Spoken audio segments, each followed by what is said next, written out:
Rich Dad, Poor Dad. What the rich teach their kids about money that the poor and middle class do not. By Robert T. Kiyosaki. To parents everywhere, a child's first and most important teachers, and to all those who educate, influence, and lead by example. Acknowledgements. How does a person say thank you when there are so many people to thank? Obviously, this book is a thank you to my two fathers, who were powerful role models, and to my mom, who taught me love and kindness. The person most responsible for this book becoming a reality is my wife, Kim, my partner in marriage, business, and in life. She makes my life complete. Introduction. Rich Dad, Poor Dad. Having two dads offered me the choice of contrasting points of view, one of a rich man and one of a poor man. I had two fathers, a rich one and a poor one. One was highly educated and intelligent. He had a Ph.D. and completed 4 years of undergraduate work in less than 2 years. He then went on to Stanford University, the University of Chicago, and Northwestern University to do his advanced studies, all on full financial scholarships. The other father never finished the 8th grade. Both men were successful in their careers, working hard all their lives. Both earned substantial incomes, yet one always struggled financially. The other would become one of the richest men in Hawaii. One died, leaving tens of millions of dollars to his family, charities, and his church. The other left bills to be paid. Both men were strong, charismatic, and influential. Both men offered me advice, but they did not advise the same things. Both men believed strongly in education, but did not recommend the same course of study. If I had had only one dad, I would have had to accept or reject his advice. Having two dads offered me the choice of contrasting points of view, one of a rich man and one of a poor man. Instead of simply accepting or rejecting one or the other, I found myself thinking more, comparing, and then choosing for myself. The problem was that the rich man was not rich yet, and the poor man was not yet poor. Both were just starting out on their careers, and both were struggling with money and families. But they had very different points of view about money. For example, one dad would say, "The love of money is the root of all evil." The other said, "The lack of money is the root of all evil." As a young boy, having two strong fathers, both influencing me, was difficult. I wanted to be a good son and listen, but the two fathers did not say the same things. The contrast in their points of view, particularly about money, was so extreme that I grew curious and intrigued. I began to start thinking for long periods of time about what each was saying. Much of my private time was spent reflecting, asking myself questions such as, "Why does he say that?" and then asking the same question of the other dad's statement. It would have been much easier to simply say, "Yeah, he's right, I agree with that," or to simply reject the point of view by saying, "The old man doesn't know what he's talking about." Instead, having two dads whom I loved forced me to think and ultimately choose a way of thinking for myself. As a process, choosing for myself turned out to be much more valuable in the long run than simply accepting or rejecting a single point of view. One of the reasons the rich get richer, the poor get poorer, and the middle class struggles in debt is that the subject of money is taught at home, not in school. Most of us learn about money from our parents, so what can poor parents tell their child about money? They simply say, "Stay in school and study hard." The child may graduate with excellent grades, but with a poor person's financial programming and mindset. Sadly, money is not taught in schools. Schools focus on scholastic and professional skills, but not on financial skills. This explains how smart bankers, doctors, and accountants who earned excellent grades may struggle financially all of their lives. Our staggering national debt is due in large part to highly educated politicians and government officials making financial decisions with little or no training in the subject of money. Today, I often wonder what will soon happen when we have millions of people who need financial and medical assistance. They will be dependent upon their families or the government for financial support. What will happen when Medicare and Social Security run out of money? How will a nation survive if teaching children about money continues to be left to parents, most of whom will be, or already are, poor? Because I had two influential fathers, I learned from both of them.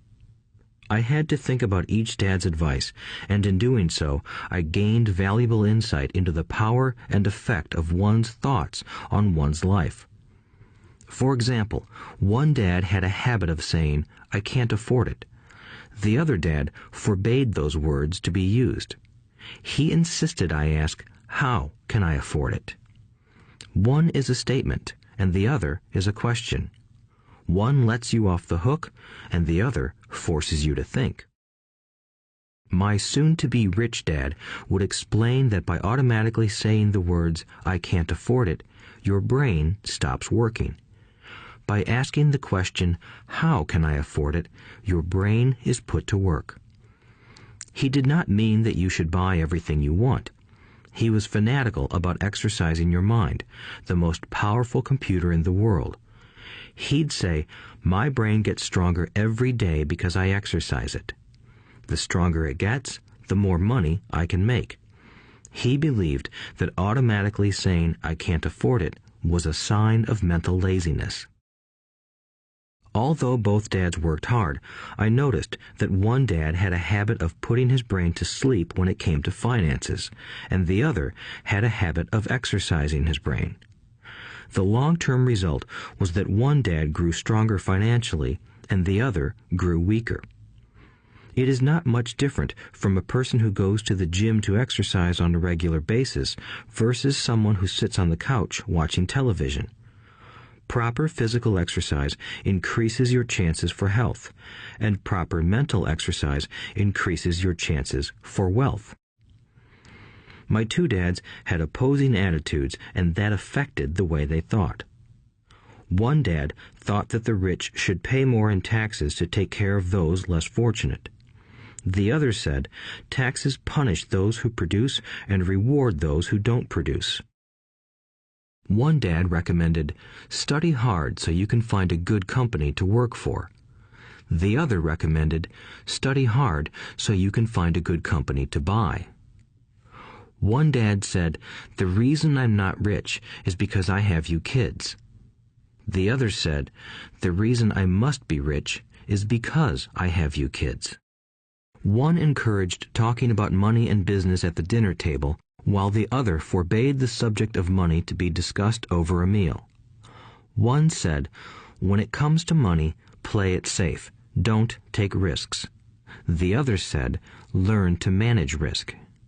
One believed, our home is our largest investment and our greatest asset.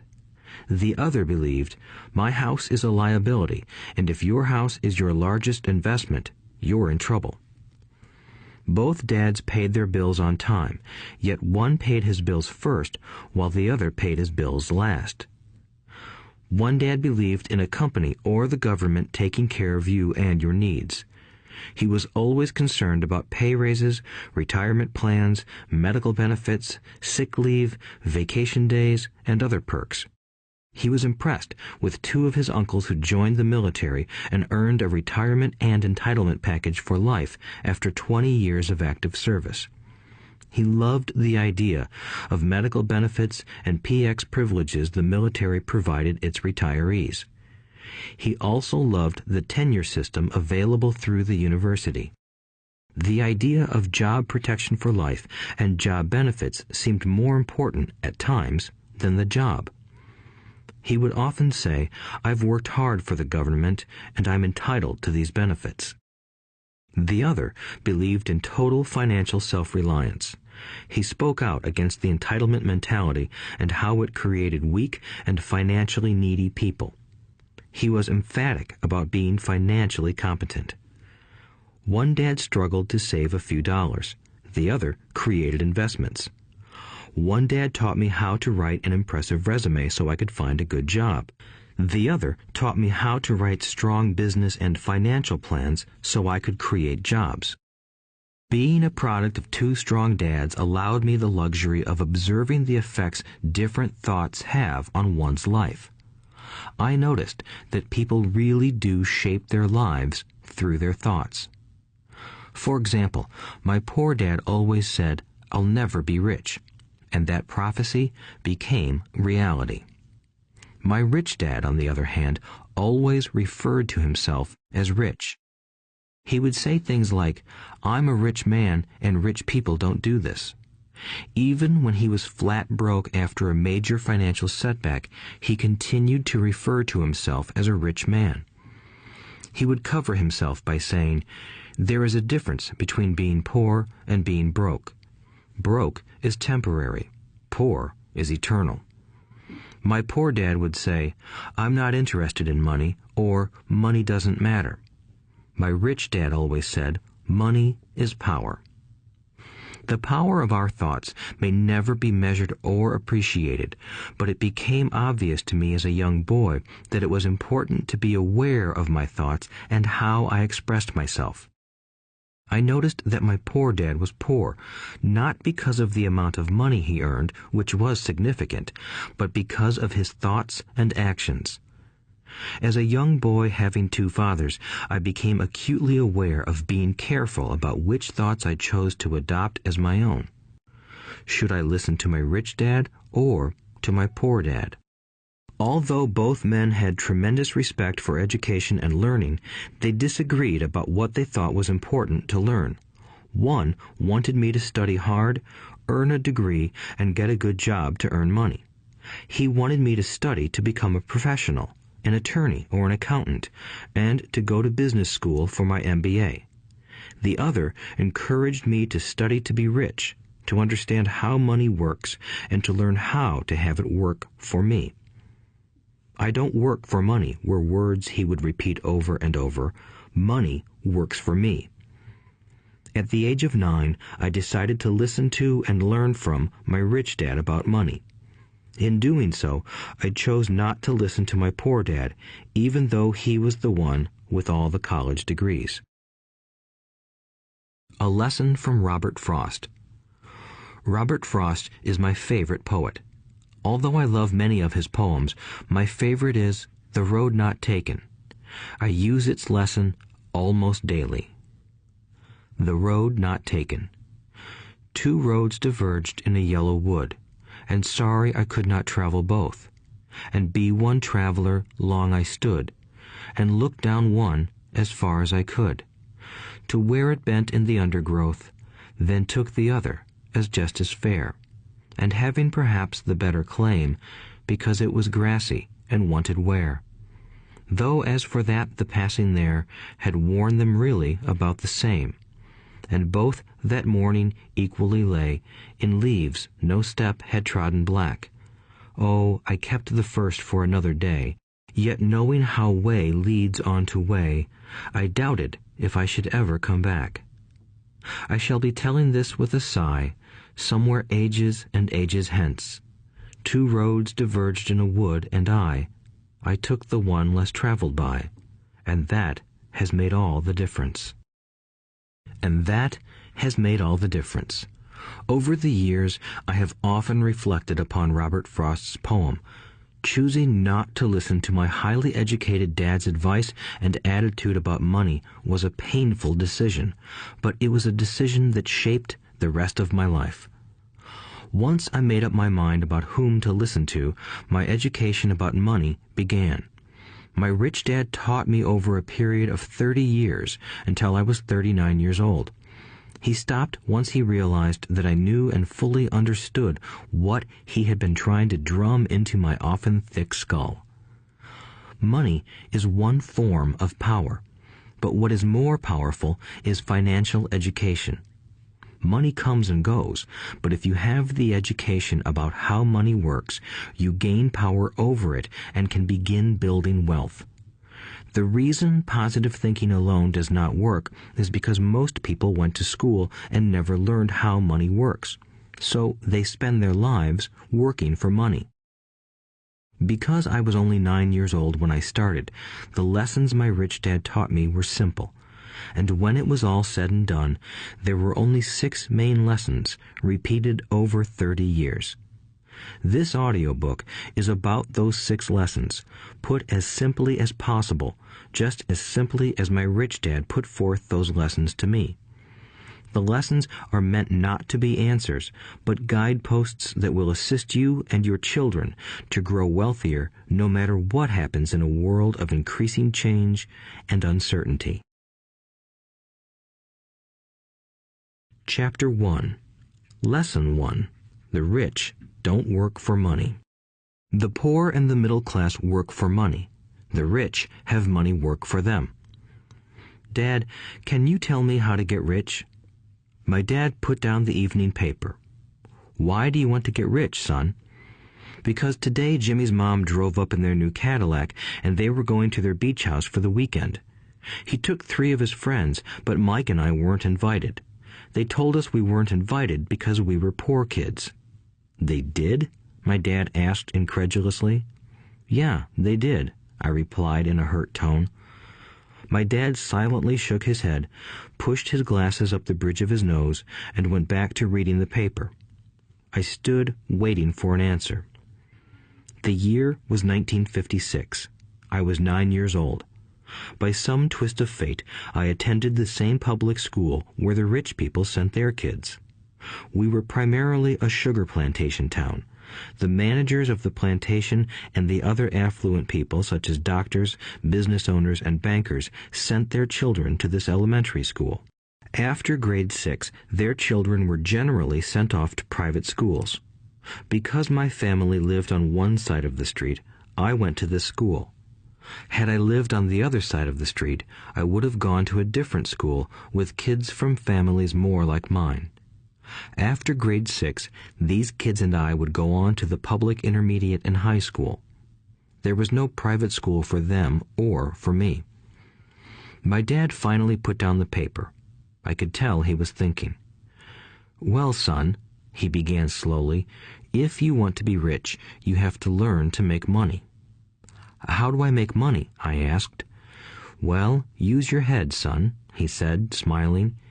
Even then, I knew that really meant, that's all I'm going to tell you, or, I don't know the answer, so don't embarrass me. A partnership is formed. The next morning, I told my best friend, Mike, what my dad had said. As best as I could tell, Mike and I were the only poor kids in this school. Mike was also in this school by a twist of fate. Someone had drawn a jog in the line for the school district, and we wound up in school with the rich kids. We weren't really poor, but we felt as if we were because all the other boys had new baseball gloves, new bicycles, new everything. Mom and Dad provided us with the basics, like food and shelter and clothes, but that was about it. My dad used to say, if you want something, work for it. We wanted things, but there was not much work available for 9-year-old boys. So what do we do to make money? Mike asked. I don't know, I said, but do you want to be my partner? He agreed, and so on that Saturday morning, Mike became my first business partner. We spent all morning coming up with ideas on how to make money. Occasionally, we talked about all the cool guys at Jimmy's beach house having fun. It hurt a little, but that hurt was good, because it inspired us to keep thinking of a way to make money. Finally, that afternoon, a bolt of lightning struck. It was an idea Mike got from a science book he had read. Excitedly, we shook hands, and the partnership now had a business. For the next several weeks, Mike and I ran around our neighborhood, knocking on doors and asking our neighbors if they would save their toothpaste tubes for us. With puzzled looks, most adults consented with a smile. Some asked us what we were doing, to which we replied, "We can't tell you. It's a business secret." My mom grew distressed as the weeks wore on. We had selected a site next to her washing machine as the place we would stockpile our raw materials. In a brown cardboard box that at one time held ketchup bottles, our little pile of used toothpaste tubes began to grow. Finally, my mom put her foot down. The sight of her neighbor's messy, crumpled, used toothpaste tubes had gotten to her. "What are you boys doing?" she asked, "and I don't want to hear again that it's a business secret. Do something with this mess or I'm going to throw it out." Mike and I pleaded and begged, explaining that we would soon have enough and then we would begin production. We informed her that we were waiting on a couple of neighbors to finish their toothpaste so we could have their tubes. Mom granted us a 1-week extension. The date to begin production was moved up, and the pressure was on. My first partnership was already being threatened with an eviction notice by my own mom. It became Mike's job to tell the neighbors to quickly use up their toothpaste, saying their dentist wanted them to brush more often anyway. I began to put together the production line. One day, my dad drove up with a friend to see 2 9-year-old boys in the driveway with their production line operating at full speed. There was fine white powder everywhere. On a long table were small milk cartons from school, and our family's hibachi grill was glowing with red-hot coals at maximum heat. Dad walked up cautiously, having to park the car at the base of the driveway since the production line blocked the carport. As he and his friend got closer, they saw a steel pot sitting on top of the coals in which the toothpaste tubes were being melted down. In those days, toothpaste did not come in plastic tubes. The tubes were made of lead, so once the paint was burned off, the tubes were dropped in the small steel pot. They melted until they became liquid, and with my mom's pot holders, we poured the lead through a small hole in the top of the milk cartons. The milk cartons were filled with plaster of Paris. White powder was everywhere. In my haste, I had knocked the bag over, and the entire area looked like it had been hit by a snowstorm. The milk cartons were the outer containers for plaster of Paris molds. My dad and his friend watched as we carefully poured the molten lead through a small hole in the top of the plaster of Paris cube. "Careful," my dad said. I nodded without looking up. Finally, once the pouring was through, I put the steel pot down and smiled at my dad. "What are you boys doing?" he asked with a cautious smile. "We're doing what you told me to do. We're going to be rich," I said. "Yup," said Mike, grinning and nodding his head. "We're partners." "And what is in those plaster molds?" my dad asked. "Watch," I said. "This should be a good batch." With a small hammer, I tapped at the seal that divided the cube in half. Cautiously, I pulled up the top half of the plaster mold, and a lead nickel fell out. "Oh my God," my dad said, "you're casting nickels out of lead." "That's right," Mike said. "We're doing as you told us to do. We're making money." My dad's friend turned and burst into laughter. My dad smiled and shook his head. Along with a fire and a box of spent toothpaste tubes, in front of him were 2 little boys covered with white dust, smiling from ear to ear. He asked us to put everything down and sit with him on the front step of our house. With a smile, he gently explained what the word counterfeiting meant. Our dreams were dashed. "You mean this is illegal?" asked Mike in a quivering voice. "Let them go," my dad's friend said. "They might be developing a natural talent." My dad glared at him. "Yes, it is illegal," my dad said gently, "but you boys have shown great creativity and original thought. Keep going. I'm really proud of you." Disappointed, Mike and I sat in silence for about 20 minutes before we began cleaning up our mess. The business was over on opening day. Sweeping the powder up, I looked at Mike and said, "I guess Jimmy and his friends are right. We are poor." My father was just leaving as I said that. "Boys," he said, "you're only poor if you give up.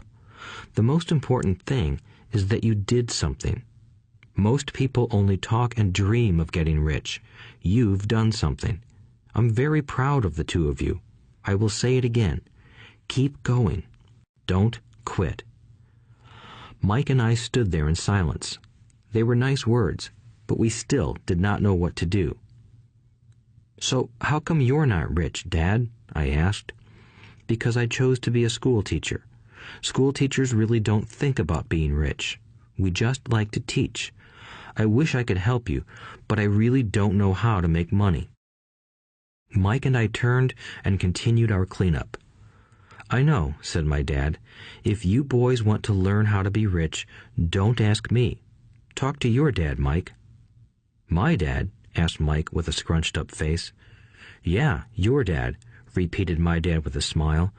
"Your dad and I have the same banker, and he raves about your father. He's told me several times that your father is brilliant when it comes to making money." "My dad?" Mike asked again in disbelief. "Then how come we don't have a nice car and a nice house like the rich kids at school?" "A nice car and a nice house don't necessarily mean you're rich or you know how to make money," my dad replied. "Jimmy's dad works for the sugar plantation. He's not much different from me. He works for a company and I work for the government. The company buys the car for him. The sugar company is in financial trouble, and Jimmy's dad may soon have nothing. Your dad is different, Mike. He seems to be building an empire, and I suspect in a few years he will be a very rich man." With that, Mike and I got excited again. With new vigor, we began cleaning up the mess caused by our now defunct first business. As we were cleaning, we made plans for how and when to talk to Mike's dad. The problem was that Mike's dad worked long hours and often did not come home until late.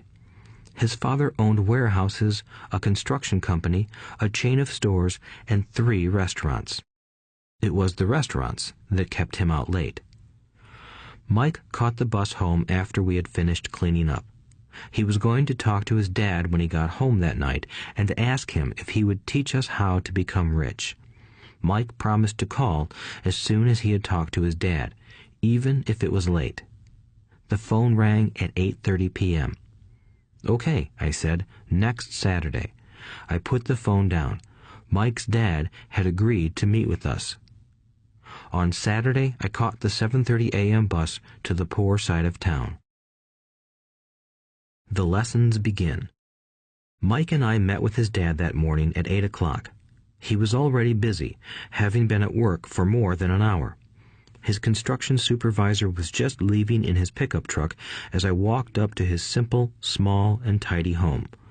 Mike met me at the door. "Dad's on the phone, and he said to wait on the back porch," Mike said as he opened the door. The old wooden floor creaked as I stepped across the threshold of the aging house. There was a cheap mat just inside the door. The mat was there to hide the years of wear from countless footsteps that the floor had supported. Although clean, it needed to be replaced. I felt claustrophobic as I entered the narrow living room that was filled with old, musty, overstuffed furniture that today would be collector's items. Sitting on the couch were 2 women, both a little older than my mom. Across from the women sat a man in workman's clothes.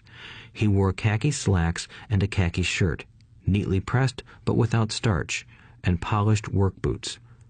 He was about 10 years older than my dad. They smiled as Mike and I walked past them toward the back porch. I smiled back shyly. "Who are those people?" I asked. "Oh, they work for my dad. The older man runs his warehouses, and the women are the managers of the restaurants. And as you arrived, you saw the construction supervisor who was working on a road project about 50 miles from here.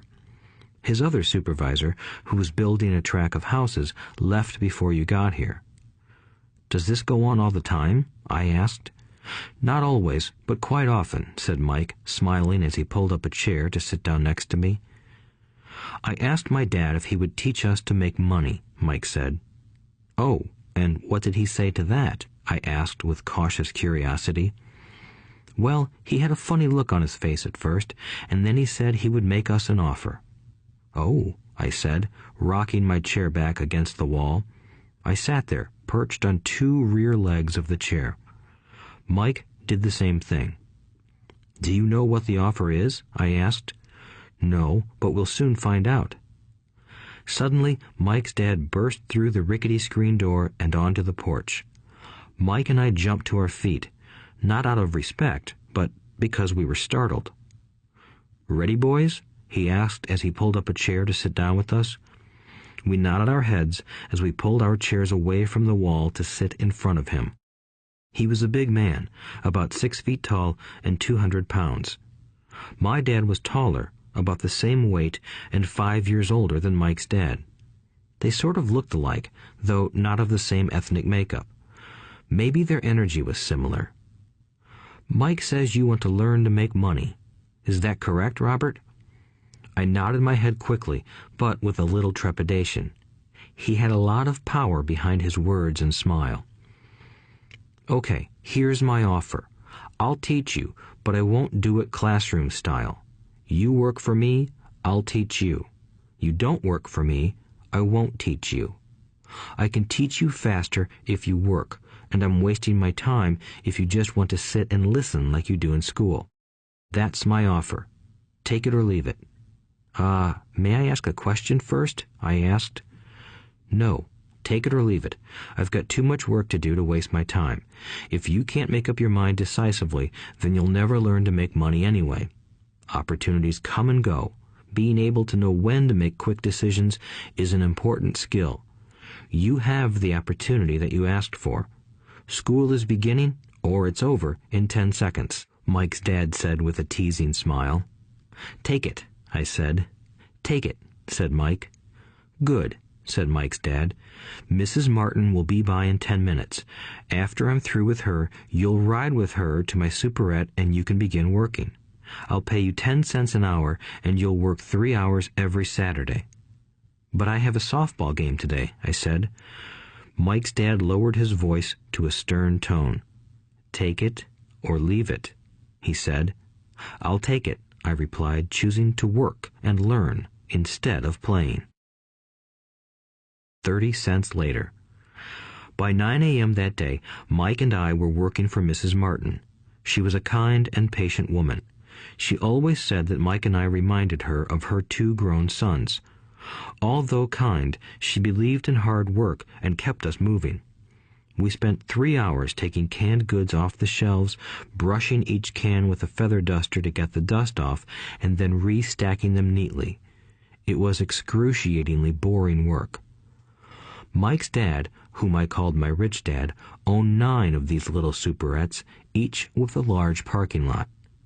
They were the early version of the 7-Eleven convenience stores, little neighborhood grocery stores where people bought items such as milk, bread, butter, and cigarettes.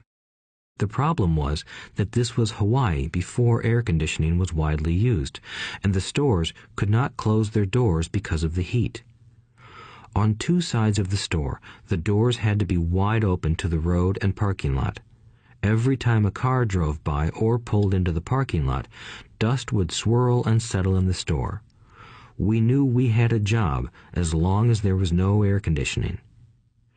For 3 weeks, Mike and I reported to Mrs. Martin and worked our 3 hours.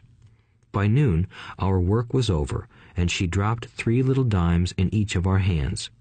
Now, even at the age of 9 in the mid-1950s, 30 cents was not too exciting. Comic books cost 10 cents back then, so I usually spent my money on comic books and went home. By Wednesday of the 4th week, I was ready to quit. I had agreed to work only because I wanted to learn to make money from Mike's dad, and now I was a slave for 10 cents an hour. On top of that, I had not seen Mike's dad since that first Saturday. "I'm quitting," I told Mike at lunchtime. School was boring, and now I did not even have my Saturdays to look forward to. But it was the 30 cents that really got to me. This time, Mike smiled. "What are you laughing at?" I asked with anger and frustration. "Dad said this would happen. He said to meet with him when you were ready to quit." "What?" I said indignantly. "He's been waiting for me to get fed up?" Sort of, Mike said. Dad's kind of different. He doesn't teach like your dad. Your mom and dad lecture a lot. My dad is quiet and a man of few words. You just wait till this Saturday. I'll tell him you're ready. You mean I've been set up? No, not really. But maybe. Dad will explain on Saturday. Waiting in line on Saturday. I was ready to face Mike's dad. Even my real dad was angry with him. My real dad, the one I called the poor one, thought that my rich dad was violating child labor laws and should be investigated. My educated poor dad told me to demand what I deserve, at least 25 cents an hour. My poor dad told me that if I did not get a raise, I was to quit immediately. You don't need that damn job anyway, said my poor dad with indignation. At 8 o'clock Saturday morning, I walked through the door of Mike's house when Mike's dad opened it. Take a seat and wait in line, he said as I entered. He turned and disappeared into his little office next to a bedroom. I looked around the room and didn't see Mike anywhere. Feeling awkward, I cautiously sat down next to the same two women who were there 4 weeks earlier. They smiled and slid down the couch to make room for me. 45 minutes went by, and I was steaming. The two women had met with him and left 30 minutes earlier. An older gentleman was in there for 20 minutes and was also gone. The house was empty, and here I sat in a musty, dark living room on a beautiful, sunny Hawaiian day, waiting to talk to a cheapskate who exploited children. I could hear him rustling around the office, talking on the phone, and ignoring me. I was ready to walk out, but for some reason I stayed. Finally, 15 minutes later, at exactly 9 o'clock, Rich Dad walked out of his office, said nothing, and signaled with his hand for me to enter. I understand you want a raise or you're going to quit, Rich Dad said as he swiveled in his office chair. Well, you're not keeping your end of the bargain, I blurted out, nearly in tears. It was really frightening for me to confront a grown-up. You said that you would teach me if I worked for you. Well, I've worked for you. I've worked hard. I've given up my baseball games to work for you, but you haven't kept your word, and you haven't taught me anything. You are a crook like everyone in town thinks you are. You're greedy. You want all the money and don't take care of your employees. You made me wait and don't show me any respect. I'm only a little boy, but I deserve to be treated better. Rich Dad rocked back in his swivel chair, hands up to his chin, and stared at me.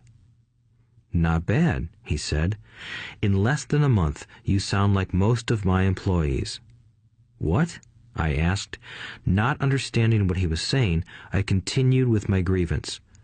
I thought you were going to keep your end of the bargain and teach me. Instead, you want to torture me?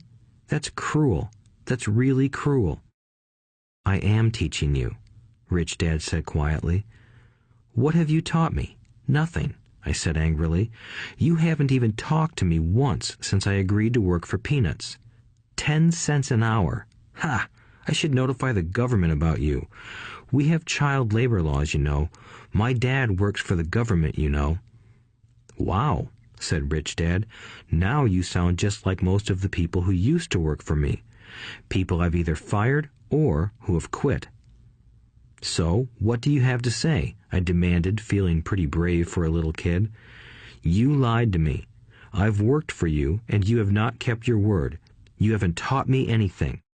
How do you know that I've not taught you anything? Asked Rich Dad calmly. Well, you've never talked to me.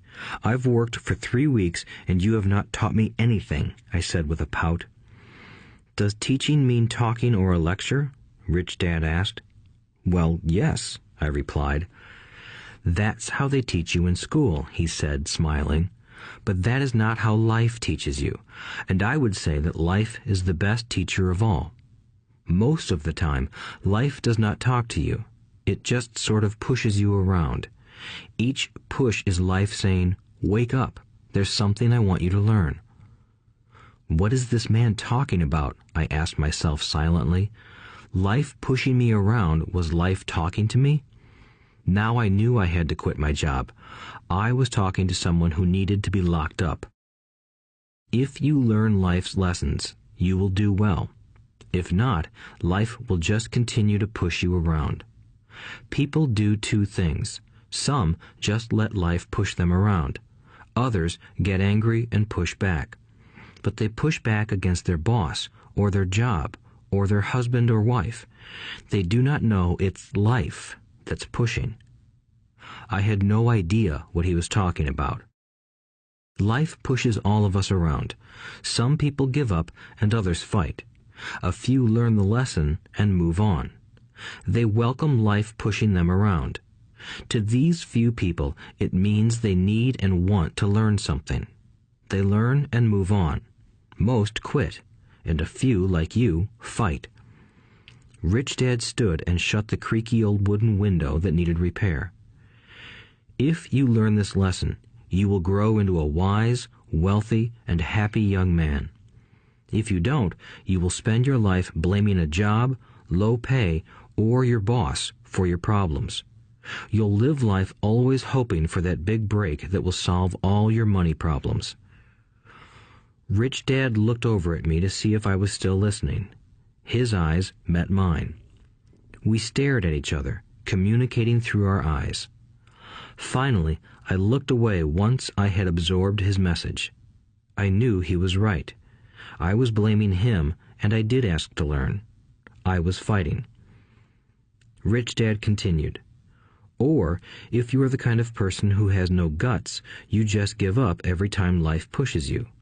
If you are that kind of person, you'll live all your life playing it safe, doing the right things, saving yourself for some event that never happens. Then you die a boring old man. You'll have lots of friends who really like you because you were such a nice, hard-working guy. But the truth is that you let life push you into submission.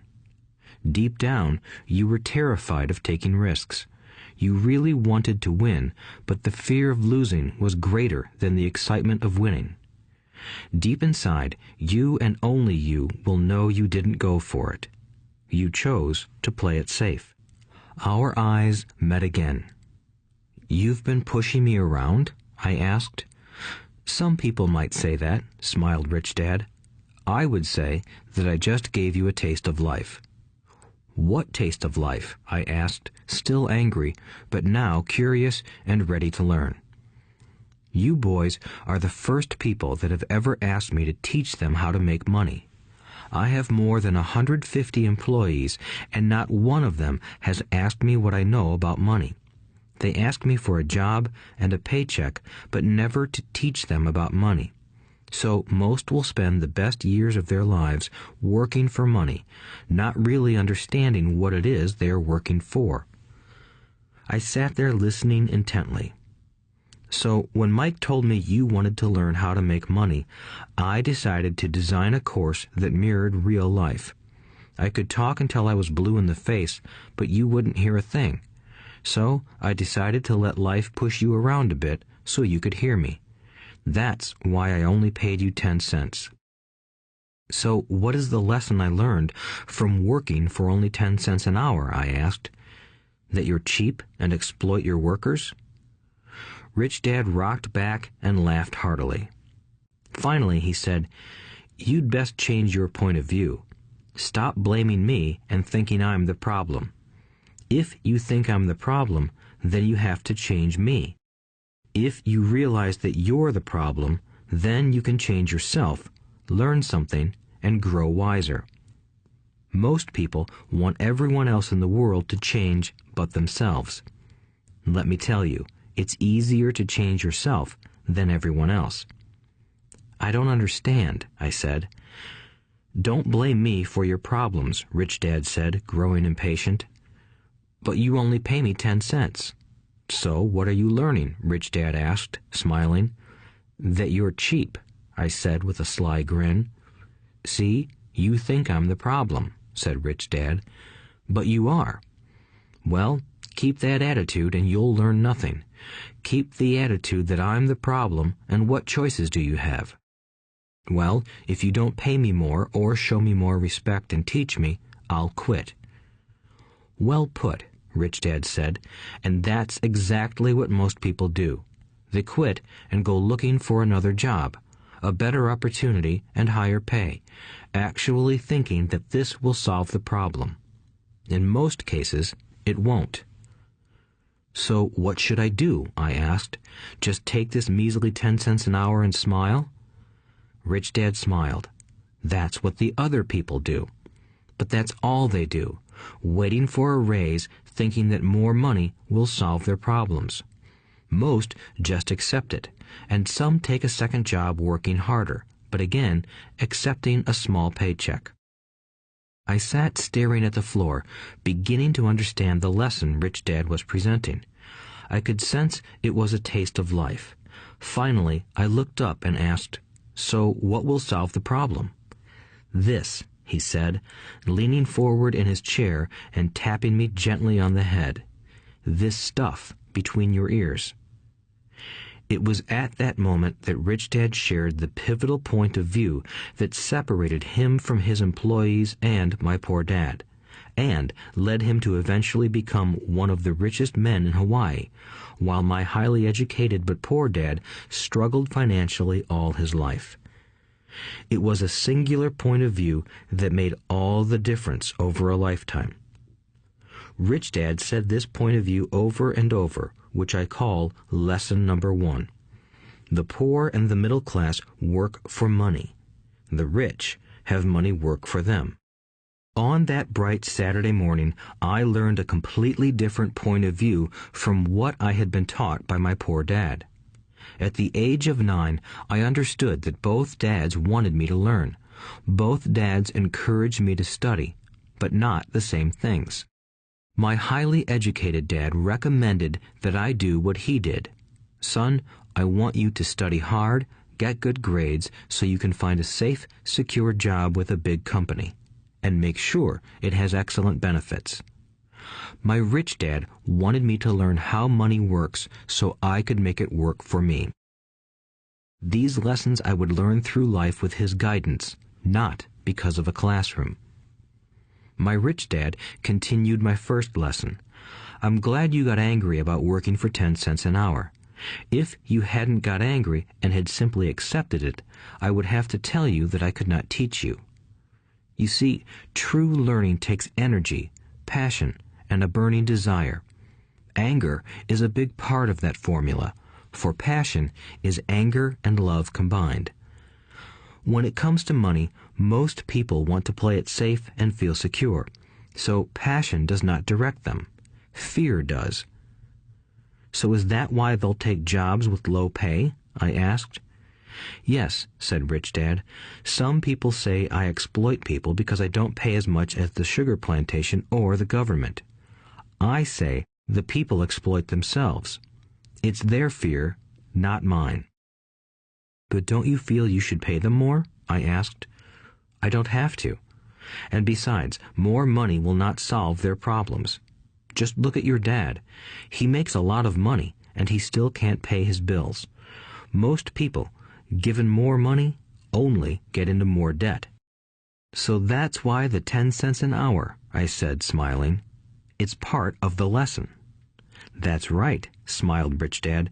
"You see, your dad went to school and got an excellent education so he could get a high-paying job. But he still has money problems because he never learned anything about money in school. On top of that, he believes in working for money." "And you don't?" I asked. "No, not really," said Rich Dad. "If you want to learn to work for money, then stay in school. That is a great place to learn to do that. But if you want to learn how to have money work for you, then I will teach you that. But only if you want to learn."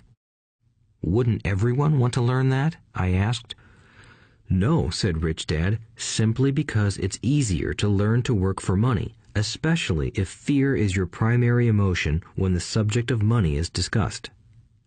"I don't understand," I said with a frown. "Don't worry about that for now. Just know that it's fear that keeps most people working at a job. The fear of not paying their bills, the fear of being fired, the fear of not having enough money, and the fear of starting over. That's the price of studying to learn a profession or trade and then working for money. Most people become a slave to money and then get angry at their boss. Learning to have money work for you is a completely different course of study? I asked. Absolutely, Rich Dad answered. Absolutely. We sat in the silence on that beautiful Hawaiian Saturday morning. My friends had just started their Little League baseball game, but for some reason I was now thankful I had decided to work for 10 cents an hour. I sensed that I was about to learn something my friends wouldn't learn in school. Ready to learn? Asked Rich Dad. Absolutely, I said with a grin. I have kept my promise. I've been teaching you from afar, my Rich Dad said. At 9 years old, you've gotten a taste of what it feels like to work for money. Just multiply your last month by 50 years, and you will have an idea of what most people spend their life doing. I don't understand, I said. How did you feel waiting in line to see me, once to get hired and once to ask for more money? Terrible, I said. If you choose to work for money, that is what life will be like, said Rich Dad. And how did you feel when Mrs. Martin dropped 3 dimes in your hand for 3 hours of work? I felt like it wasn't enough. It seemed like nothing. I was disappointed, I said. And that is how most employees feel when they look at their paychecks, especially after all the tax and other deductions are taken out. At least you got 100%. You mean most workers don't get paid everything? I asked with amazement. Heavens no, said Rich Dad. The government always takes its share first. How do they do that? I asked. Taxes, said Rich Dad. You're taxed when you earn. You're taxed when you spend. You're taxed when you save. You're taxed when you die. Why do people let the government do that to them? The rich don't, said Rich Dad with a smile. The poor and the middle class do. I'll bet you that I earn more than your dad, yet he pays more in taxes. How can that be? I asked. At my age, that made no sense to me. Why would someone let the government do that to them? Rich Dad rocked slowly and silently in his chair, just looking at me.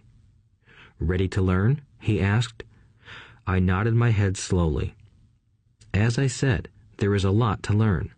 Learning how to have money work for you is a lifetime study.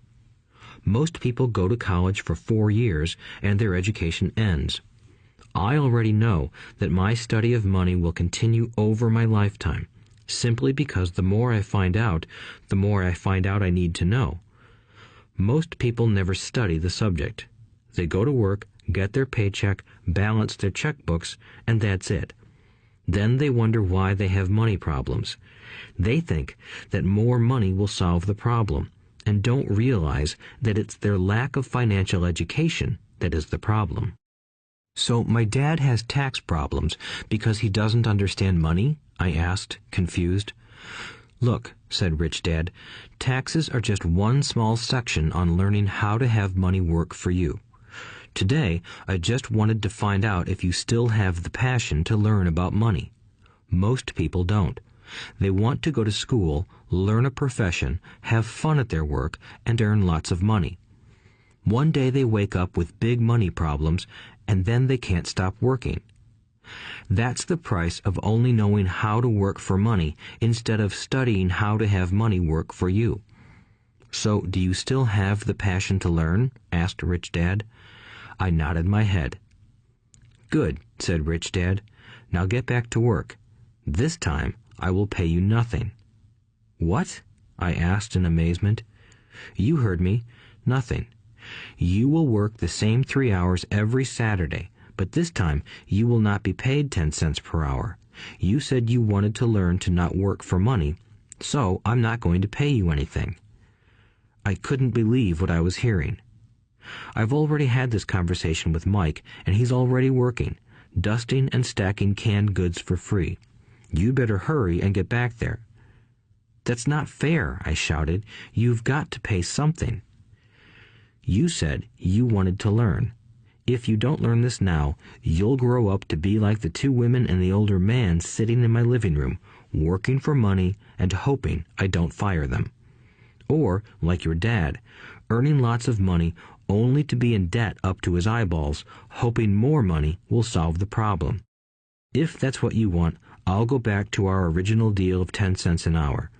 Or you can do what most adults do.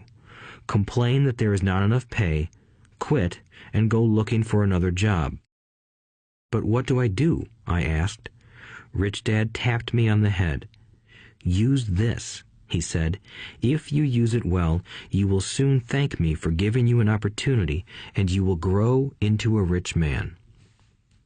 I stood there, still not believing what a raw deal I was handed. I came to ask for a raise, and somehow I was instead working for nothing. Rich Dad tapped me on the head again and said, "Use this. Now, get out of here and get back to work." Lesson number 1.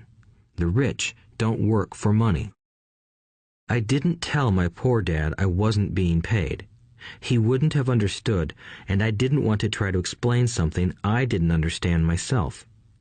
For 3 more weeks, Mike and I worked 3 hours every Saturday for nothing. The work didn't bother me, and the routine got easier. But it was the missed baseball games and not being able to afford to buy a few comic books that got to me. Rich Dad stopped by at noon on the 3rd week. We heard his truck pull up in the parking lot and sputter when the engine was turned off. He entered the store and greeted Mrs. Martin with a hug. After finding out how things were going in the store, he reached into the ice cream freezer, pulled out 2 bars, paid for them, and signaled to Mike and me. "Let's go for a walk, boys." We crossed the street, dodging a few cars, and walked across a large grassy field where a few adults were playing softball. Sitting down at a lone picnic table, he handed Mike and me the treats. "How's it going, boys?" "Okay," Mike said. I nodded in agreement. "Learn anything yet?" Rich Dad asked. Mike and I looked at each other, shrugged our shoulders, and shook our heads in unison. Avoiding one of life's biggest traps. Well, you boys had better start thinking. You're staring at one of life's biggest lessons. If you learn it, you'll enjoy a life of great freedom and security. If you don't, you'll wind up like Mrs. Martin and most of the people playing softball in this park. They work very hard, for little money, clinging to the illusion of job security and looking forward to a 3-week vacation each year and maybe a skimpy pension after 45 years of service. If that excites you, I'll give you a raise to 25 cents an hour. But these are good, hard-working people. Are you making fun of them? I demanded. A smile came over Rich Dad's face. Mrs. Martin is like a mother to me. I would never be that cruel. I may sound unkind because I'm doing my best to point something out to the two of you. I want to expand your point of view so you can see something most people never have the benefit of seeing because their vision is too narrow. Most people never see the trap they are in. Mike and I sat there, uncertain of his message. He sounded cruel, yet we could sense he was trying to drive home a point.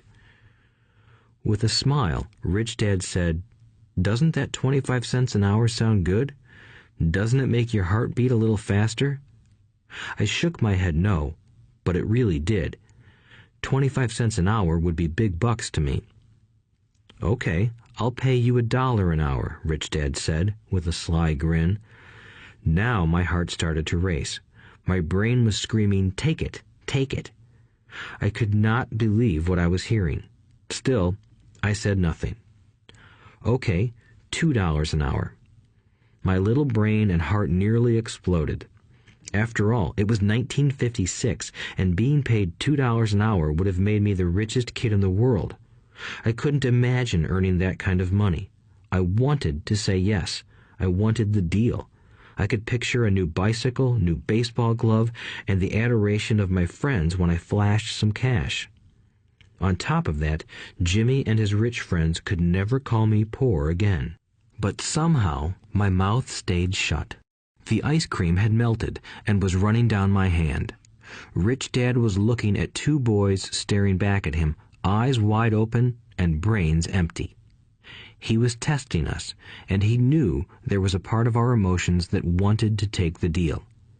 He understood that every person has a weak and needy part of their soul that can be bought, and he knew that every individual also had a part of their soul that was resilient and could never be bought. It was only a question of which one was stronger. Okay, $5 an hour. Suddenly, I was silent. Something had changed. The offer was too big and ridiculous. Not many grown-ups in 1956 made more than that, but quickly my temptation disappeared and calm set in. Slowly, I turned to my left to look at Mike. He looked back at me. The part of my soul that was weak and needy was silenced. The part of me that had no price took over. I knew Mike had gotten to that point too. "Good," said Rich Dad softly.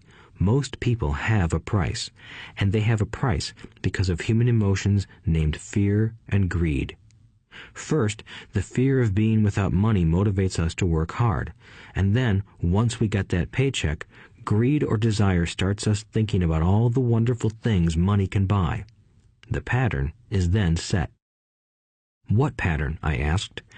"The pattern of get up, go to work, pay bills, get up, go to work, pay bills." People's lives are forever controlled by two emotions, fear and greed. Offer them more money, and they continue the cycle by increasing their spending. This is what I call the rat race. "There is another way?" Mike asked. "Yes," said Rich Dad slowly, "but only a few people find it." "And what is that way?" Mike asked. "That's what I hope you boys will learn as you work and study with me. That is why I took away all forms of pay." "Any hints?" Mike asked. "We're kind of tired of working hard, especially for nothing." "Well, the first step is telling the truth," said Rich Dad. "We haven't been lying," I said. "I did not say you were lying. I said to tell the truth," Rich Dad retorted. "The truth about what?" I asked. "How you're feeling," Rich Dad said. "You don't have to say it to anyone else. Just admit it to yourself." "You mean the people in this park, the people who work for you, Mrs. Martin, they don't do that?" I asked.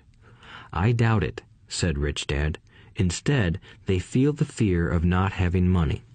They don't confront it logically. They react emotionally instead of using their heads," Rich Dad said. "Then they get a few bucks in their hands, and again the emotions of joy, desire, and greed take over. And again they react instead of think." "So their emotions control their brain," Mike said. "That's correct," said Rich Dad. "Instead of admitting the truth about how they feel, they react to their feelings and fail to think. They feel the fear, so they go to work, hoping that money will soothe the fear, but it doesn't. It continues to haunt them, and they return to work, hoping again that money will calm their fears, and again it doesn't. Fear keeps them in this trap of working, earning money, hoping the fear will go away. But every day they get up, and that old fear wakes up with them. For millions of people, that old fear keeps them awake all night, causing a night of turmoil and worry. So they get up and go to work, hoping that a paycheck will kill that fear gnawing at their souls. Money is running their lives, and they refuse to tell the truth about that. Money is in control of their emotions and their souls." Rich Dad sat quietly, letting his words sink in. Mike and I had heard what he said, but didn't understand fully what he was talking about. I just knew that I often wondered why grown-ups hurried off to work. It did not seem like much fun, and they never looked that happy, but something kept them going. Realizing we had absorbed as much as possible of what he was talking about, Rich Dad said, "I want you boys to avoid that trap. That is really what I want to teach you. Not just to be rich, because being rich does not solve the problem." "It doesn't?" I asked, surprised. No, it doesn't. Let me explain the other emotion, desire. Some call it greed, but I prefer desire. It's perfectly normal to desire something better, prettier, more fun, or exciting. So people also work for money because of desire. They desire money for the joy they think it can buy. But the joy that money brings is often short-lived, and they soon need more money for more joy, more pleasure, more comfort, and more security. So they keep working, thinking money will soothe their souls that are troubled by fear and desire. But money can't do that. Even rich people do this? Mike asked. Rich people included, said Rich Dad. In fact, the reason many rich people are rich isn't because of desire, but because of fear. They believe that money can eliminate the fear of being poor, so they amass tons of it, only to find the fear gets worse. Now they fear losing the money. I have friends who keep working even though they have plenty. I know people who have millions who are more afraid now than when they were poor. They're terrified of losing it all. The fears that drove them to get rich got worse. That weak and needy part of their soul is actually screaming louder. They don't want to lose the big houses, the cars, and the high life money has bought them. They worry about what their friends would say if they lost all their money. Many are emotionally desperate and neurotic, although they look rich and have more money. So, is a poor man happier? I asked. No, I don't think so, replied Rich Dad. The avoidance of money is just as psychotic as being attached to money. As if on cue, the town derelict went past our table, stopping by the large rubbish can and rummaging around in it. The three of us watched him with great interest, when before we probably would have just ignored him. Rich Dad pulled $1 out of his wallet and gestured to the older man. Seeing the money, the derelict came over immediately, took the bill, thanked Rich Dad profusely, and hurried off, ecstatic with his good fortune. He's not much different from most of my employees, said Rich Dad. I've met so many people who say, "Oh, I'm not interested in money," yet they'll work at a job for 8 hours a day. That's a denial of truth. If they weren't interested in money, then why are they working? That kind of thinking is probably more psychotic than a person who hoards money. As I sat there listening to my Rich Dad, my mind flashed back to the countless times my own dad said, "I'm not interested in money." He said those words often. He also covered himself by always saying, "I work because I love my job." So, what do we do? I asked. Not work for money until all traces of fear and greed are gone? No, that would be a waste of time, said Rich Dad. Emotions are what make us human. The word emotion stands for energy in motion. Be truthful about your emotions and use your mind and emotions in your favor, not against yourself. Whoa, said Mike. Don't worry about what I just said. It will make more sense in years to come. Just be an observer, not a reactor, to your emotions. Most people do not know that it's their emotions that are doing the thinking. Your emotions are your emotions, but you have got to learn to do your own thinking. Can you give me an example? I asked. Sure, replied Rich Dad. When a person says, "I need to find a job," it's most likely an emotion doing the thinking. Fear of not having money generates that thought. But people do need money if they have bills to pay, I said. Sure they do, smiled Rich Dad. All I'm saying is that it's fear that is all too often doing the thinking. I don't understand, said Mike. For example, said Rich Dad, if the fear of not having enough money arises, instead of immediately running out to get a job, they instead might ask themselves this question. Will a job be the best solution to this fear over the long run? In my opinion, the answer is no. A job is really a short-term solution to a long-term problem. But my dad is always saying, stay in school and get good grades so you can find a safe, secure job, I interjected, somewhat confused.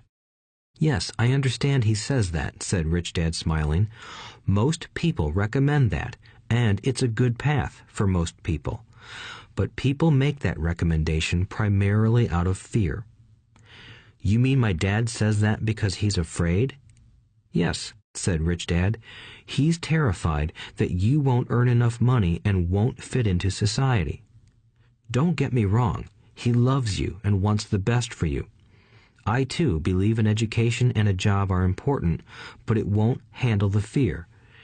You see, that same fear that makes him get up in the morning to earn a few bucks is the fear that is causing him to be so fanatical about your going to school. So what do you recommend? I asked. I want to teach you to master the power of money instead of being afraid of it. They don't teach that in school, and if you don't learn it, you become a slave to money. It was finally making sense. He wanted us to widen our views and to see what the Mrs. Martins of this world couldn't see. He used examples that sounded cruel at the time, but I've never forgotten them. My vision widened that day, and I began to see the trap that lay ahead for most people. You see, we're all employees ultimately. We just work at different levels, said Rich Dad. I just want you boys to have a chance to avoid the trap caused by those two emotions, fear and desire. Use them in your favor, not against you. That's what I want to teach you. I'm not interested in just teaching you to make a pile of money. That won't handle the fear or desire. If you don't first handle fear and desire, and you get rich, you'll only be a highly paid slave. So how do we avoid the trap? I asked. The main cause of poverty or financial struggle is fear and ignorance, not the economy or the government or the rich. It's self-inflicted fear and ignorance that keep people trapped. So you boys go to school and get your college degrees, and I'll teach you how to stay out of the trap. The pieces of the puzzle were appearing. My highly educated dad had a great education and a great career, but school never told him how to handle money or his fear of it. It became clear that I could learn different and important things from two fathers. So you've been talking about the fear of not having money. How does the desire for money affect our thinking? Mike asked. How did you feel when I tempted you with a pay raise? Did you notice your desires rising? We nodded our heads. By not giving in to your emotions, you were able to delay your reactions and think. That is important. We will always have emotions of fear and greed. From here on in, it's imperative for you to use those emotions to your advantage, and for the long term to not let your emotions control your thinking. Most people use fear and greed against themselves. That's the start of ignorance. Most people live their lives chasing paychecks, pay raises, and job security because of the emotions of desire and fear, not really questioning where those emotion-driven thoughts are leading them. It's just like the picture of a donkey dragging a cart with its owner dangling a carrot just in front of its nose. The donkey's owner may be going where he wants to, but the donkey is chasing an illusion. Tomorrow, there will only be another carrot for the donkey. You mean the moment I pictured a new baseball glove, candy, and toys, that's like a carrot to a donkey? Mike asked. Yes, and as you get older, your toys get more expensive. A new car, a boat, and a big house to impress your friends, said Rich Dad with a smile. Fear pushes you out the door, and desire calls to you. That's the trap. So what's the answer? Mike asked. What intensifies fear and desire is ignorance. That is why rich people with lots of money often have more fear the richer they get. Money is the carrot, the illusion. If the donkey could see the whole picture, it might rethink its choice to chase the carrot. Rich Dad went on to explain that a human's life is a struggle between ignorance and illumination. He explained that once a person stops searching for information and self-knowledge, ignorance sets in. That struggle is a moment-to-moment decision to learn to open or close one's mind. Look, school is very important. You go to school to learn a skill or profession to become a contributing member of society. Every culture needs teachers, doctors, mechanics, artists, cooks, business people, police officers, firefighters, and soldiers. Schools train them so society can thrive and flourish, said Rich Dad. Unfortunately, for many people, school is the end, not the beginning. There was a long silence. Rich Dad was smiling. I didn't comprehend everything he said that day, but, as with most great teachers, his words continued to teach for years. "I've been a little cruel today," said Rich Dad, "but I want you to always remember this talk. I want you to always think of Mrs. Martin, and I want you always to remember that donkey. Never forget that fear and desire can lead you into life's biggest trap if you are not aware of them controlling your thinking. To spend your life living in fear, never exploring your dreams, is cruel. To work hard for money, thinking that it will buy you things that will make you happy, is also cruel. To wake up in the middle of the night terrified about paying bills is a horrible way to live. To live a life dictated by the size of a paycheck is not really living a life. Thinking that a job makes you secure is lying to yourself. That's cruel, and that's the trap I want you to avoid. I've seen how money runs people's lives. Don't let that happen to you. Please, don't let money run your life." A softball rolled under our table. Rich Dad picked it up and threw it back. "So what does ignorance have to do with greed and fear?" I asked. "Because it is ignorance about money that causes so much greed and fear," said Rich Dad. "Let me give you some examples. A doctor, wanting more money to better provide for his family, raises his fees. By raising his fees, it makes healthcare more expensive for everyone. It hurts the poor people the most, so they have worse health than those with money. Because the doctors raise their fees, the attorneys raise their fees. Because the attorneys' fees have gone up, school teachers want a raise, which raises our taxes, and on and on and on. Soon, there will be such a horrifying gap between the rich and the poor that chaos will break out and another great civilization will collapse. History proves that great civilizations collapse when the gap between the haves and have-nots is too great. Sadly, America is on that same course because we haven't learned from history. We only memorize historical dates and names, not the lesson."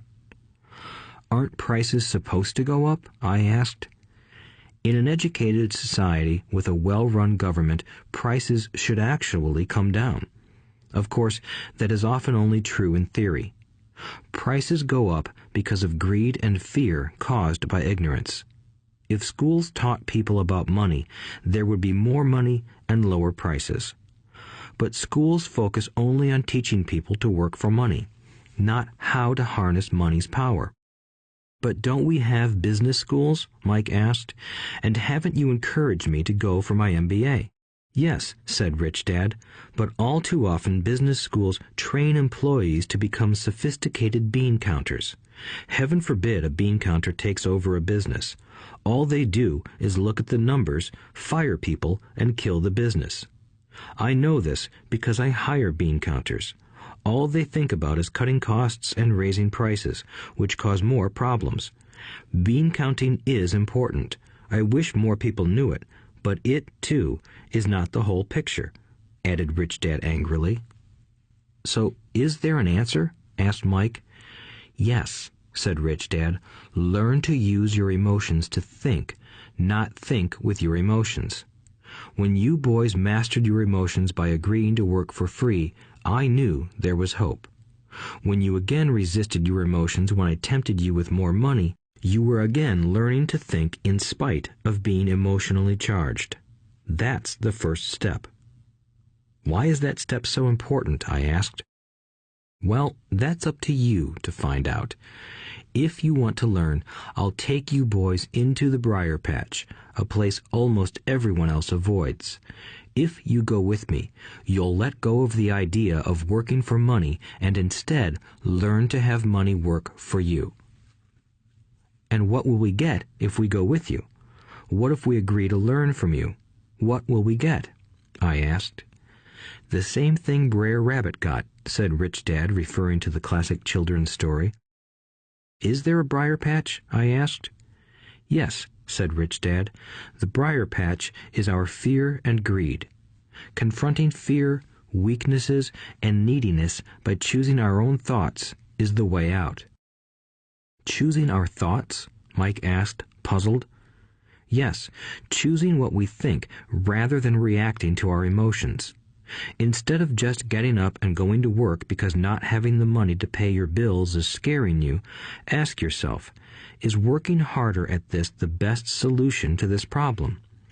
Most people are too afraid to rationally think things through and instead run out the door to a job they hate. The tar baby is in control.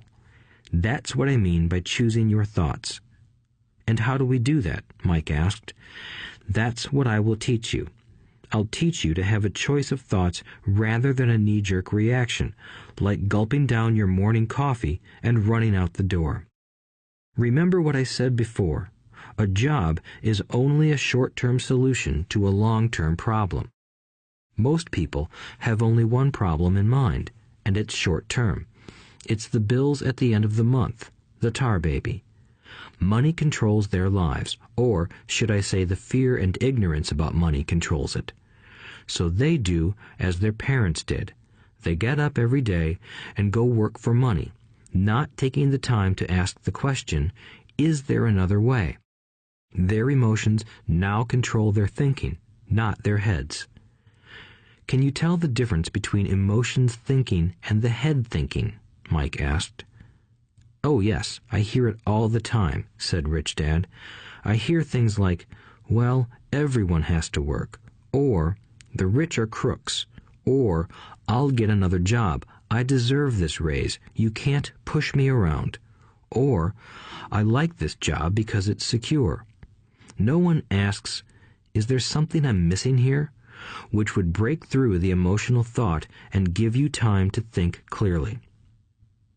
As we headed back to the store, Rich Dad explained that the rich really did make money. They did not work for it.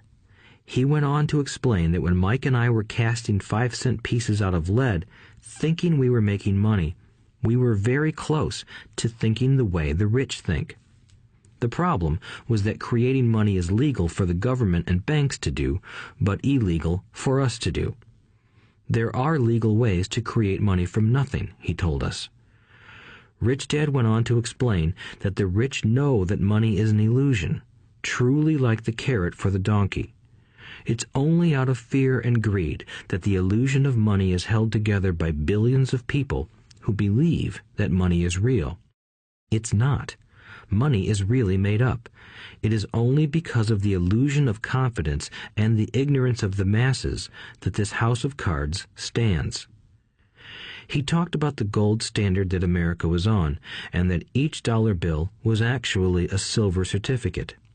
What concerned him was the rumor that we would someday go off the gold standard and our dollars would no longer be backed by something tangible. If that happens, boys, all hell will break loose. The poor, the middle class, and the ignorant will have their lives ruined simply because they will continue to believe that money is real and that the company they work for, or the government, will look after them. We really did not understand what he was saying that day, but over the years, it made more and more sense. Seeing what others miss. As he climbed into his pickup truck outside his convenience store, Rich Dad said, "Keep working, boys, but the sooner you forget about needing a paycheck, the easier your adult life will be. Keep using your brain, work for free, and soon your mind will show you ways of making money far beyond what I could ever pay you. You will see things that other people never see. Most people never see these opportunities because they're looking for money and security, so that's all they get. The moment you see one opportunity, you'll see them for the rest of your life. The moment you do that, I'll teach you something else. Learn this, and you'll avoid one of life's biggest traps. Mike and I picked up our things from the store and waved goodbye to Mrs. Martin.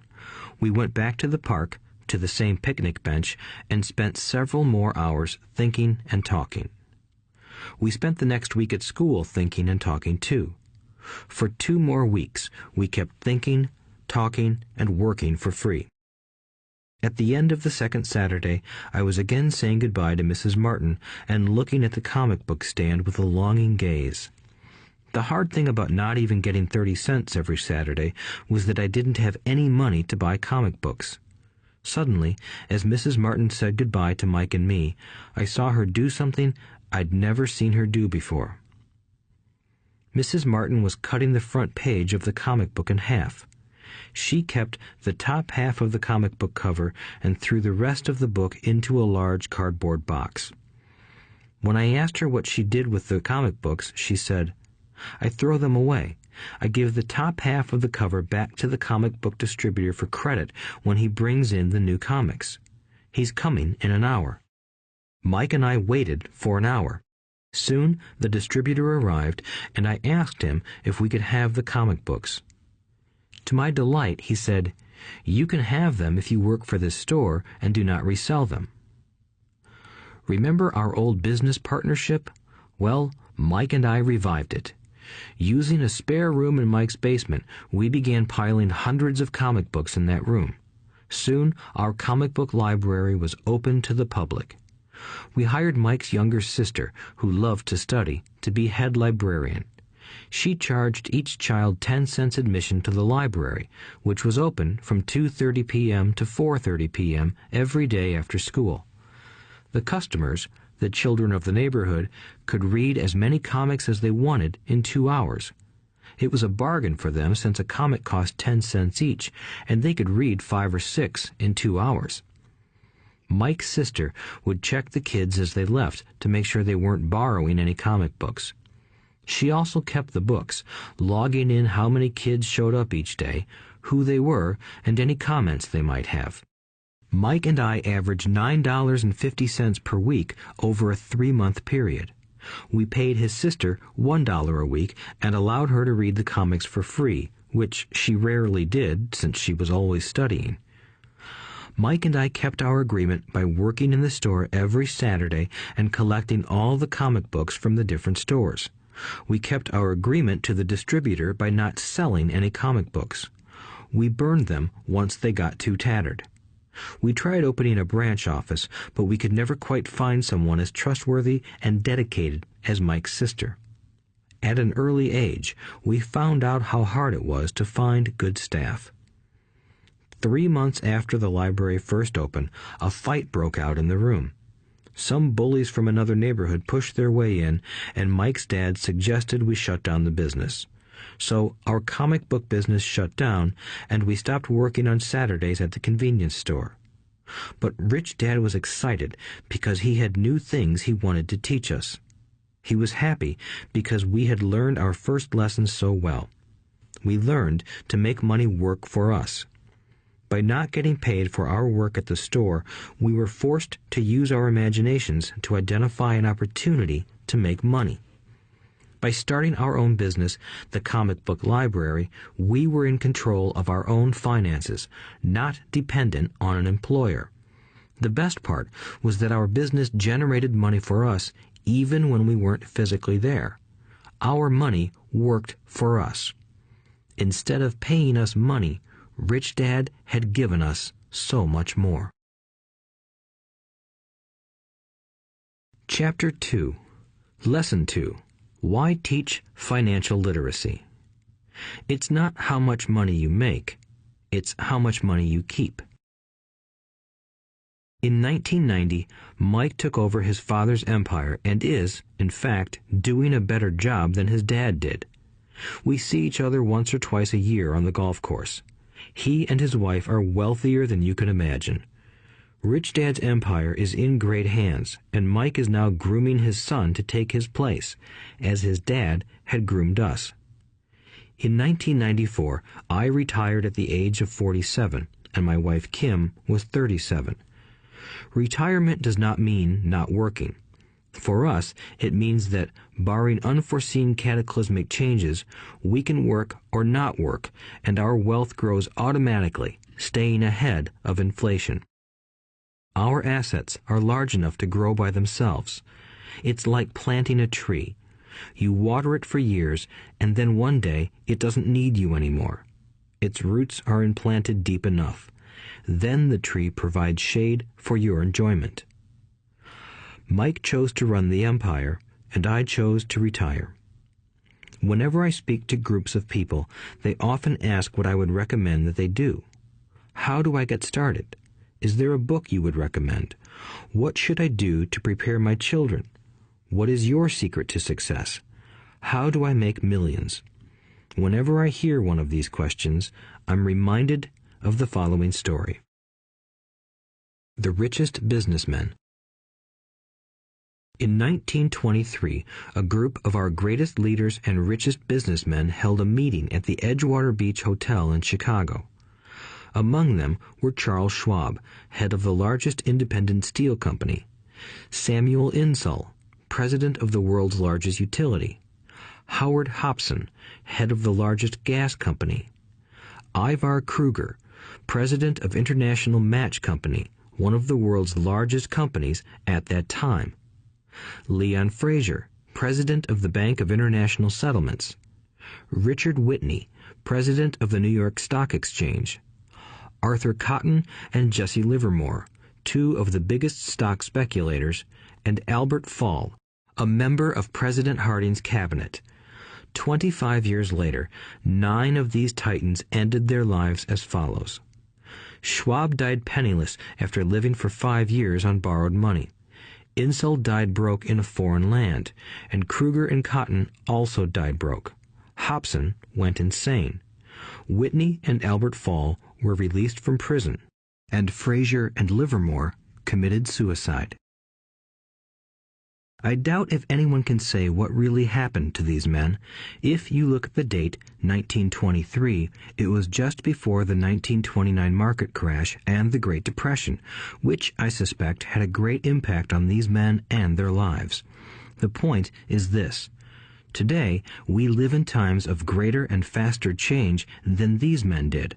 I suspect there will be many booms and busts in the coming years that will parallel the ups and downs these men faced. I am concerned that too many people are too focused on money and not on their greatest wealth, their education. If people are prepared to be flexible, keep an open mind, and learn, they will grow richer and richer despite tough changes. If they think money will solve problems, they will have a rough ride. Intelligence solves problems and produces money. Money without financial intelligence is money soon gone. Most people fail to realize that in life, it's not how much money you make, it's how much money you keep. We've all heard stories of lottery winners who are poor, then suddenly rich, and then poor again. They win millions, yet are soon back where they started. Or stories of professional athletes who at the age of 24 are earning millions but are sleeping under a bridge 10 years later. I remember a story of a young basketball player who a year ago had millions. Today, at just 29, he claims his friends, attorney, and accountant took his money and he was forced to work at a car wash for minimum wage. He was fired from the car wash because he refused to take off his championship ring as he was wiping off the cars. His story made national news, and he is appealing his termination, claiming hardship and discrimination. He claims that the ring is all he has left, and if it was stripped away, he'll crumble. I know so many people who became instant millionaires, and while I am glad some people have become richer and richer, I caution them that in the long run, it's not how much money you make, it's how much you keep and how many generations you keep it. So when people ask, "Where do I get started?" or "Tell me how to get rich quick," they often are greatly disappointed with my answer. I simply say to them what my rich dad said to me when I was a little kid.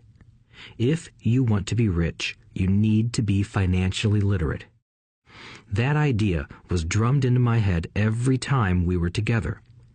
As I said, my educated dad stressed the importance of reading books, while my rich dad stressed the need to master financial literacy.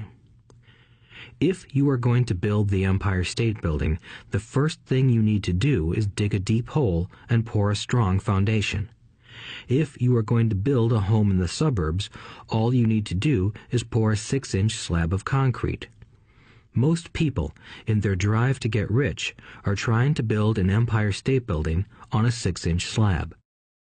Our school system, created in the agrarian age, still believes in homes with no foundation. Dirt floors are still the rage, so kids graduate from school with virtually no financial foundation. One day, sleepless and deep in debt in suburbia, living the American dream, they decide that the answer to their financial problems is to find a way to get rich quick. Construction on the skyscraper begins. It goes up quickly, and soon, instead of the Empire State Building, we have the Leaning Tower of Suburbia. The sleepless nights return. As for Mike and me in our adult years, both of our choices were possible because we were taught to pour a strong financial foundation when we were just kids. Accounting is possibly the most confusing, boring subject in the world, but if you want to be rich long term, it could be the most important subject. For Rich Dad, the question was how to take a boring and confusing subject and teach it to kids. The answer he found was to make it simple by teaching it in pictures. My rich dad poured a strong financial foundation for Mike and me. Since we were just kids, he created a simple way to teach us. For years, he only drew pictures and used few words. Mike and I understood the simple drawings, the jargon, the movement of money, and then in later years, Rich Dad began adding numbers. Today, Mike has gone on to master much more complex and sophisticated accounting analysis because he had to in order to run his empire. I am not as sophisticated because my empire is smaller, yet we come from the same simple foundation. Over the following pages, we will discuss those same simple line drawings Mike's dad created for us. Though basic, those drawings helped guide two little boys in building great sums of wealth on a solid and deep foundation. Rule number 1. You must know the difference between an asset and a liability, and buy assets. If you want to be rich, this is all you need to know. It is rule number 1. It is the only rule. This may sound absurdly simple, but most people have no idea how profound this rule is. Most people struggle financially because they do not know the difference between an asset and a liability. Rich people acquire assets. The poor and middle class acquire liabilities that they think are assets, said Rich Dad. When Rich Dad explained this to Mike and me, we thought he was kidding. Here we were, nearly teenagers, and waiting for the secret to getting rich. And this was his answer. It was so simple that we stopped for a long time to think about it. "What is an asset?" asked Mike. "Don't worry right now," said Rich Dad. "Just let the idea sink in. If you can comprehend the simplicity, your life will have a plan and be financially easy. It is simple. That is why the idea is missed." "You mean all we need to know is what an asset is, acquire them, and we'll be rich?" I asked. Rich Dad nodded his head. "It's that simple." "If it's that simple, how come everyone is not rich?" I asked. Rich Dad smiled. "Because people do not know the difference between an asset and a liability." I remember asking, how could adults be so misguided? If it is that simple, if it is that important, why would everyone not want to find out? It took Rich Dad only a few minutes to explain what assets and liabilities were. as an adult, I have difficulty explaining it to other adults. The simplicity of the idea escapes them because they have been educated differently. They were taught by other educated professionals, such as bankers, accountants, real estate agents, financial planners, and so forth. The difficulty comes in asking adults to unlearn or become children again. An intelligent adult often feels it is demeaning to pay attention to simplistic definitions. Rich Dad believed in the KISS principle. Keep it simple, stupid, or keep it super simple. So he kept it simple for us, and that made our financial foundation strong. So what causes the confusion? How could something so simple be so screwed up? Why would someone buy an asset that was really a liability? The answer is found in basic education. We focus on the word literacy and not financial literacy. What defines something to be an asset or a liability are not words. In fact, if you really want to be confused, look up the words asset and liability in the dictionary. I know the definition may sound good to a trained accountant, but for the average person, it makes no sense. But we adults are often too proud to admit that something does not make sense. To us young boys, Rich Dad said, "What defines an asset are not words, but numbers. And if you can't read the numbers, you can't tell an asset from a hole in the ground." In accounting, Rich Dad would say, it's not the numbers, but what the numbers are telling you. It's just like words. It's not the words, but the story the words are telling you. If you want to be rich, you've got to read and understand numbers. If I heard that once, I heard it 1,000 times from my rich dad. And I also heard the rich acquire assets and the poor and middle class acquire liabilities. Here is how to tell the difference between an asset and a liability. Most accountants and financial professionals do not agree with the definitions, but these simple drawings were the start of strong financial foundations for two young boys. An asset is something that puts money in my pocket. A liability is something that takes money out of my pocket. This is really all you need to know. If you want to be rich, simply spend your life buying assets. If you want to be poor or middle class, spend your life buying liabilities. Illiteracy, both in words and numbers, is the foundation of financial struggle. If people are having difficulties financially, there is something that they don't understand, either in words or numbers. The rich are rich because they are more literate in different areas than people who struggle financially. So if you want to be rich and maintain your wealth, it's important to be financially literate in words as well as numbers. Numbers alone mean little, just as words out of context mean little. It's the story that counts. In financial reporting, reading numbers is looking for the plot, the story of where the cash is flowing. In 80% of most families, the financial story paints a picture of hard work to get ahead. However, this effort is for naught because they spend their lives buying liabilities instead of assets. Everyone has living expenses, the need for food, shelter, and clothing.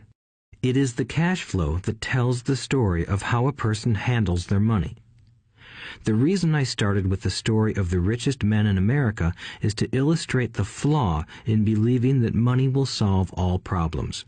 That is why I cringe whenever I hear people ask me how to get rich quicker or where they should start. I often hear, "I'm in debt, so I need to make more money." But more money will often not solve the problem. In fact, it may compound the problem. Money often makes obvious our tragic human flaws, putting a spotlight on what we don't know. That is why, all too often, a person who comes into a sudden windfall of cash, let's say an inheritance, a pay raise, or lottery winnings, soon returns to the same financial mess, if not worse than the mess they were in before. Money only accentuates the cash flow pattern running in your head. If your pattern is to spend everything you get, most likely an increase in cash will just result in an increase in spending. Thus the saying, "A fool and his money is one big party." I have said many times that we go to school to gain scholastic and professional skills, both of which are important. We learn to make money with our professional skills. In the 1960s, when I was in high school, if someone did well academically, people assumed this bright student would go on to be a medical doctor because it was the profession with the promise of the greatest financial reward. Today, doctors face financial challenges I wouldn't wish on my worst enemy. Insurance companies taking control of the business, managed health care, government intervention, and malpractice suits. Today, kids want to be famous athletes, movie stars, rock stars, beauty queens, or CEOs because that is where the fame, money, and prestige are. That is the reason it is so hard to motivate kids in school today. They know that professional success is no longer solely linked to academic success, as it once was. Because students leave school without financial skills, millions of educated people pursue their profession successfully, but later find themselves struggling financially. They work harder, but don't get ahead. What is missing from their education is not how to make money, but how to manage money. It's called financial aptitude, what you do with the money once you make it, how to keep people from taking it from you, how to keep it longer, and how to make that money work hard for you. Most people don't understand why they struggle financially because they don't understand cash flow. A person can be highly educated, professionally successful, and financially illiterate. These people often work harder than they need to because they learned how to work hard, but not how to have their money work hard for them. The story of how the quest for a financial dream turns into a financial nightmare. The classic story of hardworking people has set a pattern. Recently married, the happy, highly educated young couple moves into one of their cramped, rented apartments. Immediately, they realize that they are saving money because two can live as cheaply as one. The problem is the apartment is cramped. They decide to save money to buy their dream home so they can have kids. They now have two incomes, and they begin to focus on their careers. Their incomes begin to increase. As their incomes go up, their expenses go up as well. The number one expense for most people is taxes. Many people think it's income tax, but for most Americans, their highest tax is Social Security. As an employee, it appears as if the Social Security tax combined with the Medicare tax rate is roughly 7.5%, but it's really 15% since the employer must match the Social Security amount. In essence, it is money the employer can't pay you. On top of that, you still have to pay income tax on the amount deducted from your wages for Social Security tax. Income you never received because it went directly to Social Security through withholding. Going back to the young couple, as a result of their incomes increasing, they decide to buy the house of their dreams. Once in their house, they have a new tax called property tax. Then they buy a new car, new furniture, and new appliances to match their new house. All of a sudden, they wake up and their liabilities column is full of mortgage and credit card debt. Their liabilities go up. They're now trapped in the rat race. Pretty soon, a baby comes along and they work harder. The process repeats itself. Higher incomes cause higher taxes, also called bracket creep. A credit card comes in the mail. They use it. It maxes out. A loan company calls and says their greatest asset, their home, has appreciated in value. Because their credit is so good, the company offers a bill consolidation loan and tells them the intelligent thing to do is clear off the high-interest consumer debt by paying off their credit card. And besides, interest on their home is a tax deduction. They go for it and pay off those high-interest credit cards. They breathe a sigh of relief. Their credit cards are paid off.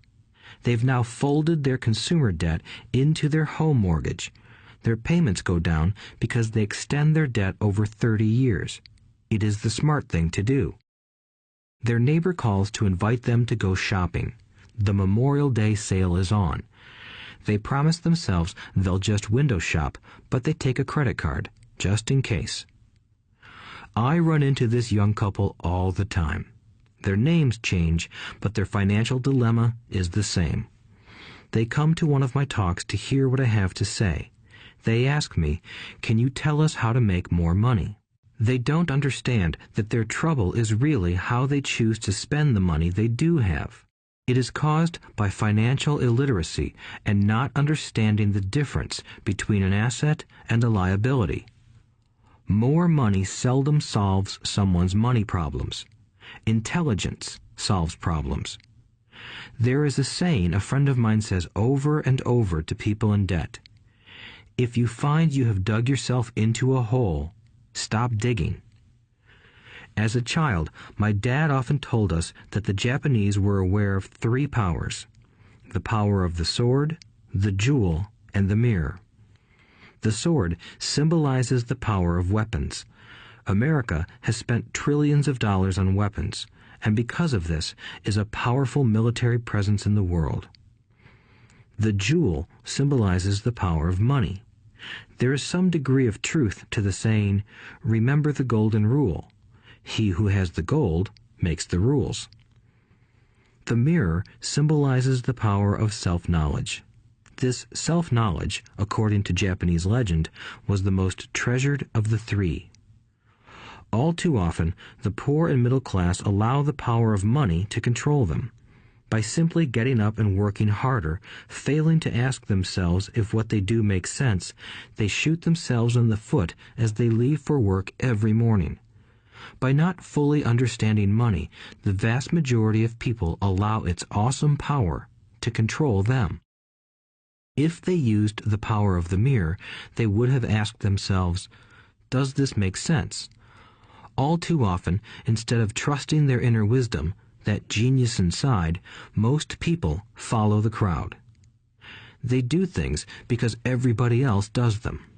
They conform rather than question. Often, they mindlessly repeat what they have been told. Diversify. Your home is an asset.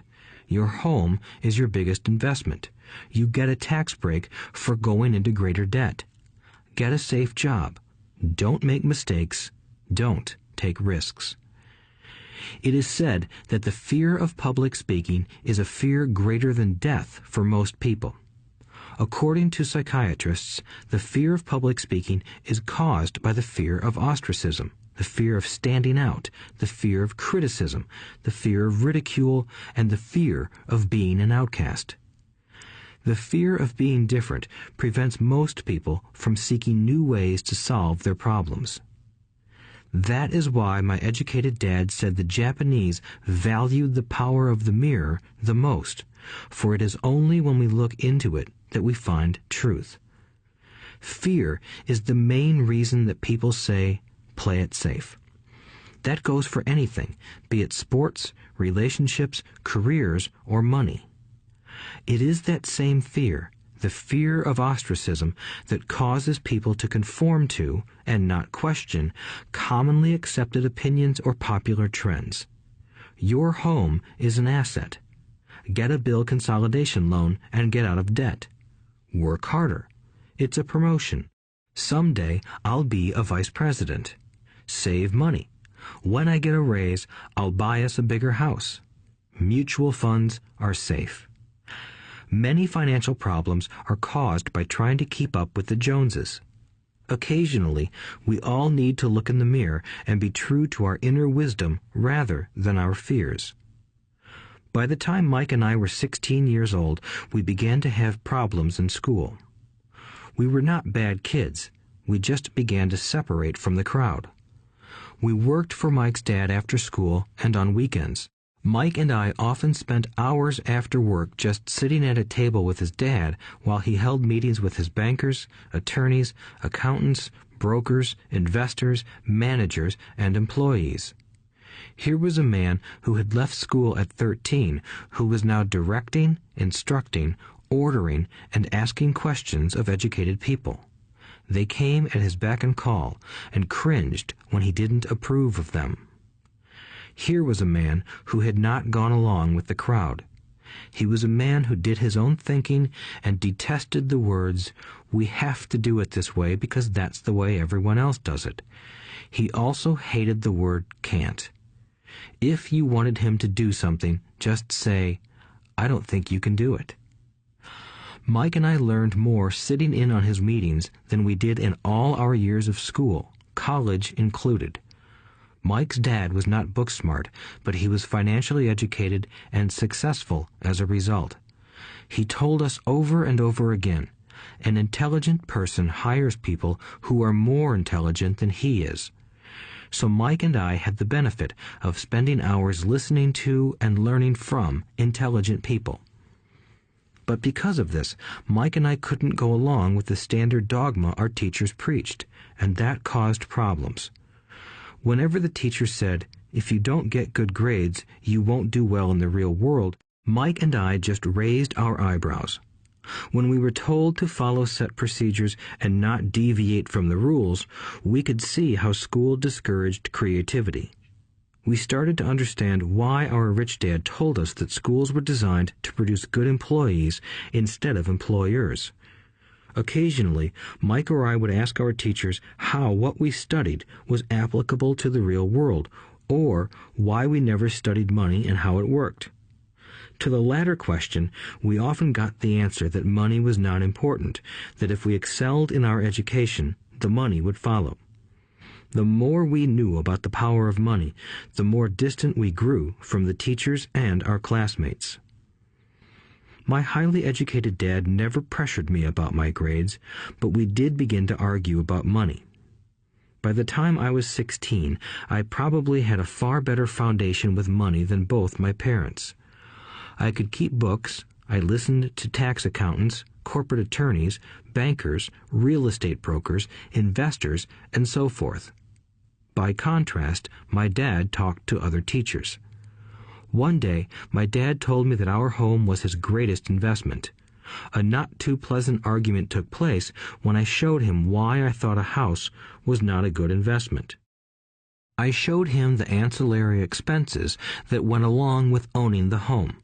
A bigger home meant bigger expenses, and the cash flow kept going out through the expense column. Today, people still challenge me on the idea of a house not being an asset.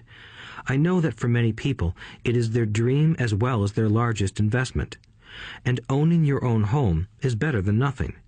I simply offer an alternative way of looking at this popular dogma. If my wife and I were to buy a bigger, flashier house, we realize it wouldn't be an asset.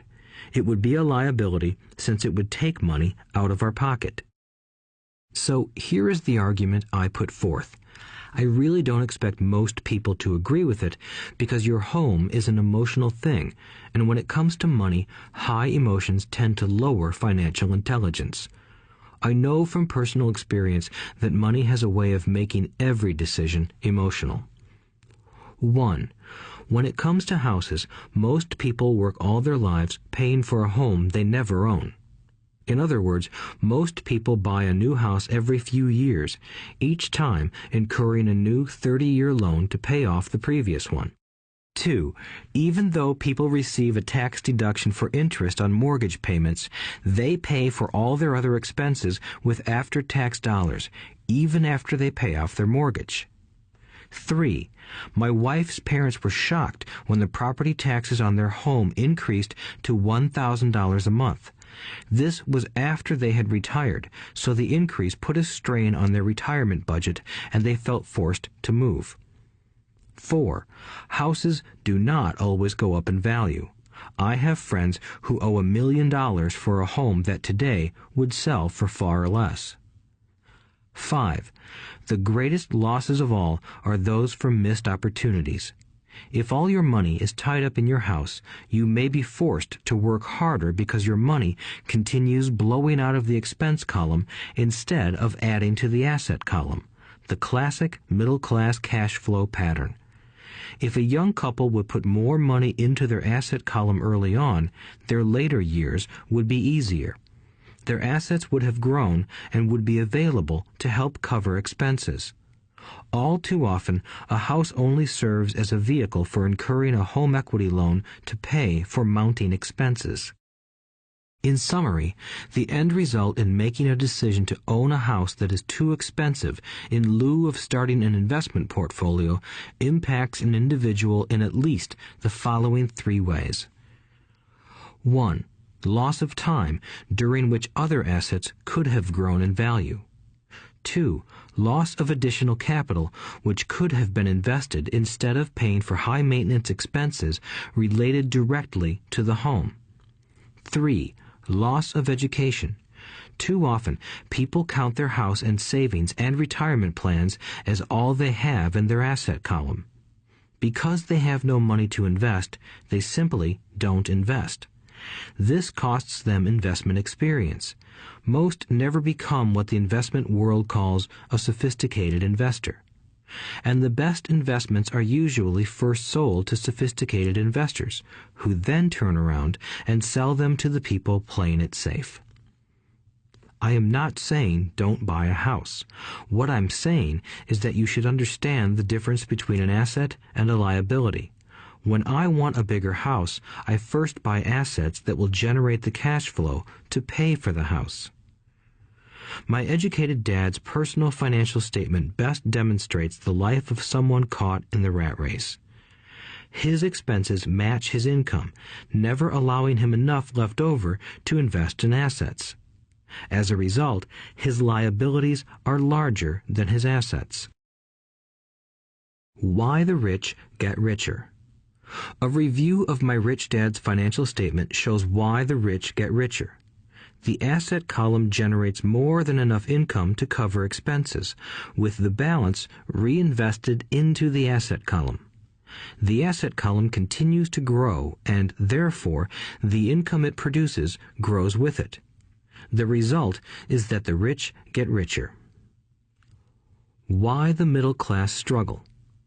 The middle class finds itself in a constant state of financial struggle. Their primary income is through their salary. As their wages increase, so do their taxes. Their expenses tend to increase in proportion to their salary increase, hence the phrase, the rat race.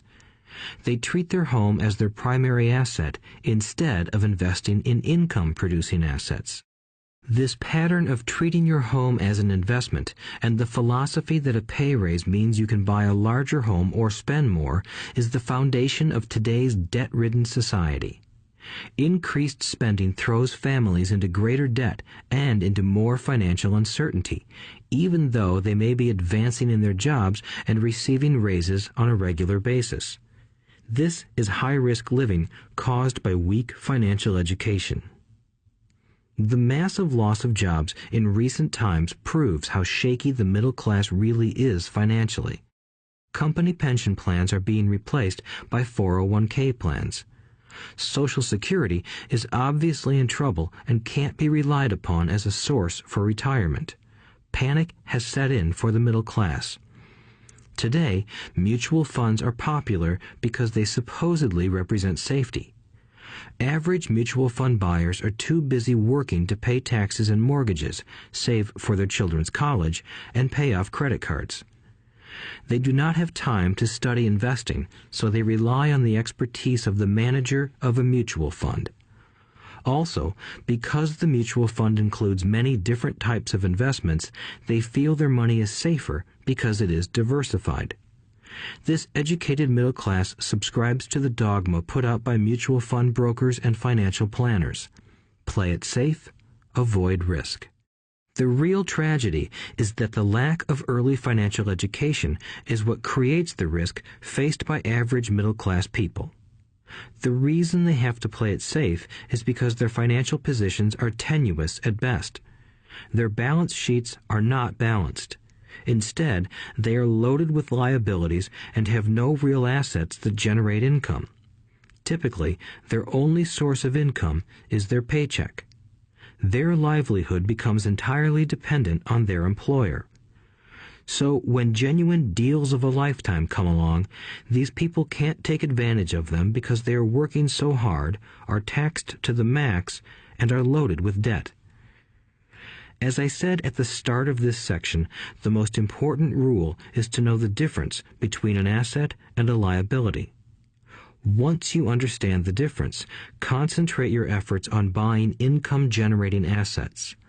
That's the best way to get started on a path to becoming rich. Keep doing that, and your asset column will grow. Keep liabilities and expenses down so more money is available to continue pouring into the asset column. Soon, the asset base will be so deep that you can afford to look at more speculative investments. Investments that may have returns of 100% to infinity. $5,000 investments that are soon turned into $1 million or more. Investments that the middle class calls too risky. The investment is not risky for the financially literate. As an employee who is also a homeowner, your working efforts are generally as follows. 1. You work for the company. Employees make their business owner or the shareholders rich, not themselves. Your efforts and success will help provide for the owner's success and retirement. 2. You work for the government. The government takes its share from your paycheck before you even see it. By working harder, you simply increase the amount of taxes taken by the government. Most people work from January to May just for the government. 3. You work for the bank. After taxes, your next largest expense is usually your mortgage and credit card debt. The problem with simply working harder is that each of these 3 levels takes a greater share of your increased efforts. You need to learn how to have your increased efforts benefit you and your family directly. Once you have decided to concentrate on minding your own business, focusing your efforts on acquiring assets instead of a bigger paycheck, how do you set your goals? Most people must keep their job and rely on their wages to fund their acquisition of assets. As their assets grow, how do they measure the extent of their success? When does someone know that they are rich, that they have wealth? As well as having my own definitions for assets and liabilities, I also have my own definition for wealth. Actually, I borrowed it from a man named R. Buckminster Fuller. Some call him a quack, and others call him a genius. Years ago, he got architects buzzing because he applied for a patent for something he called a geodesic dome. But in the application, Fuller also said something about wealth. It was pretty confusing at first, but after reading it, it began to make some sense. Wealth is a person's ability to survive so many number of days forward, or, if I stopped working today, how long could I survive?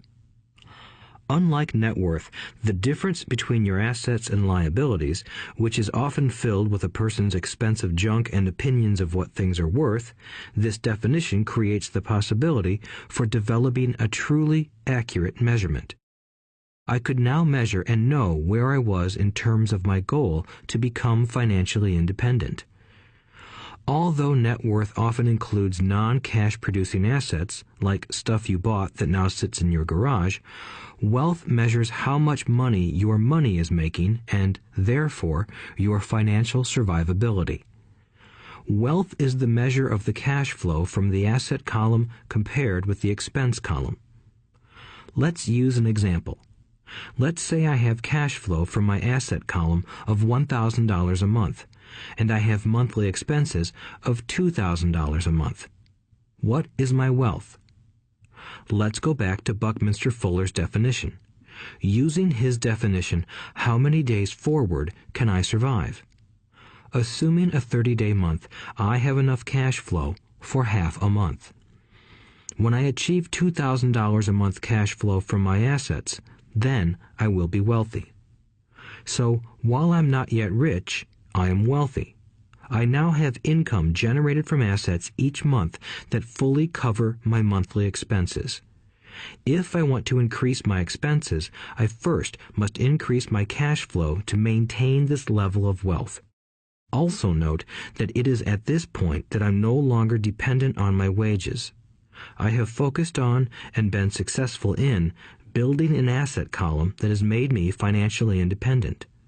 If I quit my job today, I would be able to cover my monthly expenses with the cash flow from my assets. My next goal would be to have the excess cash flow from my assets reinvested into the asset column. The more money that goes into my asset column, the more my asset column grows. The more my assets grow, the more my cash flow grows. And as long as I keep my expenses less than the cash flow from these assets, I grow richer with more and more income from sources other than my physical labor. As this reinvestment process continues, I am well on my way to becoming rich. Just remember this simple observation. The rich buy assets. The poor only have expenses. The middle class buy liabilities they think are assets. So how do I start minding my own business? What is the answer? Listen to the founder of McDonald's in the next chapter. Chapter 3. Lesson 3. Mind your own business. The rich focus on their asset columns while everyone else focuses on their income statements. In 1974, Ray Kroc, the founder of McDonald's, was asked to speak to the MBA class at the University of Texas at Austin. A friend of mine was a student in that MBA class. After a powerful and inspiring talk, the class adjourned and the students asked Ray if he would join them at their favorite hangout to have a few beers. Ray graciously accepted. "What business am I in?" Ray asked once the group had all their beers in hand. Everyone laughed, my friend said. Most of the MBA students thought Ray was just fooling around. No one answered, so Ray asked again. "What business do you think I'm in?" The students laughed again, and finally one brave soul yelled out, "Ray, who in the world doesn't know that you're in the hamburger business?" Ray chuckled. "That's what I thought you would say."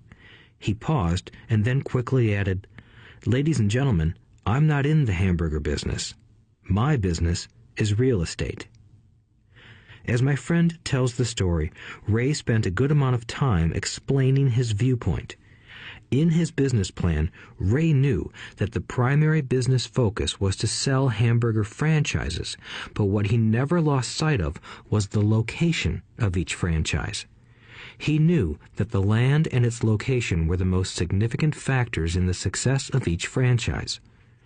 Basically, the person who bought the franchise was also buying the real estate under the franchise for Ray Kroc's organization.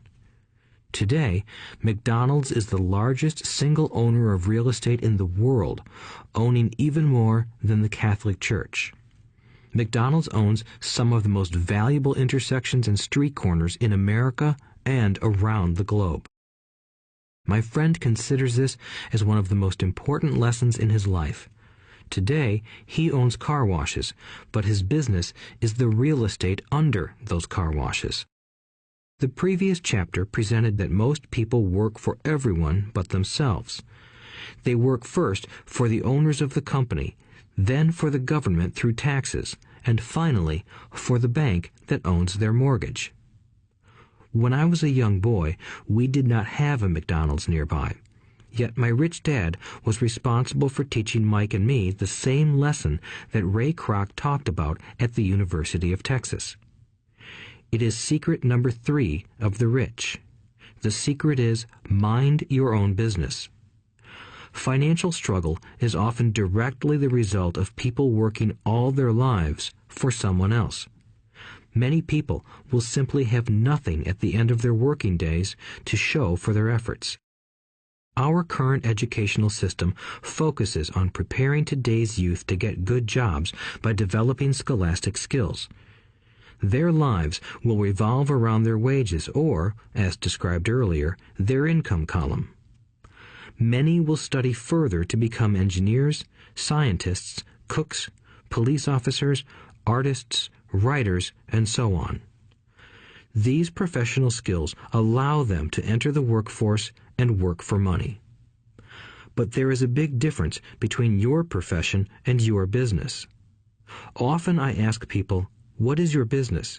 And they will say, "Oh, I'm a banker." Then I ask them if they own the bank, and they usually respond, "No, I work there." In that instance, they have confused their profession with their business. Their profession may be a banker, but they still need their own business. A problem with school is that you often become what you study. So if you study cooking, you become a chef.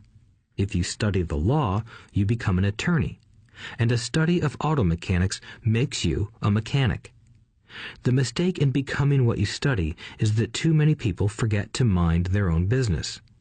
They spend their lives minding someone else's business and making that person rich. To become financially secure, a person needs to mind their own business. Your business revolves around your asset column, not your income column. As stated earlier, the number one rule is to know the difference between an asset and a liability and to buy assets. The rich focus on their asset columns, while everyone else focuses on their income statements. That is why we hear so often, "I need a raise. If only I had a promotion. I am going back to school to get more training so I can get a better job. I am going to work overtime. Maybe I can get a second job." In some circles, these are sensible ideas, but you are still not minding your own business. These ideas all still focus on the income column and will only help a person become more financially secure if the additional money is used to purchase income-generating assets. The primary reason the majority of the poor and middle class are fiscally conservative, which means I can't afford to take risks, is that they have no financial foundation. They have to cling to their jobs and play it safe. When downsizing became the in thing to do, millions of workers found out their largest so-called asset, their home, was eating them alive. Their asset was costing them money every month. Their car, another asset, was eating them alive. The golf clubs in the garage that cost $1,000 were not worth $1,000 anymore. Without job security, they had nothing to fall back on. What they thought were assets could not help them survive in a time of financial crisis. I assume most of us have filled out a credit application to buy a house or a car. It's always interesting to look at the net worth section because of what accepted banking and accounting practices allow a person to count as assets. One day when I wanted a loan, my financial position did not look too good. So I added my new golf clubs, my art collection, books, electronics, Armani suits, wristwatches, shoes, and other personal effects to boost the number in the asset column. But I was turned down because I had too much investment real estate. The loan committee didn't like that I made so much money from rent. They wanted to know why I did not have a normal job with a salary. They did not question the Armani suits, golf clubs, or art collection. Life is sometimes tough when you do not fit the standard profile. I cringe every time I hear someone say to me that their net worth is $1 million or $100,000 or whatever. One of the main reasons net worth is not accurate is simply because the moment you begin selling your assets, you are taxed for any gains. So many people have put themselves in deep financial trouble when they run short of income. To raise cash, they sell their assets, but their personal assets can generally be sold for only a fraction of the value that is listed on their personal balance sheet. Or, if there is a gain on the sale of the assets, they are taxed on the gain. So again, the government takes its share, thus reducing the amount available to help them out of debt. That is why I say someone's net worth is often worth less than they think. Start minding your own business. Keep your daytime job, but start buying real assets, not liabilities or personal effects that have no real value once you get them home. A new car loses nearly 25% of the price you pay for it the moment you drive it off the lot. It is not a true asset even if your banker lets you list it as one. My $400 new titanium driver was worth $150 the moment I teed off. Keep expenses low, reduce liabilities, and diligently build a base of solid assets. For young people who have not yet left home, it is important for parents to teach them the difference between an asset and a liability. Get them to start building a solid asset column before they leave home, get married, buy a house, have kids, and get stuck in a risky financial position, clinging to a job and buying everything on credit. I see so many young couples who get married and trap themselves into a lifestyle that will not let them get out of debt for most of their working years. For many people, just as the last child leaves home, the parents realize they have not adequately prepared for retirement and they begin to scramble to put some money away. Then their own parents become ill and they find themselves with new responsibilities. So what kind of assets am I suggesting that you or your children acquire? In my world, real assets fall into the following categories. Businesses that do not require my presence. I own them, but they are managed or run by other people. If I have to work there, it's not a business. It becomes my job. Stocks, bonds, income-generating real estate, notes, IOUs, royalties from intellectual property such as music, scripts, and patents. Anything else that has value, produces income, or appreciates, and has a ready market. As a young boy, my educated dad encouraged me to find a safe job, but my rich dad encouraged me to begin acquiring assets that I loved. If you don't love it, you won't take care of it. I collect real estate simply because I love buildings and land. I love shopping for them, and I could look at them all day long. When problems arise, the problems aren't so bad that it changes my love for real estate. For people who hate real estate, they shouldn't buy it.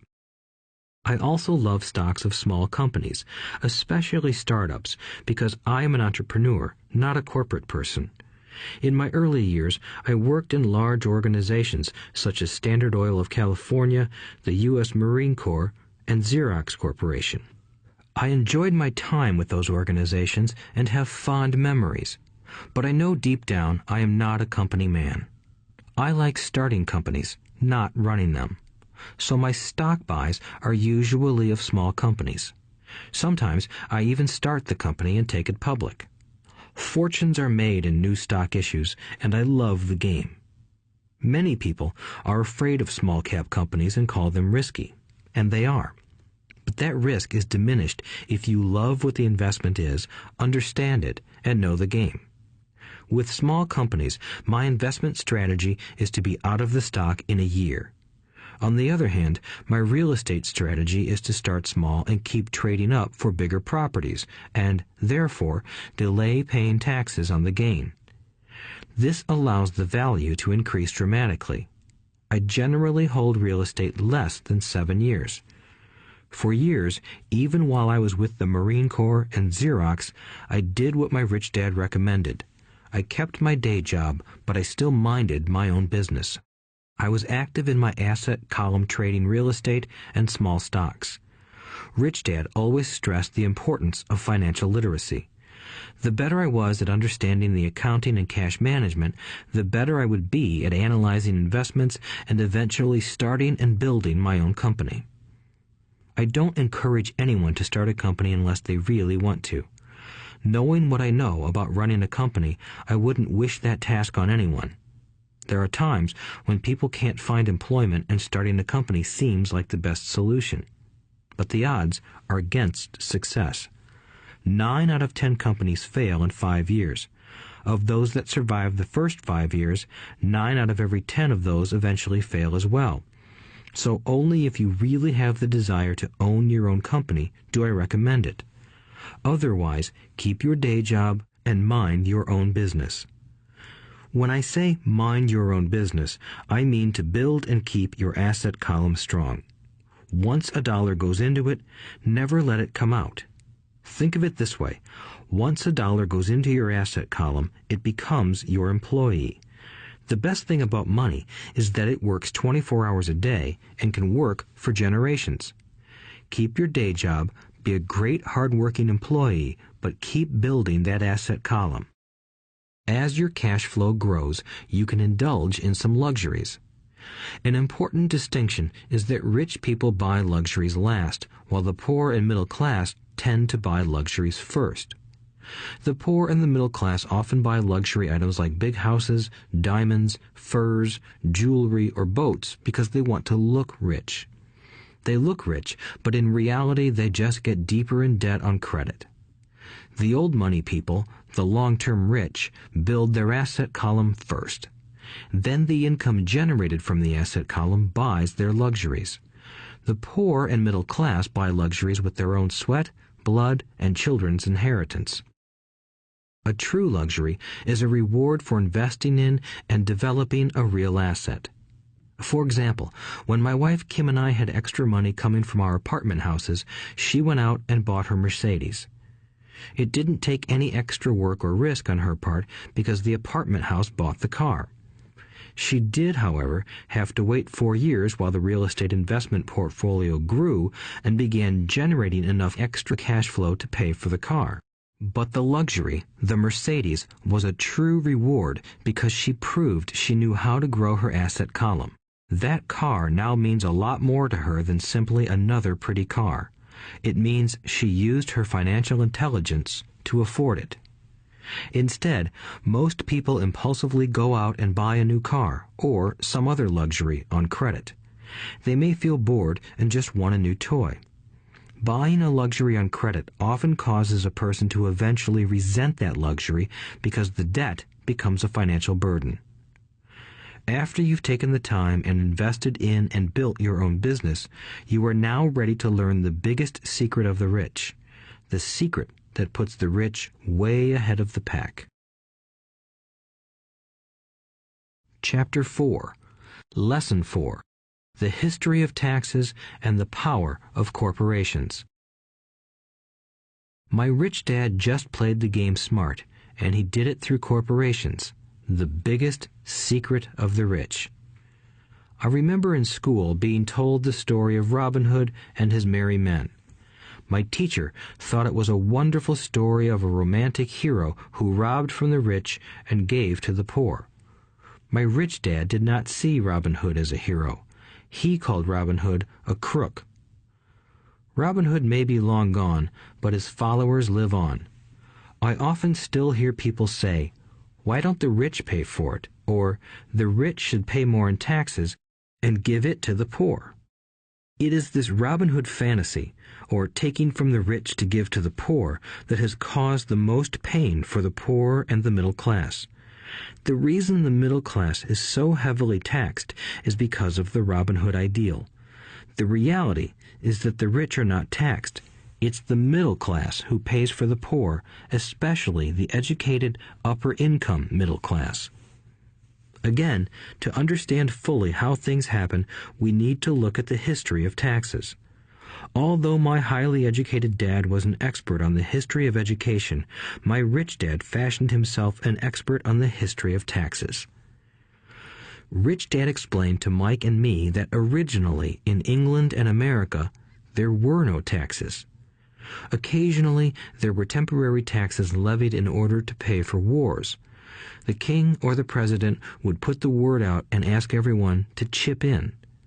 Taxes were levied in Britain for the fight against Napoleon from 1799 to 1816, and in America to pay for the Civil War from 1861 to 1865. In 1874, England made income tax a permanent levy on its citizens. In 1913, an income tax became permanent in the United States with the adoption of the 16th Amendment to the U.S. Constitution. At one time, Americans were anti-tax. It had been the tax on tea that led to the famous Tea Party in Boston Harbor, an incident that helped ignite the Revolutionary War. It took approximately 50 years in both England and the United States to sell the idea of a regular income tax. What these historical dates fail to reveal is that both of these taxes were initially levied against only the rich. It was this point that Rich Dad wanted Mike and me to understand. He explained that the idea of taxes was made popular and accepted by the majority by telling the poor and the middle class that taxes were created only to punish the rich. This is how the masses voted for the law, and it became constitutionally legal. Although it was intended to punish the rich, in reality it wound up punishing the very people who voted for it, the poor and middle class. Once government got a taste of money, its appetite grew, said Rich Dad. Your dad and I are exactly opposite. He's a government bureaucrat, and I am a capitalist. We get paid, and our success is measured on opposite behaviors. He gets paid to spend money and hire people. The more he spends and the more people he hires, the larger his organization becomes. In the government, a large organization is a respected organization. On the other hand, within my organization, the fewer people I hire and the less money I spend, the more I am respected by my investors. That's why I don't like government people. They have different objectives than most business people. As the government grows, more and more tax dollars are needed to support it. My educated dad sincerely believed that government should help people. He loved John F. Kennedy and especially the idea of the Peace Corps. He loved the idea so much that both he and my mom worked for the Peace Corps, training volunteers to go to Malaysia, Thailand, and the Philippines. He always strived for additional grants and budget increases so he could hire more people, both in his job with the Education Department and in the Peace Corps. From the time I was about 10 years old, I would hear from my rich dad that government workers were a pack of lazy thieves, and from my poor dad I would hear how the rich were greedy crooks who should be made to pay more taxes. Both sides had valid points. It was difficult to go to work for one of the biggest capitalists in town and come home to a father who was a prominent government leader. It was not easy to know which dad to believe.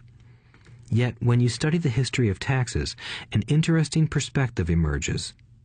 As I said, the passage of taxes was only possible because the masses believed in the Robin Hood theory of economics. Take from the rich and give to everyone else. The problem was that the government's appetite for money was so great that taxes soon needed to be levied on the middle class, and from there it kept trickling down. However, the rich saw an opportunity because they don't play by the same set of rules. The rich knew about corporations, which became popular in the days of sailing ships. The rich created the corporation as a vehicle to limit their risk to the assets of each voyage. The rich put their money into a corporation to finance the voyage. The corporation would then hire a crew to sail to the New World to look for treasure. If the ship was lost, the crew lost their lives, but the loss to the rich would be limited only to the money they invested for that particular voyage. It is the knowledge of the legal corporate structure that really gives the rich a vast advantage over the poor and middle class. Having two fathers teaching me, one a socialist and the other a capitalist, I quickly began to realize that the philosophy of the capitalist made more financial sense to me. It seemed to me that the socialists ultimately penalized themselves due to their lack of financial education. No matter what the take from the rich crowd came up with, the rich always found a way to outsmart them. That is how taxes were eventually levied on the middle class. The rich outsmarted the intellectuals solely because they understood the power of money, a subject not taught in schools. How did the rich outsmart the intellectuals? Once the take from the rich tax was passed, cash started flowing into government coffers. Initially, people were happy. Money was handed out to government workers and the rich. It went to government workers in the form of jobs and pensions, and it went to the rich via their factories receiving government contracts. The government received a large pool of money, but the problem was the fiscal management of that money. The government ideal is to avoid having excess money. If you fail to spend your allotted funds, you risk losing it in the next budget. You would certainly not be recognized for being efficient. Business people, on the other hand, are rewarded for having excess money and are applauded for their efficiency. As this cycle of growing government spending continued, the demand for money increased, and the tax the rich idea was adjusted to include lower income levels down to the very people who voted it in, the poor and the middle class. True capitalists used their financial knowledge to simply find an escape. They headed back to the protection of a corporation. But what many people who have never formed a corporation don't know is that a corporation is not really a thing. A corporation is merely a file folder with some legal documents in it, sitting in some attorney's office and registered with a state government agency. It's not a big building or a factory or a group of people. A corporation is merely a legal document that creates a legal body without a soul. Using it, the wealth of the rich was once again protected. It was popular because the income tax rate of a corporation is less than the individual income tax rates. In addition, certain expenses could be paid by a corporation with pre-tax dollars. This war between the haves and have-nots has raged for hundreds of years. The battle is waged whenever and wherever laws are made, and it will go on forever. The problem is that the people who lose are the uninformed, the ones who get up every day and diligently go to work and pay taxes. If they only understood the way the rich play the game, they could play it too. Then they would be on their way to their own financial independence. This is why I cringe every time I hear a parent advise their children to go to school so they can find a safe, secure job. An employee with a safe, secure job without financial aptitude has no escape. Average Americans today work 5 to 6 months for the government just to cover their taxes. In my opinion, that is simply too long. The harder you work, the more you pay the government. That is why I believe that the idea of take from the rich backfired on the very people who voted it in. Every time people try to punish the rich don't simply comply. They react. They have the money, power, and intent to change things. They don't just sit there and voluntarily pay more taxes. Instead, they search for ways to minimize their tax burden. They hire smart attorneys and accountants and persuade politicians to change laws or create legal loopholes. They use their resources to effect change.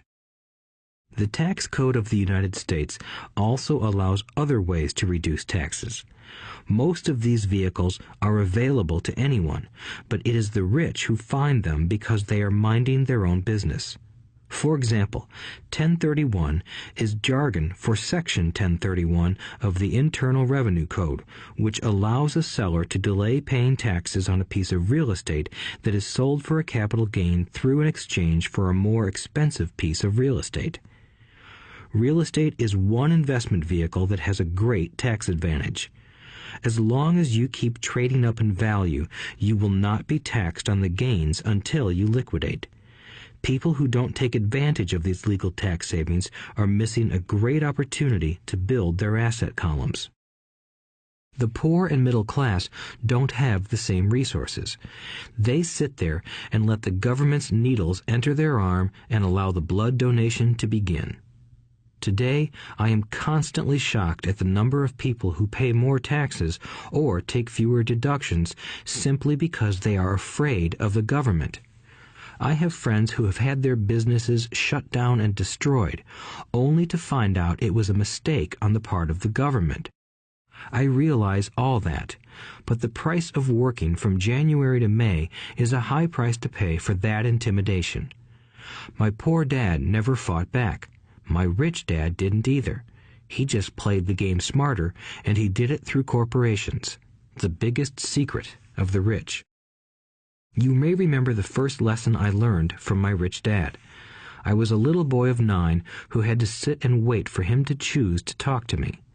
I sat in his office waiting for him to get to me. He was ignoring me on purpose.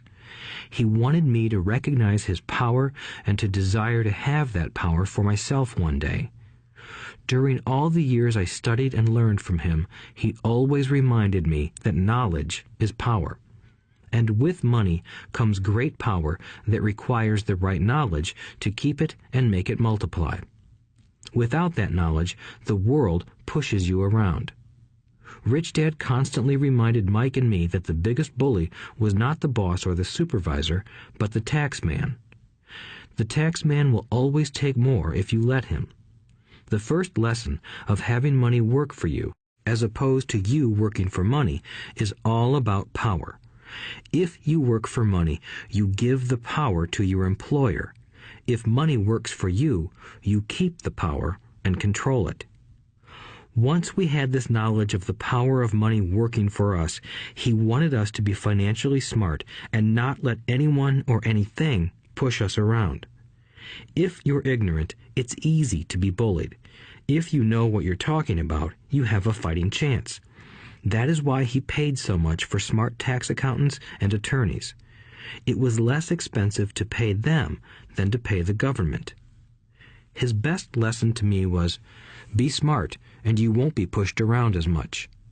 He knew the law because he was a law-abiding citizen and because it was expensive to not know the law. If you know you're right, you're not afraid of fighting back, even if you are taking on Robin Hood and his band of merry men. My highly educated dad always encouraged me to land a good job with a strong corporation.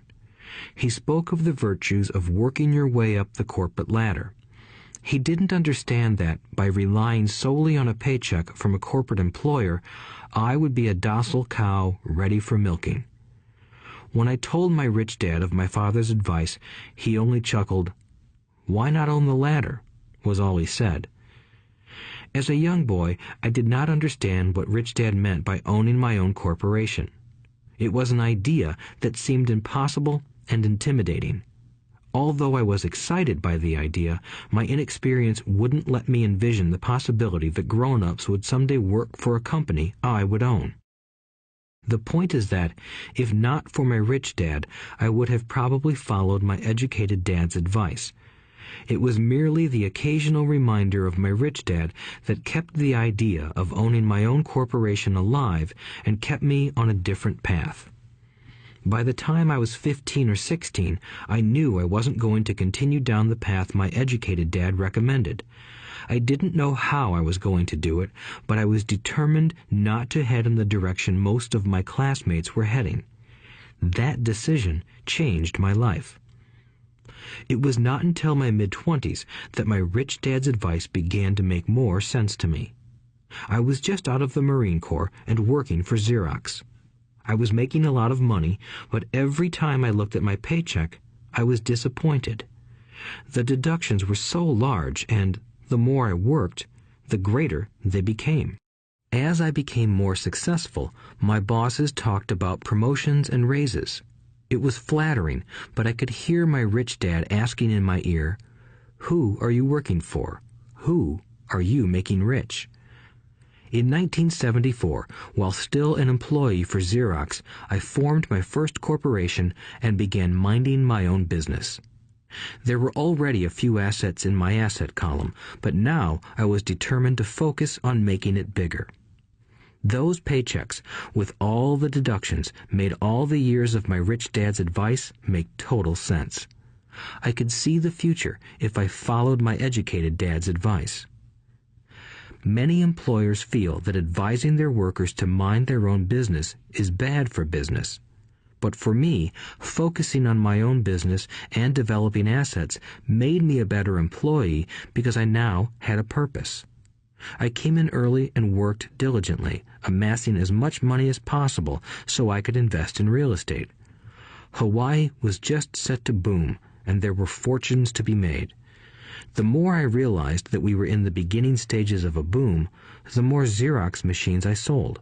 The more I sold, the more money I made, and, of course, the more deductions came out of my paycheck. It was inspiring.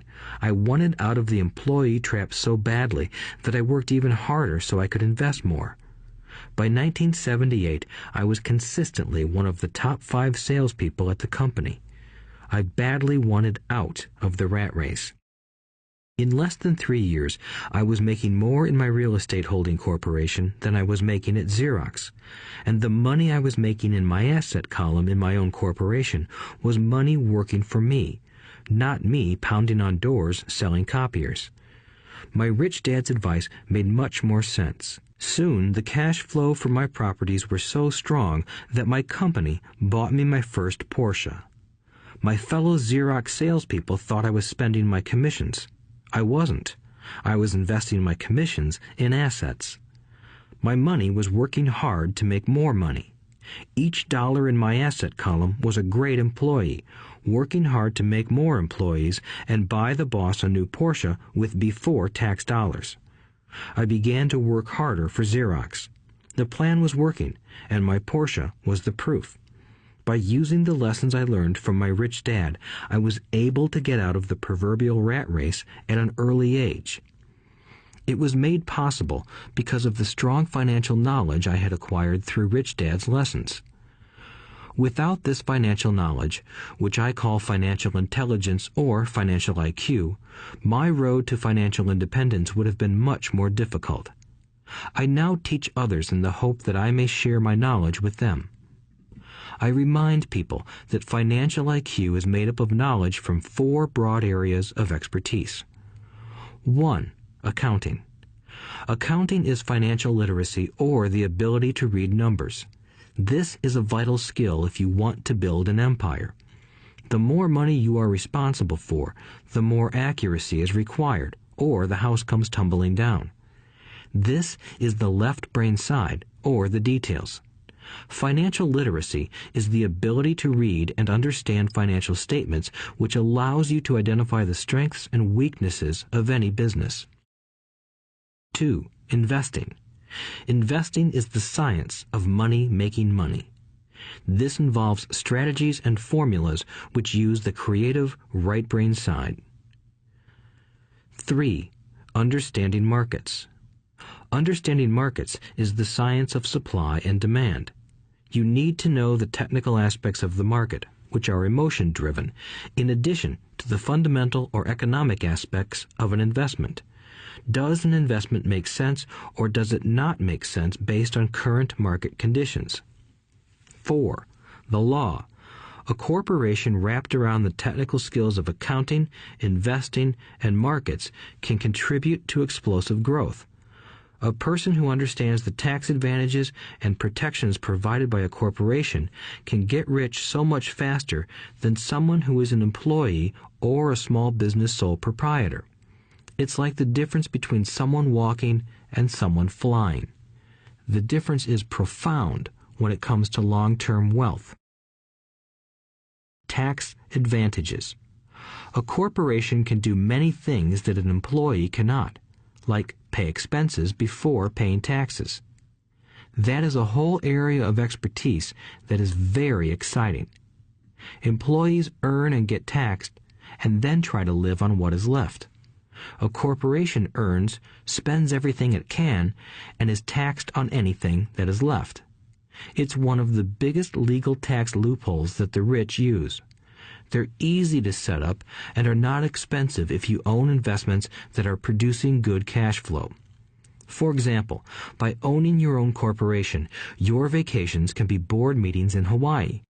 Car payments, insurance, repairs, and health club memberships are company expenses. Most restaurant meals are partial expenses, and on. But it's done legally with pre-tax dollars. Protection from lawsuits. We live in a litigious society. Everybody wants a piece of your action. The rich hide much of their wealth using vehicles such as corporations and trusts to protect their assets from creditors. When someone sues a wealthy individual, they are often met with layers of legal protection and often find that the wealthy person actually owns nothing. They control everything, but own nothing. The poor and middle class try to own everything and lose it to the government or to fellow citizens who like to sue the rich. They learned it from the Robin Hood story. Take from the rich and give it to the poor. It is not the purpose of this audiobook to go into the specifics of owning a corporation. But I will say that if you own any kind of legitimate assets, I would consider finding out more about the benefits and protection offered by a corporation as soon as possible. There are many books written on the subject that will detail the benefits and even walk you through the steps necessary to set up a corporation. Garrett Sutton's books on corporations provide wonderful insight into the power of personal corporations. Financial IQ is actually the synergy of many skills and talents. I would say it is the combination of the 4 technical skills listed above that make up basic financial intelligence. If you aspire to great wealth, it is the combination of these skills that will greatly amplify your financial intelligence. In summary, business owners with corporations 1. Earn, 2. Spend, 3. Pay taxes. Employees who work for corporations 1. Earn, 2. Pay taxes, 3. Spend. As part of your overall financial strategy, I recommend that you learn about the protection that legal entities can provide for businesses and assets. Chapter 5. Lesson 5. The rich invent money. Often in the real world, it's not the smart who get ahead, but the bold. Last night, I took a break from writing and watched a TV program on the history of a young man named Alexander Graham Bell. Bell had just patented his telephone and was having growing pains because the demand for his new invention was so strong. Needing a bigger company, he then went to the giant at that time, Western Union, and asked them if they would buy his patent and his tiny company. He wanted $100,000 for the whole package. The president of Western Union scoffed at him and turned him down, saying the price was ridiculous. The rest is history. A multi-billion-dollar industry emerged, and AT&T was born. The evening news came on right after the story of Alexander Graham Bell. On the news was a story of another downsizing at a local company. The workers were angry and complained that the company ownership was unfair. A terminated manager of about 45 years of age had his wife and 2 babies at the plant and was begging the guards to let him talk to the owners to ask if they would reconsider his termination. He had just bought a house and was afraid of losing it. The camera focused in on his pleading for all the world to see. Needless to say, it held my attention. I have been teaching professionally since 1984. It has been a great experience and a rewarding one. It is also a disturbing profession, for I have taught thousands of individuals, and I see one thing in common in all of us, myself included. We all have tremendous potential, and we all are blessed with gifts. Yet the one thing that holds all of us back is some degree of self-doubt. It is not so much the lack of technical information that holds us back, but more the lack of self-confidence.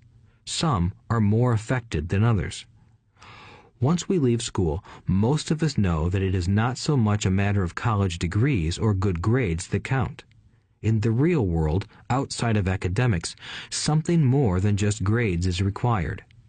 I have heard it called many things: guts, chutzpah, balls, audacity, bravado, cunning, daring, tenacity, and brilliance. This factor, whatever it is labeled, ultimately decides one's future much more than school grades do. Inside each of us is one of these brave, brilliant, and daring characters. There is also the flip side of that character, people who could get down on their knees and beg if necessary. After a year in Vietnam as a Marine Corps pilot, I got to know both of those characters inside of me intimately. One is not better than the other. Yet, as a teacher, I recognized that it was excessive fear and self-doubt that were the greatest detractors of personal genius. It broke my heart to see students know the answers, yet lack the courage to act on the answer. Often in the real world, it's not the smart who get ahead, but the bold. In my personal experience, your financial genius requires both technical knowledge as well as courage. If fear is too strong, the genius is suppressed. In my classes, I strongly urge students to learn to take risks, to be bold, and to let their genius convert that fear into power and brilliance. It works for some and just terrifies others. I have come to realize that for most people, when it comes to the subject of money, they would rather play it safe. I have had to field questions such as, why take risks? Why should I bother developing my financial IQ? Why should I become financially literate? And I answer, just to have more options. There are huge changes up ahead. In the coming years, there will be more people just like the young inventor Alexander Graham Bell. There will be 100 people like Bill Gates and hugely successful companies like Microsoft created every year all over the world. And there will also be many more bankruptcies, layoffs, and downsizings. So why bother developing your financial IQ? No one can answer that but you. Yet I can tell you why I myself do it. I do it because it is the most exciting time to be alive. I'd rather be welcoming change than dreading change. I'd rather be excited about making millions than worrying about not getting a raise. This period we are in now is a most exciting time, unprecedented in our world's history. Generations from now, people will look back at this period of time and remark at what an exciting era it must have been. It was the death of the old and birth of the new. It was full of turmoil, and it was exciting. So why bother developing your financial IQ? Because if you do, you will prosper greatly. And if you don't, this period of time will be a frightening one. It will be a time of watching some people move boldly forward while others cling to worn-out life preservers. Land was wealth 300 years ago, so the person who owned the land owned the wealth. Later, wealth was in factories and production, and America rose to dominance. The industrialist owned the wealth. Today, wealth is in information, and the person who has the most timely information owns the wealth. The problem is that information flies around the world at the speed of light.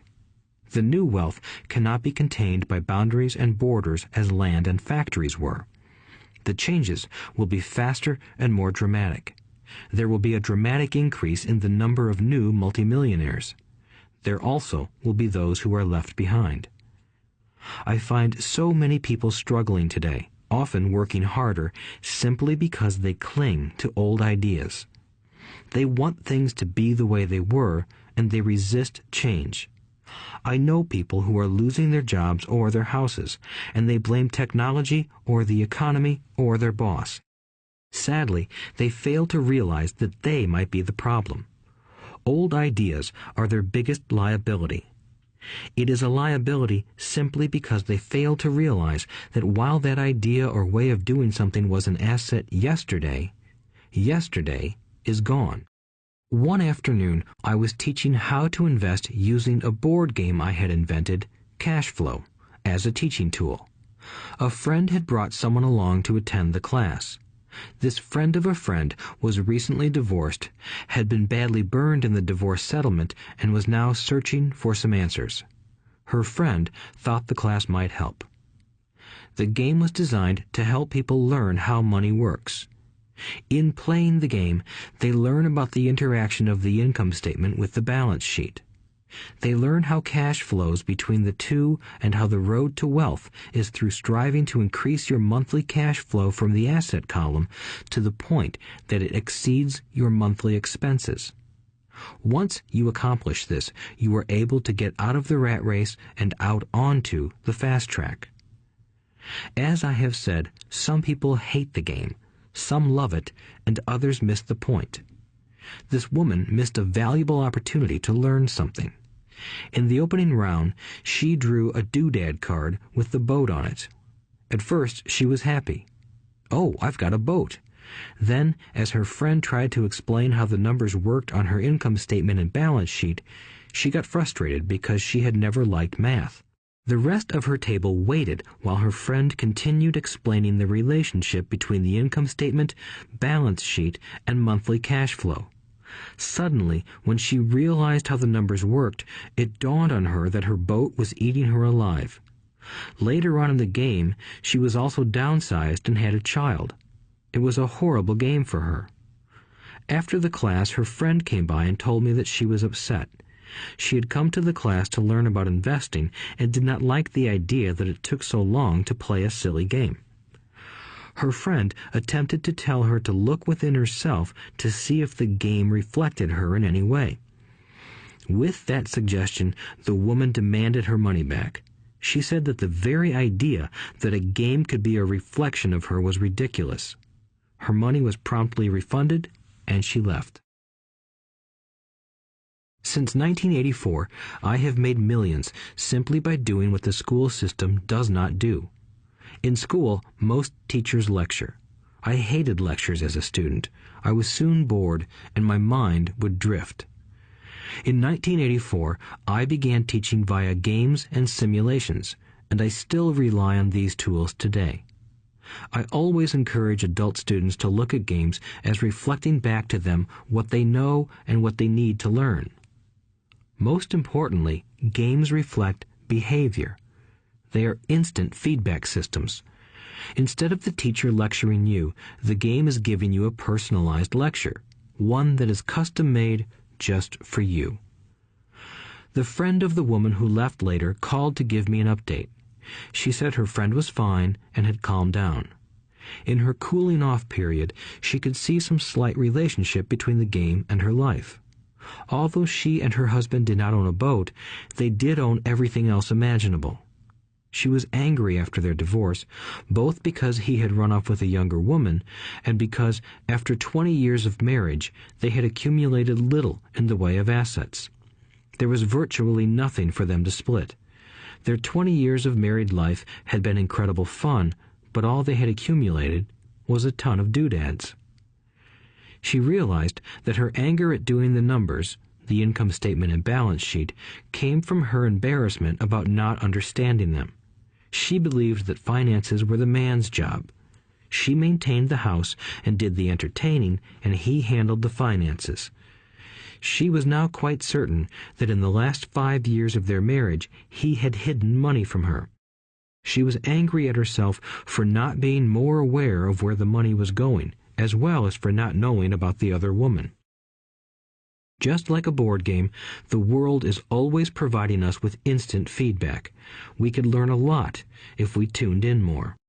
One day, not long ago, I complained to my wife that the cleaners must have shrunk my pants. My wife gently smiled and poked me in the stomach to inform me that the pants had not shrunk. Something else had expanded. Me. The cash flow game was designed to give every player personal feedback. Its purpose is to give you options. If you draw the boat card and it puts you into debt, the question is, now what can you do? How many different financial options can you come up with? That is the purpose of the game, to teach players to think and create new and various financial options. Thousands of people throughout the world have played this game. The players who get out of the rat race the quickest are the people who understand numbers and have creative financial minds. They recognize different financial options. Rich people are often creative and take calculated risks. People who take the longest are people who are not familiar with numbers and often do not understand the power of investing. Some people playing cash flow gain lots of money in the game, but they don't know what to do with it. Even though they have money, everyone else seems to be getting ahead of them. And that is true in real life. There are a lot of people who have a lot of money and do not get ahead financially. Limiting your options is the same as hanging on to old ideas. I have a friend from high school who now works at 3 jobs. Years ago, he was the richest of all my classmates. When the local sugar plantation closed, the company he worked for went down with the plantation. In his mind, he had but one option, and that was the old option: work hard. The problem was that he couldn't find an equivalent job that recognized his seniority from the old company. As a result, he is overqualified for the jobs he currently has. so his salary is lower. He now works 3 jobs to earn enough to survive. I have watched people playing cash flow complain that the right opportunity cards are not coming their way, so they sit there. I know people who do that in real life. They wait for the right opportunity. I have watched people get the right opportunity card and then not have enough money. Then they complain that they would have gotten out of the rat race if they had had more money. So they sit there. I know people in real life who do that also.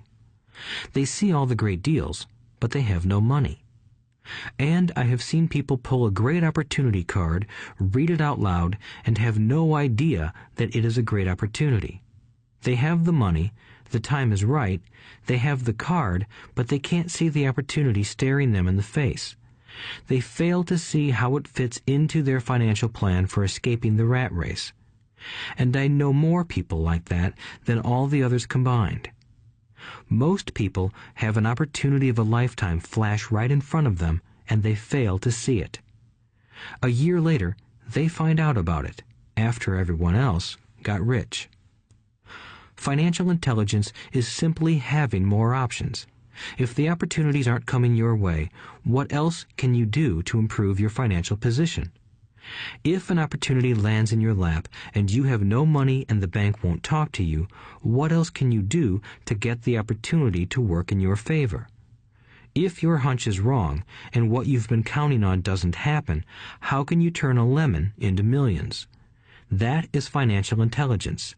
It is not so much what happens, but how many different financial solutions you can think of to turn a lemon into millions. It is how creative you are in solving financial problems. Most people only know one solution: work hard, save, and borrow. So why would you want to increase your financial intelligence? Because you want to be the kind of person who creates your own luck. You take whatever happens and make it better. Few people realize that luck is created, just as money is. And if you want to be luckier and create money instead of working hard, then your financial intelligence is important. If you are the kind of person who is waiting for the right thing to happen, you might wait for a long time. It's like waiting for all the traffic lights to be green for 5 miles before you'll start your trip.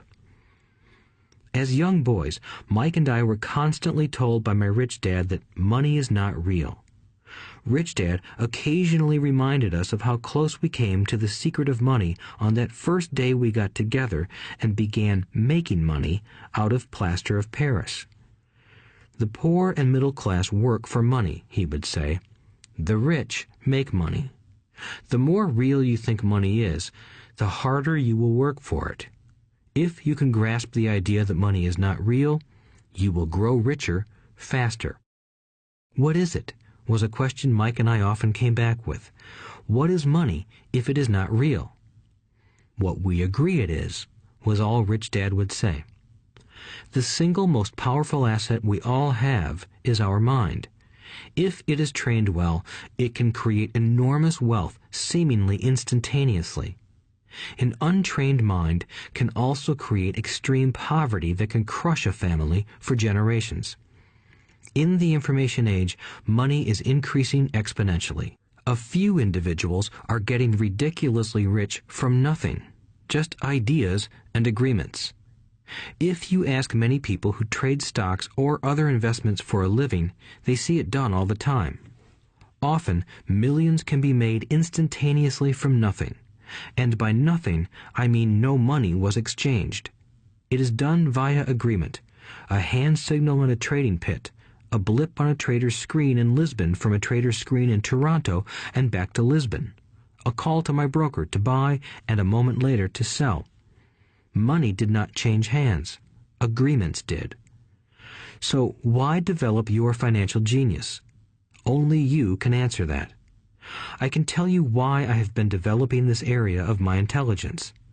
I do it because I want to make money fast. Not because I need to, but because I want to. It is a fascinating learning process.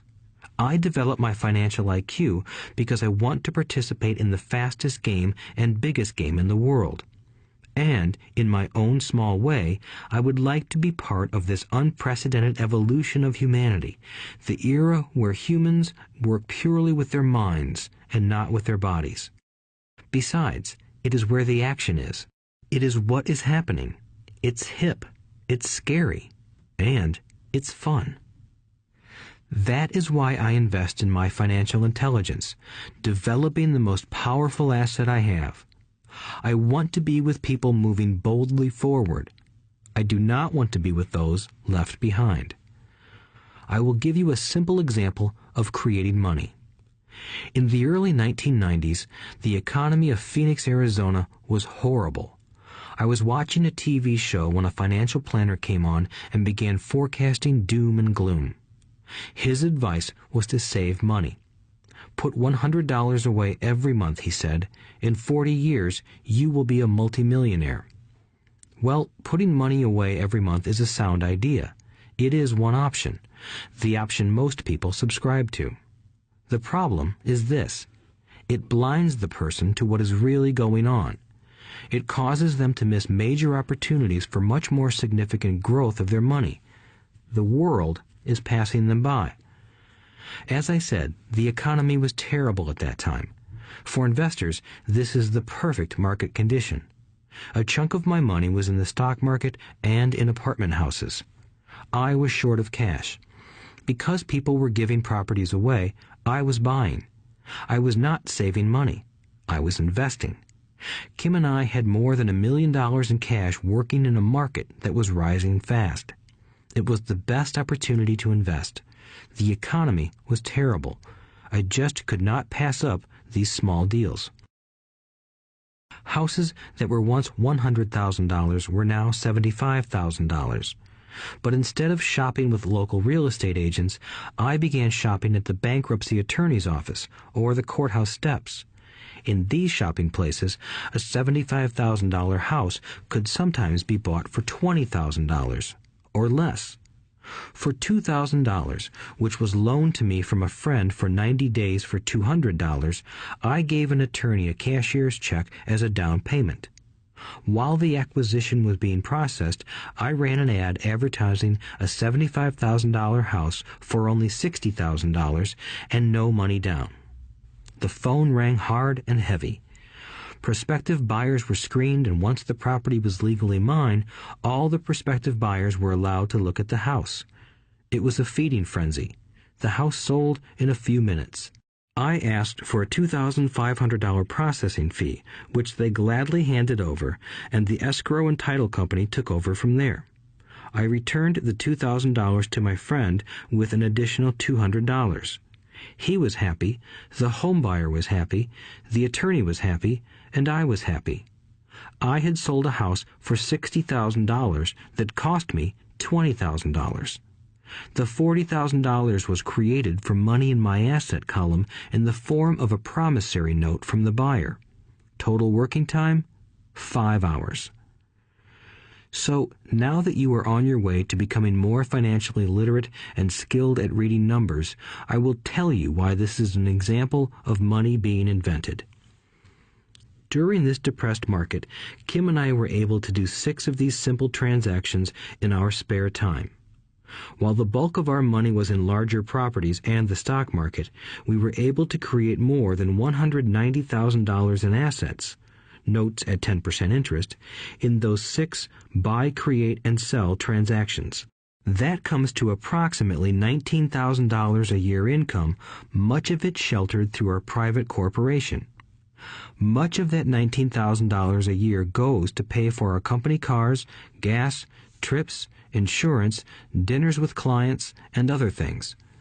By the time the government gets a chance to tax that income, it's been spent on legally allowed pre-tax expenses.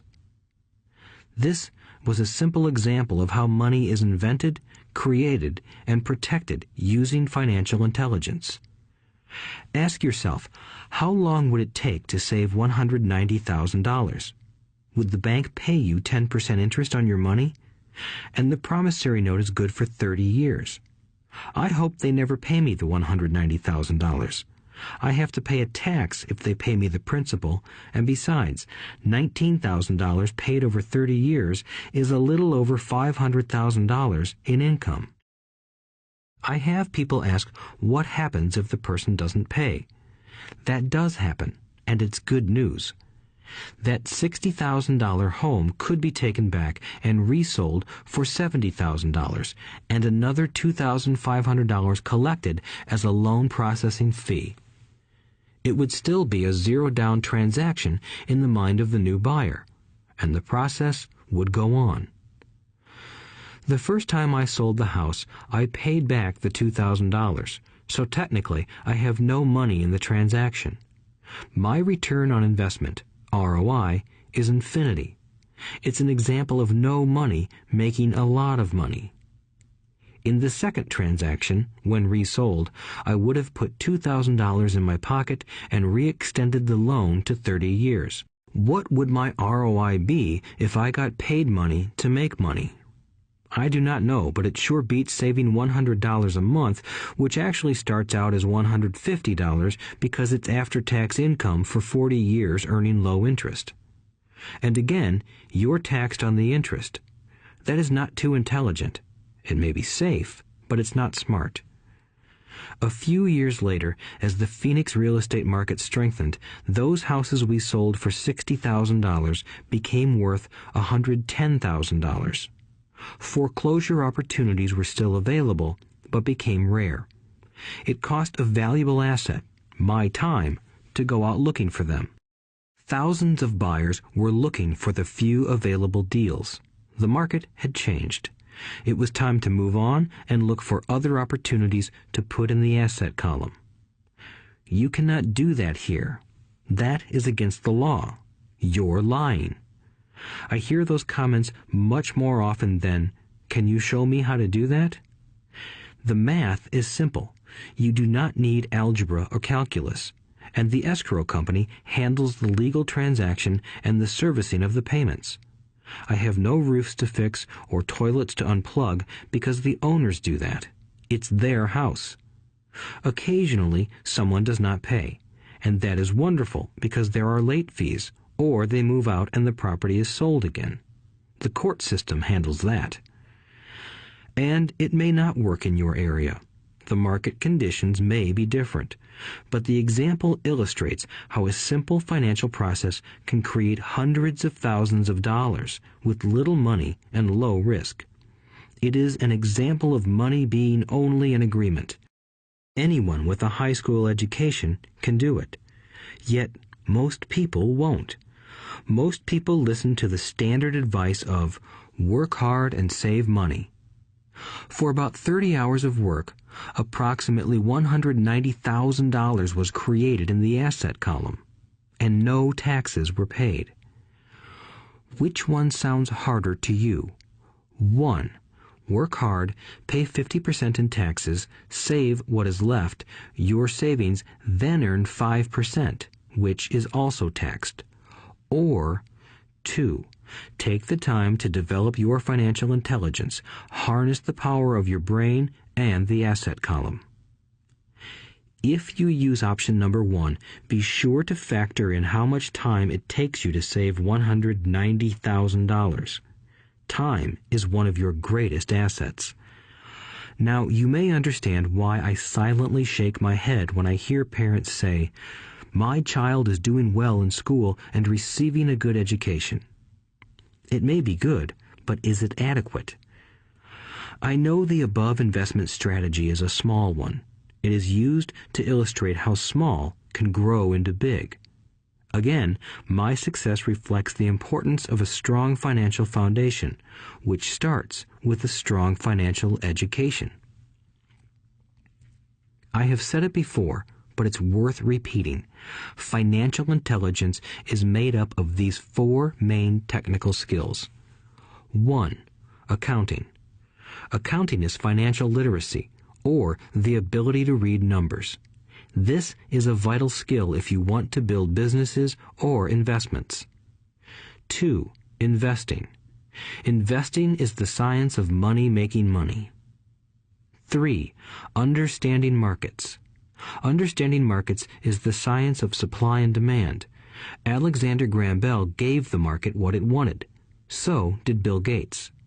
A $75,000 house offered for $60,000 that cost $20,000 was also the result of seizing an opportunity created by the market. Somebody was buying, and someone was selling. 4. The law. The law is the awareness of accounting, corporate, state, and federal regulations. I recommend playing by the rules. It is this basic foundation, or the combination of these skills, that is needed to be successful in the pursuit of wealth, whether it be through the buying of small homes, apartment buildings, companies, stocks, bonds, precious metals, baseball cards, or the like. A few years later, the real estate market rebounded and everyone else was getting in. The stock market was booming and everyone was getting in. The U.S. economy was getting back on its feet. I began selling and was now traveling to Peru, Norway, Malaysia, and the Philippines. The investment landscape had changed. We were no longer buying real estate. Now I just watch the values climb inside the asset column and will probably begin selling. I suspect that some of those 6 little house deals will sell and the $40,000 note will be converted to cash. I need to call my accountant to be prepared for cash and seek ways to shelter it. The point I would like to make is that investments come and go. The market goes up and comes down. Economies improve and crash. The world is always handing you opportunities of a lifetime, every day of your life, but all too often we fail to see them. But they are there. And the more the world changes and the more technology changes, the more opportunities there will be to allow you and your family to be financially secure for generations to come. So why bother developing your financial intelligence? Again, only you can answer that. I know why I continue to learn and develop. I do it because I know there are changes coming. I'd rather welcome change than cling to the past. I know there will be market booms and market crashes. I want to continually develop my financial intelligence because at each market change, some people will be on their knees begging for their jobs. Others, meanwhile, will take the lemons that life hands them, and we are all handed lemons occasionally, and turn them into millions. That's financial intelligence. I am often asked about the lemons I have turned into millions. I hesitate using many more examples of personal investments because I am afraid it comes across as bragging or tooting my own horn. That is not my intention. I use the examples only as numerical and chronological illustrations of actual and simple cases. I use the examples because I want you to know that it is easy. And the more familiar you become with the 4 pillars of financial intelligence, the easier it becomes. Personally, I use 2 main vehicles to achieve financial growth: real estate and small cap stocks. I use real estate as my foundation. Day in and day out, my properties provide cash flow and occasional spurts of growth and value. The small cap stocks are used for fast growth. I do not recommend anything that I do. The examples are just that, examples. If the opportunity is too complex and I do not understand the investment, I don't do it. Simple math and common sense are all you need to do well financially. There are 5 reasons for using examples. 1. To inspire people to learn more. 2. To let people know it is easy if the foundation is strong. 3. To show that anyone can achieve great wealth. 4. To show that there are millions of ways to achieve your goals. 5. To show that it's not rocket science. In 1989, I used to jog through a lovely neighborhood in Portland, Oregon. It was a suburb that had little gingerbread houses. They were small and cute. I almost expected to see Little Red Riding Hood skipping down the sidewalk on her way to Granny's. There were for sale signs everywhere. The timber market was terrible. The stock market had just crashed, and the economy was depressed.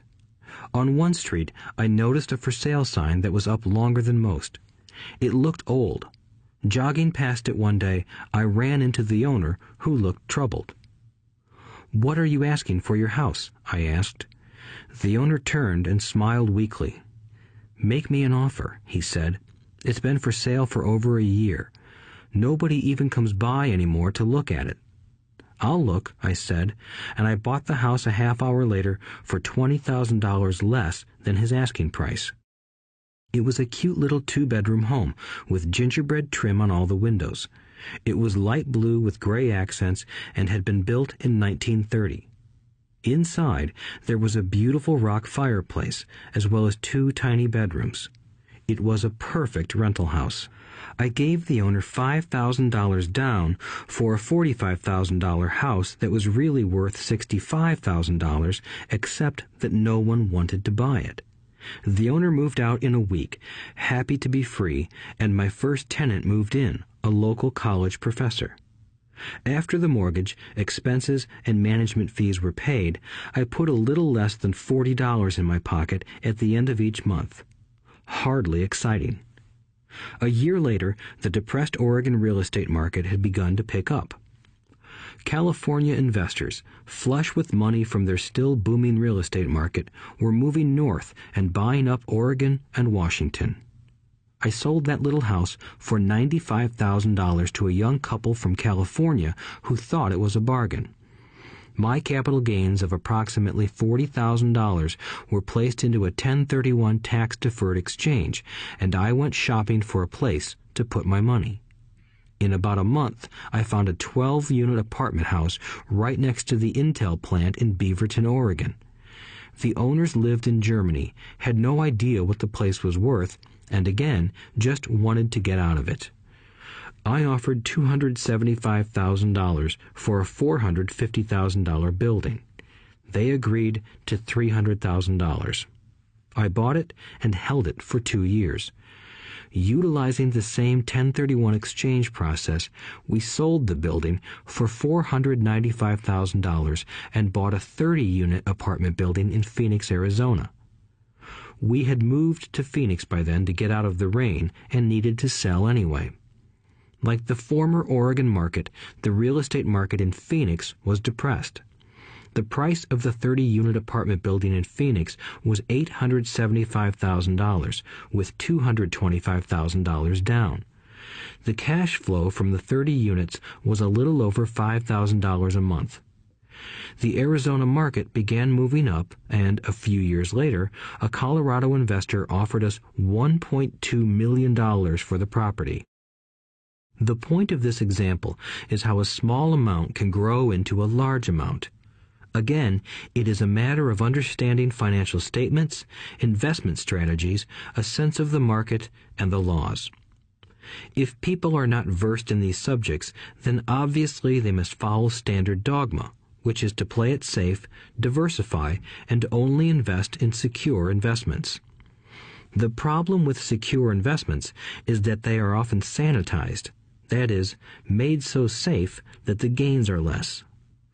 Most large brokerage houses will not touch speculative transactions in order to protect themselves and their clients, and that is a wise policy. The really hot deals are not offered to people who are novices. Often, the best deals that make the rich even richer are reserved for those who understand the game. It is technically illegal to offer speculative deals to someone who is considered not sophisticated, but of course, it happens. The more sophisticated I get, the more opportunities come my way. Another case for developing your financial intelligence over a lifetime is simply that more opportunities are presented to you. And the greater your financial intelligence, the easier it is to tell whether a deal is good. It's your intelligence that can spot a bad deal or make a bad deal good. The more I learn, and there is a lot to learn, the more money I make simply because I gain experience and wisdom as the years go on. I have friends who are playing it safe, working hard at their profession and failing to gain financial wisdom, which does take time to develop. My overall philosophy is to plant seeds inside my asset column. That is my formula. I start small and plant seeds. Some grow, some don't. Inside our real estate corporation, we have property worth several $1 million. It is our own right, or real estate investment trust.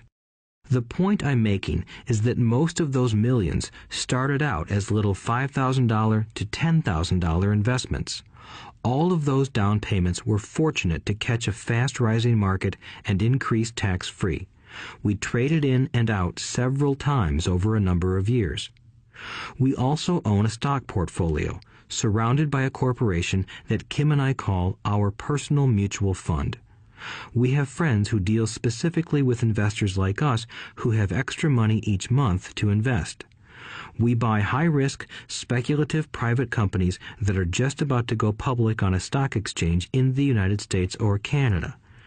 An example of how fast gains can be made are 100,000 shares purchased for 25 cents each before the company goes public.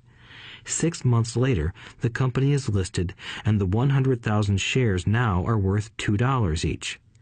If the company is well managed, the price keeps going up, and the stock may go to $20 or more per share. There are years when our $25,000 has gone to $1 million in less than a year. It is not gambling if you know what you're doing. It is gambling if you're just throwing money into a deal and praying. The idea in anything is to use your technical knowledge, wisdom, and love of the game to cut the odds down, to lower the risk.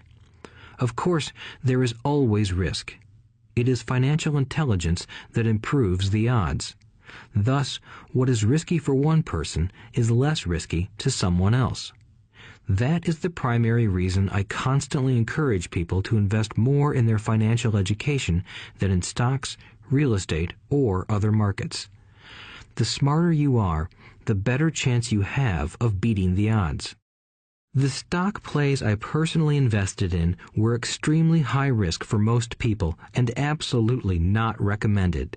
I have been playing that game since 1979 and have paid more than my share in dues.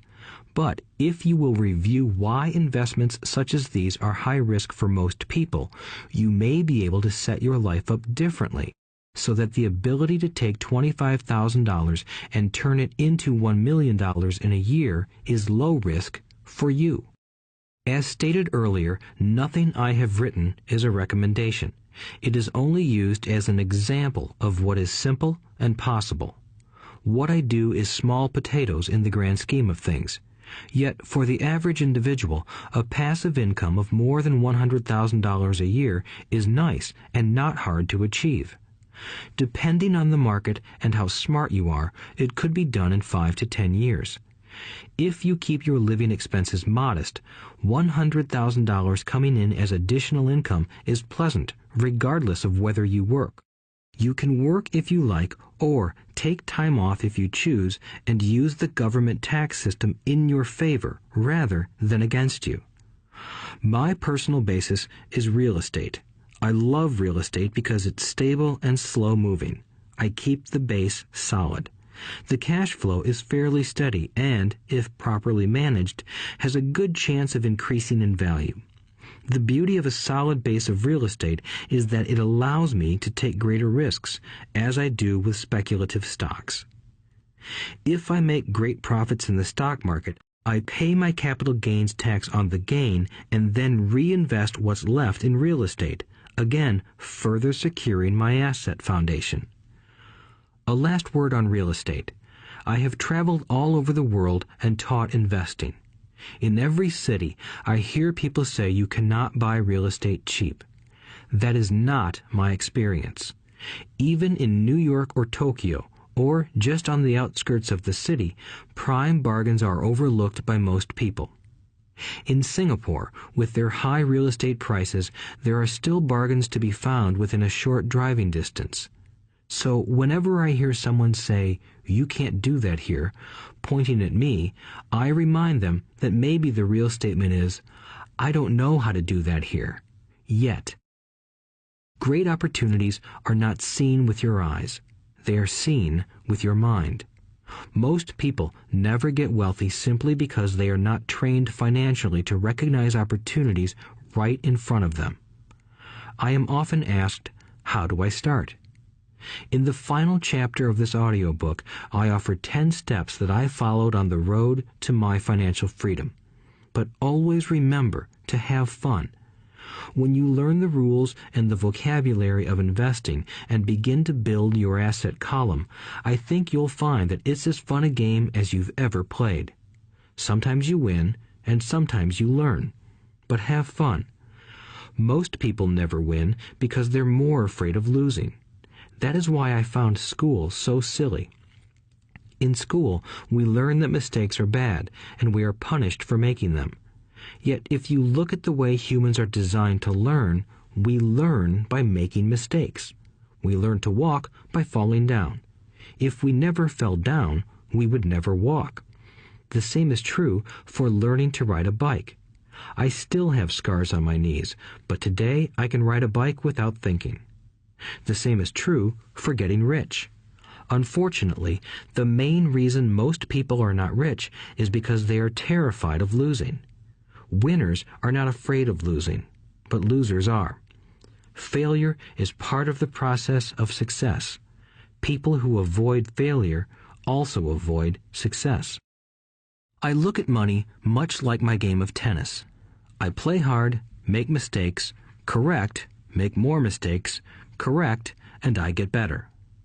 If I lose the game, I reach across the net, shake my opponent's hand, smile, and say, "See you next Saturday." There are two kinds of investors. One, the first and most common type is a person who buys a packaged investment. They call a retail outlet, such as a real estate company, a stockbroker, or a financial planner, and they buy something. It could be a mutual fund, a right, a stock, or bond. It is a clean and simple way of investing. An analogy would be a shopper who goes to a computer store and buys a computer right off the shelf. 2. The second type is an investor who creates investments. This investor usually assembles a deal in the same way a person who buys components builds a computer. I do not know the first thing about putting components of a computer together, but I do know how to put pieces of opportunities together, or know people who know how. It is this second type of investor who is the more professional investor. Sometimes it may take years for all the pieces to come together. And sometimes they never do. It is this second type of investor that my rich dad encouraged me to be. It is important to learn how to put the pieces together, because that is where the huge wins reside, and sometimes some huge losses if the tide goes against you. If you want to be the second type of investor, you need to develop 3 main skills. These skills are in addition to those required to become financially intelligent. 1. Find an opportunity that everyone else missed. You see with your mind what others miss with their eyes. For example, a friend bought this run-down old house. It was spooky to look at. Everyone wondered why he bought it.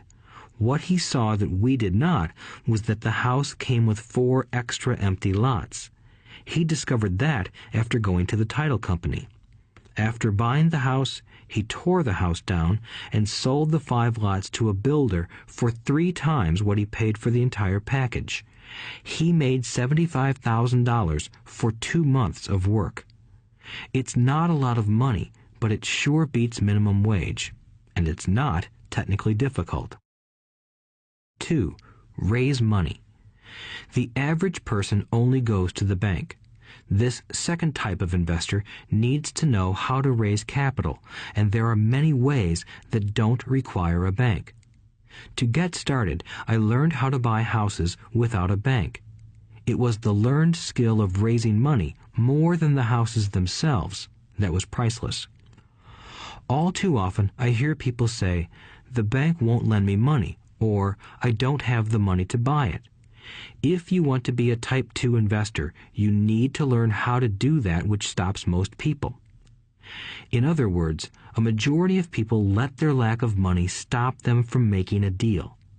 If you can avoid that obstacle, you will be millions ahead of those who don't learn those skills.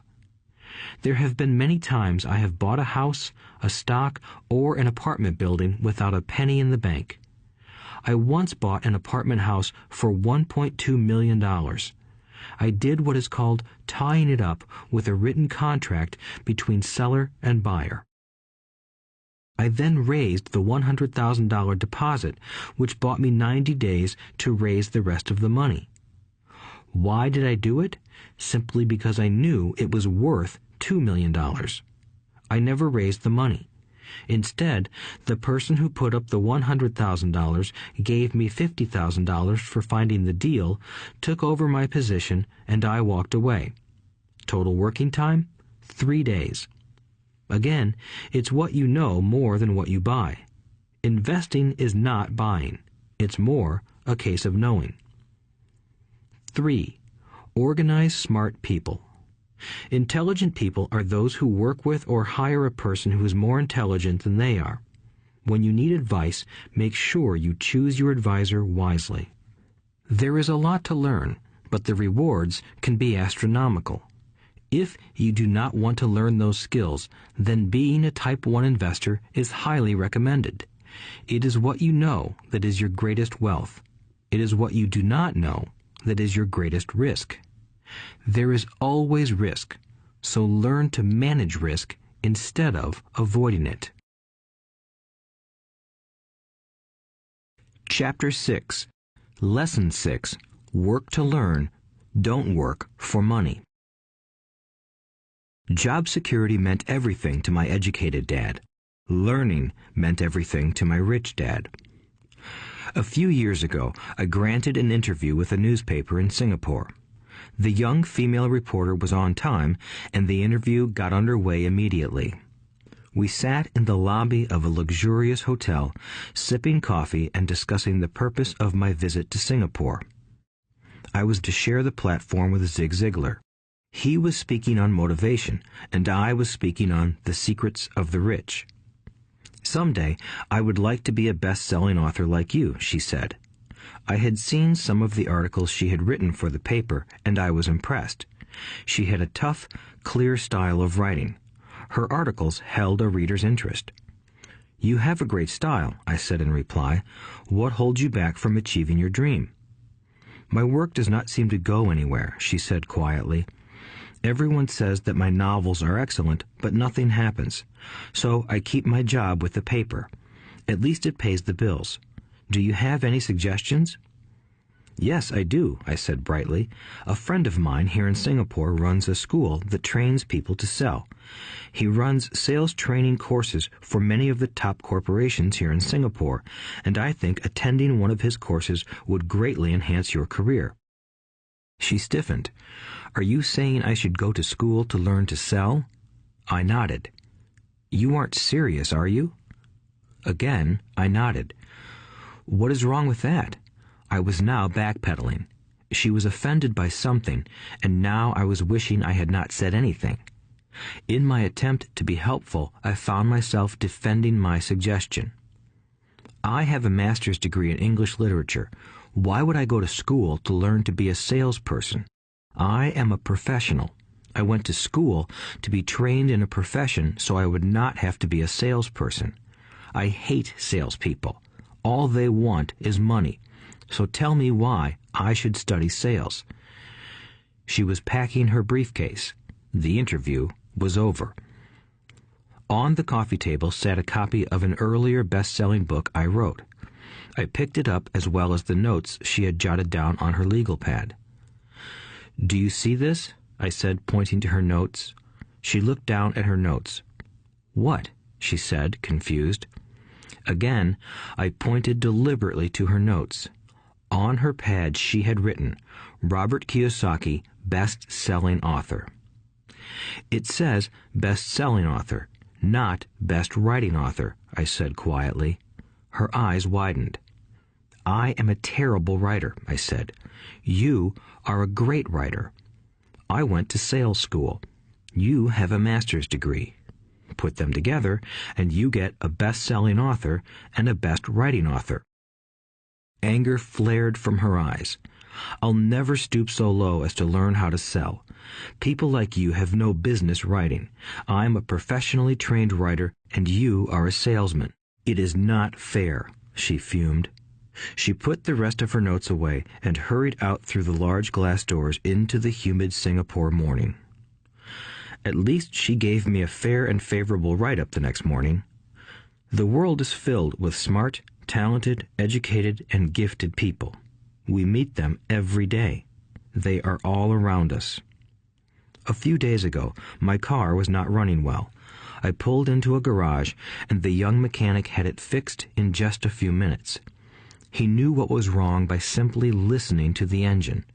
I was amazed. I am constantly shocked at how little talented people earn.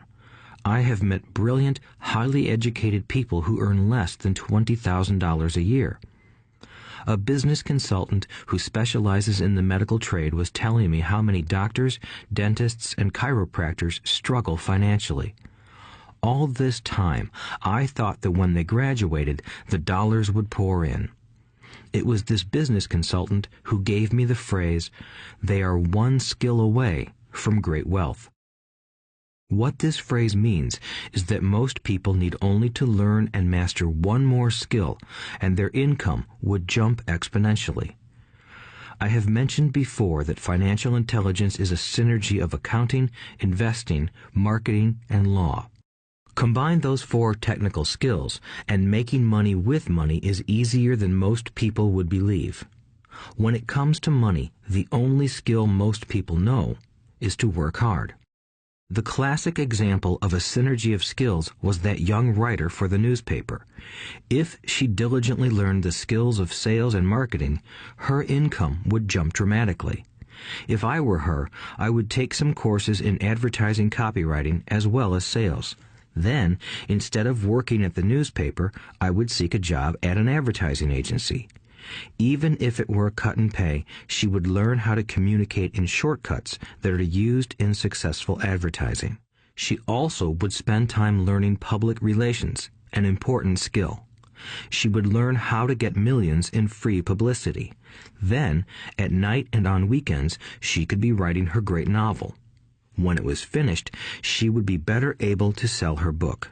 Then, in a short while, she could be a best-selling author. When I came out with my first book, If You Want to Be Rich and Happy, Don't Go to School, a publisher suggested I change the title to The Economics of Education. I told the publisher that, with a title like that, I would sell 2 books, one to my family and one to my best friend. The problem is that they would expect it for free.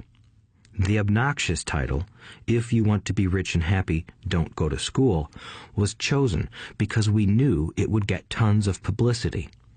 I am pro-education and believe in education reform. If I were not pro-education, why would I continue to press for changing our antiquated educational system? So I chose a title that would get me on more TV and radio shows simply because I was willing to be controversial. Many people thought I was a fruitcake, but the book sold and sold. When I graduated from the U.S. Merchant Marine Academy in 1969, my educated dad was happy. Standard Oil of California had hired me for its oil tanker fleet as a third mate. The pay was low compared with my classmates, but it was okay for a first real job after college. My starting pay was about $42,000 a year, including overtime, and I only had to work for 7 months. I had 5 months of vacation.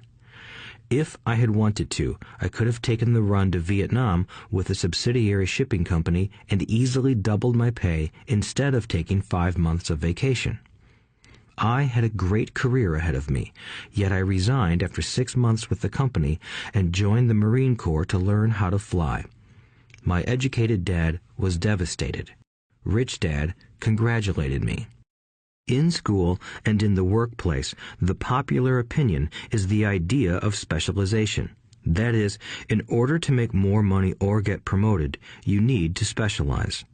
That is why medical doctors immediately begin to seek a specialty such as orthopedics or pediatrics. The same is true for accountants, architects, lawyers, pilots, and others. My educated dad believed in the same dogma. That is why he was thrilled when he eventually achieved his doctorate. He often admitted that schools reward people who study more and more about less and less. Rich Dad encouraged me to do exactly the opposite. You want to know a little about a lot, was his suggestion. That is why for years I worked in different areas of his companies. For a while, I worked in his accounting department. Although I would probably never have been an accountant, he wanted me to learn via osmosis. Rich Dad knew I would pick up jargon and a sense of what is important and what is not. I also worked as a busboy and construction worker as well as in sales, reservations, and marketing. He was grooming Mike and me. That is why he insisted we sit in on the meetings with his bankers, lawyers, accountants, and brokers. He wanted us to know a little about every aspect of his empire. When I quit my high-paying job with Standard Oil, my educated dad had a heart-to-heart talk with me. He was bewildered.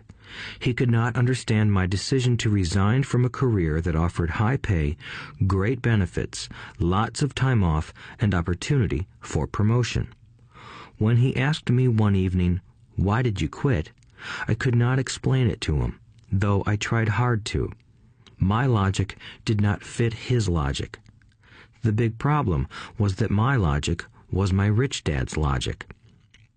Job security meant everything to my educated dad. Learning meant everything to my rich dad. Educated dad thought I went to school to learn to be a ship's officer. Rich dad knew that I went to school to study international trade. So as a student, I made cargo runs, navigating large freighters, oil tankers, and passenger ships to the Far East and the South Pacific. Rich Dad emphasized that I should stay in the Pacific instead of taking ships to Europe because he knew that the emerging nations were in Asia, not Europe. While most of my classmates, including Mike, were partying at their fraternity houses, I was studying trade, people, business styles, and cultures in Japan, Taiwan, Thailand, Singapore, Hong Kong, Vietnam, Korea, Tahiti, Samoa, and the Philippines. I was partying also, but it was not in any frat house. I grew up rapidly. Educated Dad just could not understand why I decided to quit and join the Marine Corps. I told him I wanted to learn to fly, but really I wanted to learn to lead troops. Rich Dad explained to me that the hardest part of running a company is managing people. He had spent 3 years in the Army. My educated dad was draft exempt. Rich Dad valued learning to lead men into dangerous situations. Leadership is what you need to learn next, he said. If you are not a good leader, you'll get shot in the back, just like they do in business. Returning from Vietnam in 1973, I resigned my commission, even though I loved flying. I found a job with Xerox Corporation. I joined it for one reason, and it was not for the benefits. I was a shy person, and the thought of selling was the most frightening subject in the world. Xerox has one of the best sales trainings programs in America. Rich Dad was proud of me. My educated dad was ashamed. Being an intellectual, he thought that salespeople were below him. I worked with Xerox for 4 years until I overcame my fear of knocking on doors and being rejected. Once I could consistently be in the top 5 in sales, I again resigned and moved on, leaving behind another great career with an excellent company. In 1977, I formed my first company. Rich Dad had groomed Mike and me to take over companies, so I now had to learn to form them and put them together. My first product, the nylon and Velcro wallet, was manufactured in the Far East and shipped to a warehouse in New York, near where I had gone to school. My formal education was complete, and it was time to test my wings. If I failed, I would go broke. Rich Dad thought it best to go broke before 30. You still have time to recover, was his advice. On the eve of my 30th birthday, my first shipment left Korea for New York. Today, I still do business internationally, and as my rich dad encouraged me to do, I keep seeking the emerging nations. Today, my investment company invests in South American countries and Asian countries, as well as in Norway and Russia. There is an old cliche that goes, "Job is an acronym for just over broke." Unfortunately, I would say that applies to millions of people. Because school does not think financial intelligence is an intelligence, most workers live within their means. They work and they pay bills. There is another horrible management theory that goes, workers work hard enough to not be fired, and owners pay just enough so that workers won't quit. And if you look at the pay scales of most companies, again, I would say there is a degree of truth to that statement. The net result is that most workers never get ahead. They do what they've been taught to do, get a secure job. Most workers focus on working for pay and benefits that reward them in the short term, but are often disastrous in the long run. Instead, I recommend to young people to seek work for what they will learn, more than what they will earn. Look down the road at what skills they want to acquire before choosing a specific profession and before getting trapped in the rat race. Once people are trapped in the lifelong process of bill paying, they become like those little hamsters running around in those metal wheels. Their little furry legs are spinning furiously, the wheel is turning furiously, but come tomorrow morning, they'll still be in the same cage. Great job. In the movie Jerry Maguire, starring Tom Cruise, there are many great one-liners. Probably the most memorable is, "Show me the money." But there is one line I thought most truthful. It comes from the scene where Tom Cruise is leaving the firm. He has just been fired, and he is asking the entire company, "Who wants to come with me?" And the whole place is silent and frozen. Only one woman speaks up and says, "I'd like to, but I'm due for a promotion in 3 months." That statement is probably the most truthful statement in the whole movie. It is the type of statement that people use to keep themselves busy, working away to pay bills. I know my educated dad looked forward to his pay raise every year, and every year he was disappointed. So he would go back to school to earn more qualifications so he could get another raise. Then, once again, there would be another disappointment. The question I often ask people is, where is this daily activity taking you? Just like the little hamster, I wonder if people look at where their hard work is taking them. What does the future hold? In his book, The Retirement Myth, Craig S. Carpel writes, "I visited the headquarters of a major national pension consulting firm and met with a managing director who specializes in designing lush retirement plans for top management. When I asked her what people who don't have corner offices will be able to expect in the way of pension income, she said with a confident smile, 'The silver bullet.'" "What," I asked, "is the silver bullet?" She shrugged and said, "If baby boomers discover they don't have enough money to live on when they're older, they can always blow their brains out." Carpel goes on to explain the difference between the old defined benefit retirement plans and the new 401k plans that are riskier. It is not a pretty picture for most people working today, and that is just for retirement. Add medical fees and long-term nursing home care, and the picture is frightening. Already, many hospitals in countries with socialized medicine need to make tough decisions such as who will live and who will die. They make those decisions purely on how much money they have and how old the patients are. If the patient is old, they often will give the medical care to someone younger. The older, poor patient gets put to the back of the line. Just as the rich can afford better education, the rich will be able to keep themselves alive, while those who have little wealth will die. So I wonder, are workers looking into the future or just until their next paycheck, never questioning where they are headed? When I speak to adults who want to earn more money, I always recommend the same thing. I suggest taking a long view of their life. Instead of simply working for the money and security, which I admit are important, I suggest they take a second job that will teach them a second skill. Often I recommend joining a network marketing company, also called multi-level marketing, if they want to learn sales skills.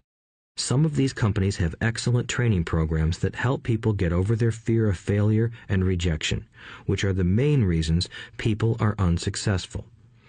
Education is more valuable than money in the long run. When I offer this suggestion, I often hear in response, "Oh, that is too much hassle," or "I only want to do what I am interested in."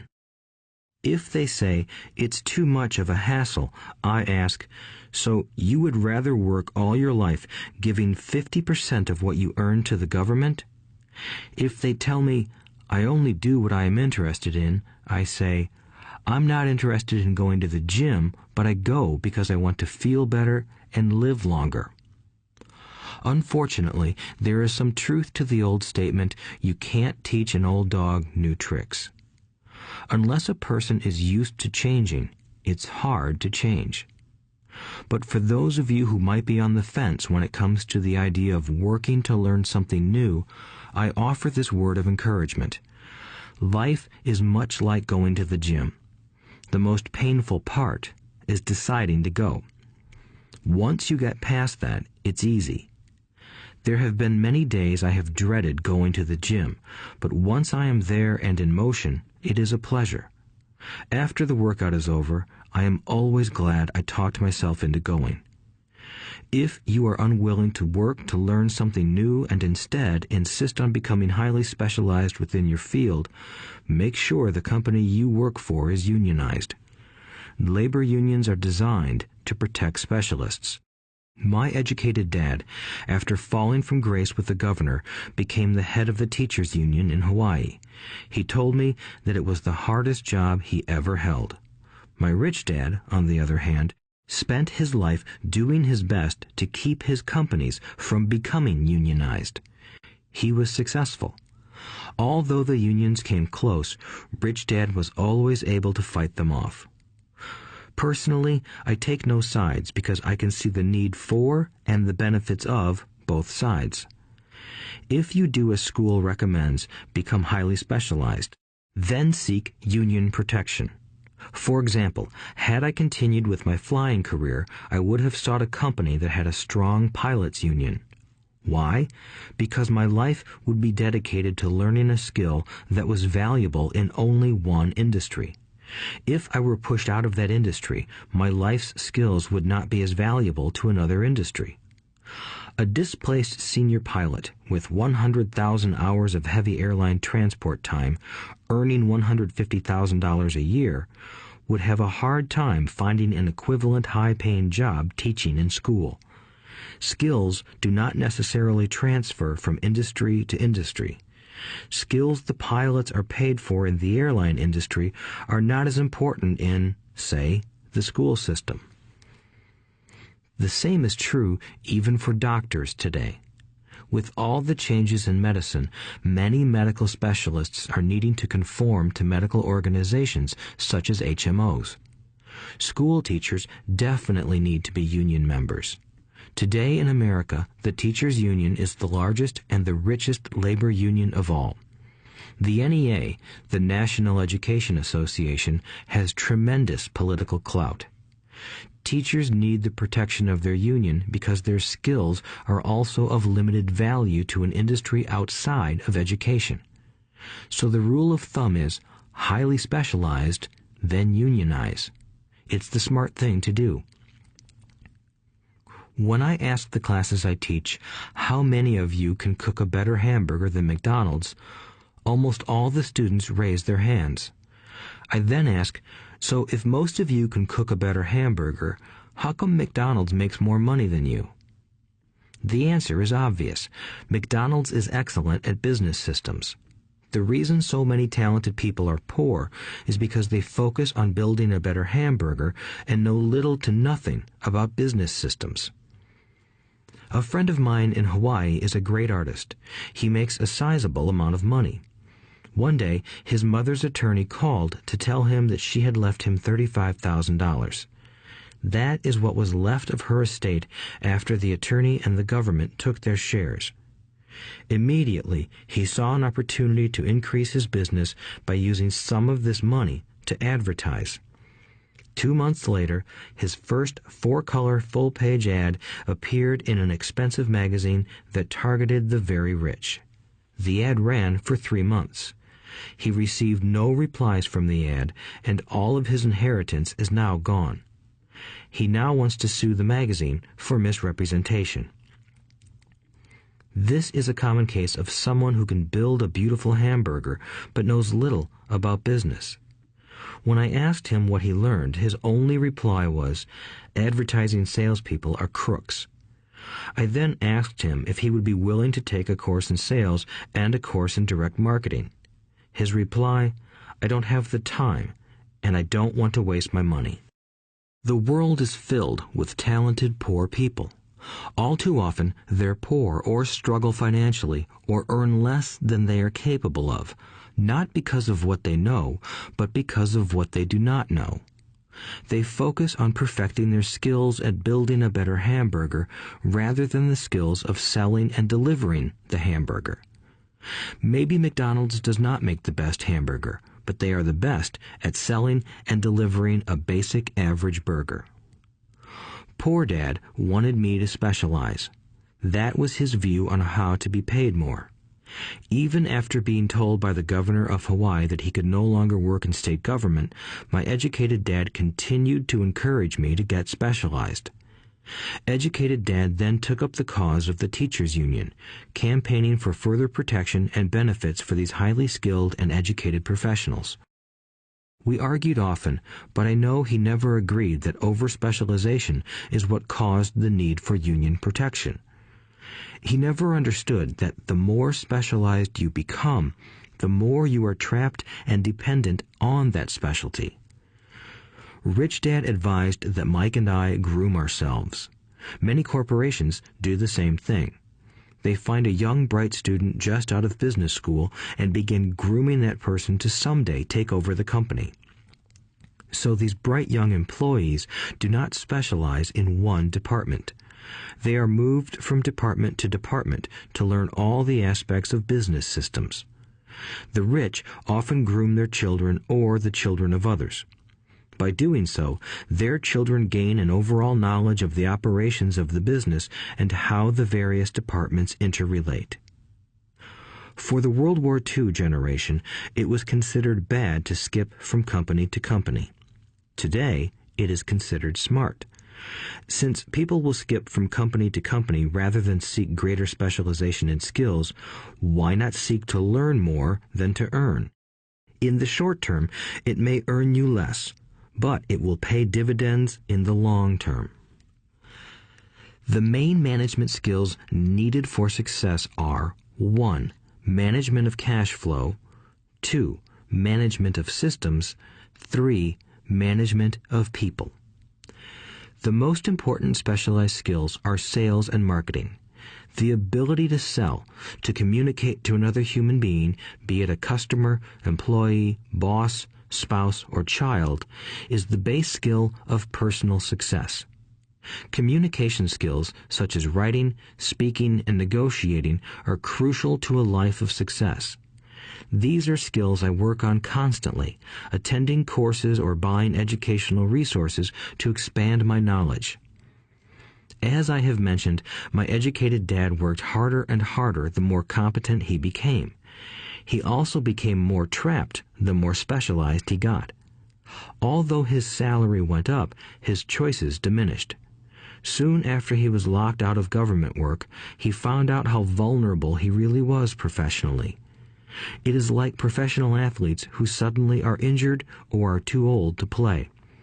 Their once high-paying position is gone, and they have limited skills to fall back on. I think that is why my educated dad sided so much with the unions after that. He realized how much a union would have benefited him. Rich Dad encouraged Mike and me to know a little about a lot. He encouraged us to work with people smarter than we were and to bring smart people together to work as a team. Today, it would be called a synergy of professional specialties. Today, I meet ex-school teachers earning hundreds of thousands of dollars a year. They earn that much because they have specialized skills in their field as well as other skills. They can teach as well as sell and market. I know of no other skills to be more important than selling and marketing. The skills of selling and marketing are difficult for most people, primarily due to their fear of rejection. The better you are at communicating, negotiating, and handling your fear of rejection, the easier life is. Just as I advised that newspaper writer who wanted to become a best-selling author, I advise anyone else today. Being technically specialized has its strengths as well as its weaknesses. I have friends who are geniuses, but they cannot communicate effectively with other human beings, and, as a result, their earnings are pitiful. I advise them to just spend a year learning to sell. Even if they earn nothing, their communication skills will improve, and that is priceless. In addition to being good learners, sellers, and marketers, we need to be good teachers as well as good students. To be truly rich, we need to be able to give as well as to receive. In cases of financial or professional struggle, there is often a lack of giving and receiving. I know many people who are poor because they are neither good students nor good teachers. Both of my dads were generous men. Both made it a practice to give first. Teaching was one of their ways of giving. The more they gave, the more they received. One glaring difference was in the giving of money. My rich dad gave lots of money away. He gave to his church, to charities, and to his foundation. He knew that to receive money, you had to give money. Giving money is the secret to most great wealthy families. That is why there are organizations like the Rockefeller Foundation and the Ford Foundation. These are organizations designed to take their wealth and increase it, as well as give it away in perpetuity. My educated dad always said, "When I have some extra money, I'll give it." The problem was that there was never any extra.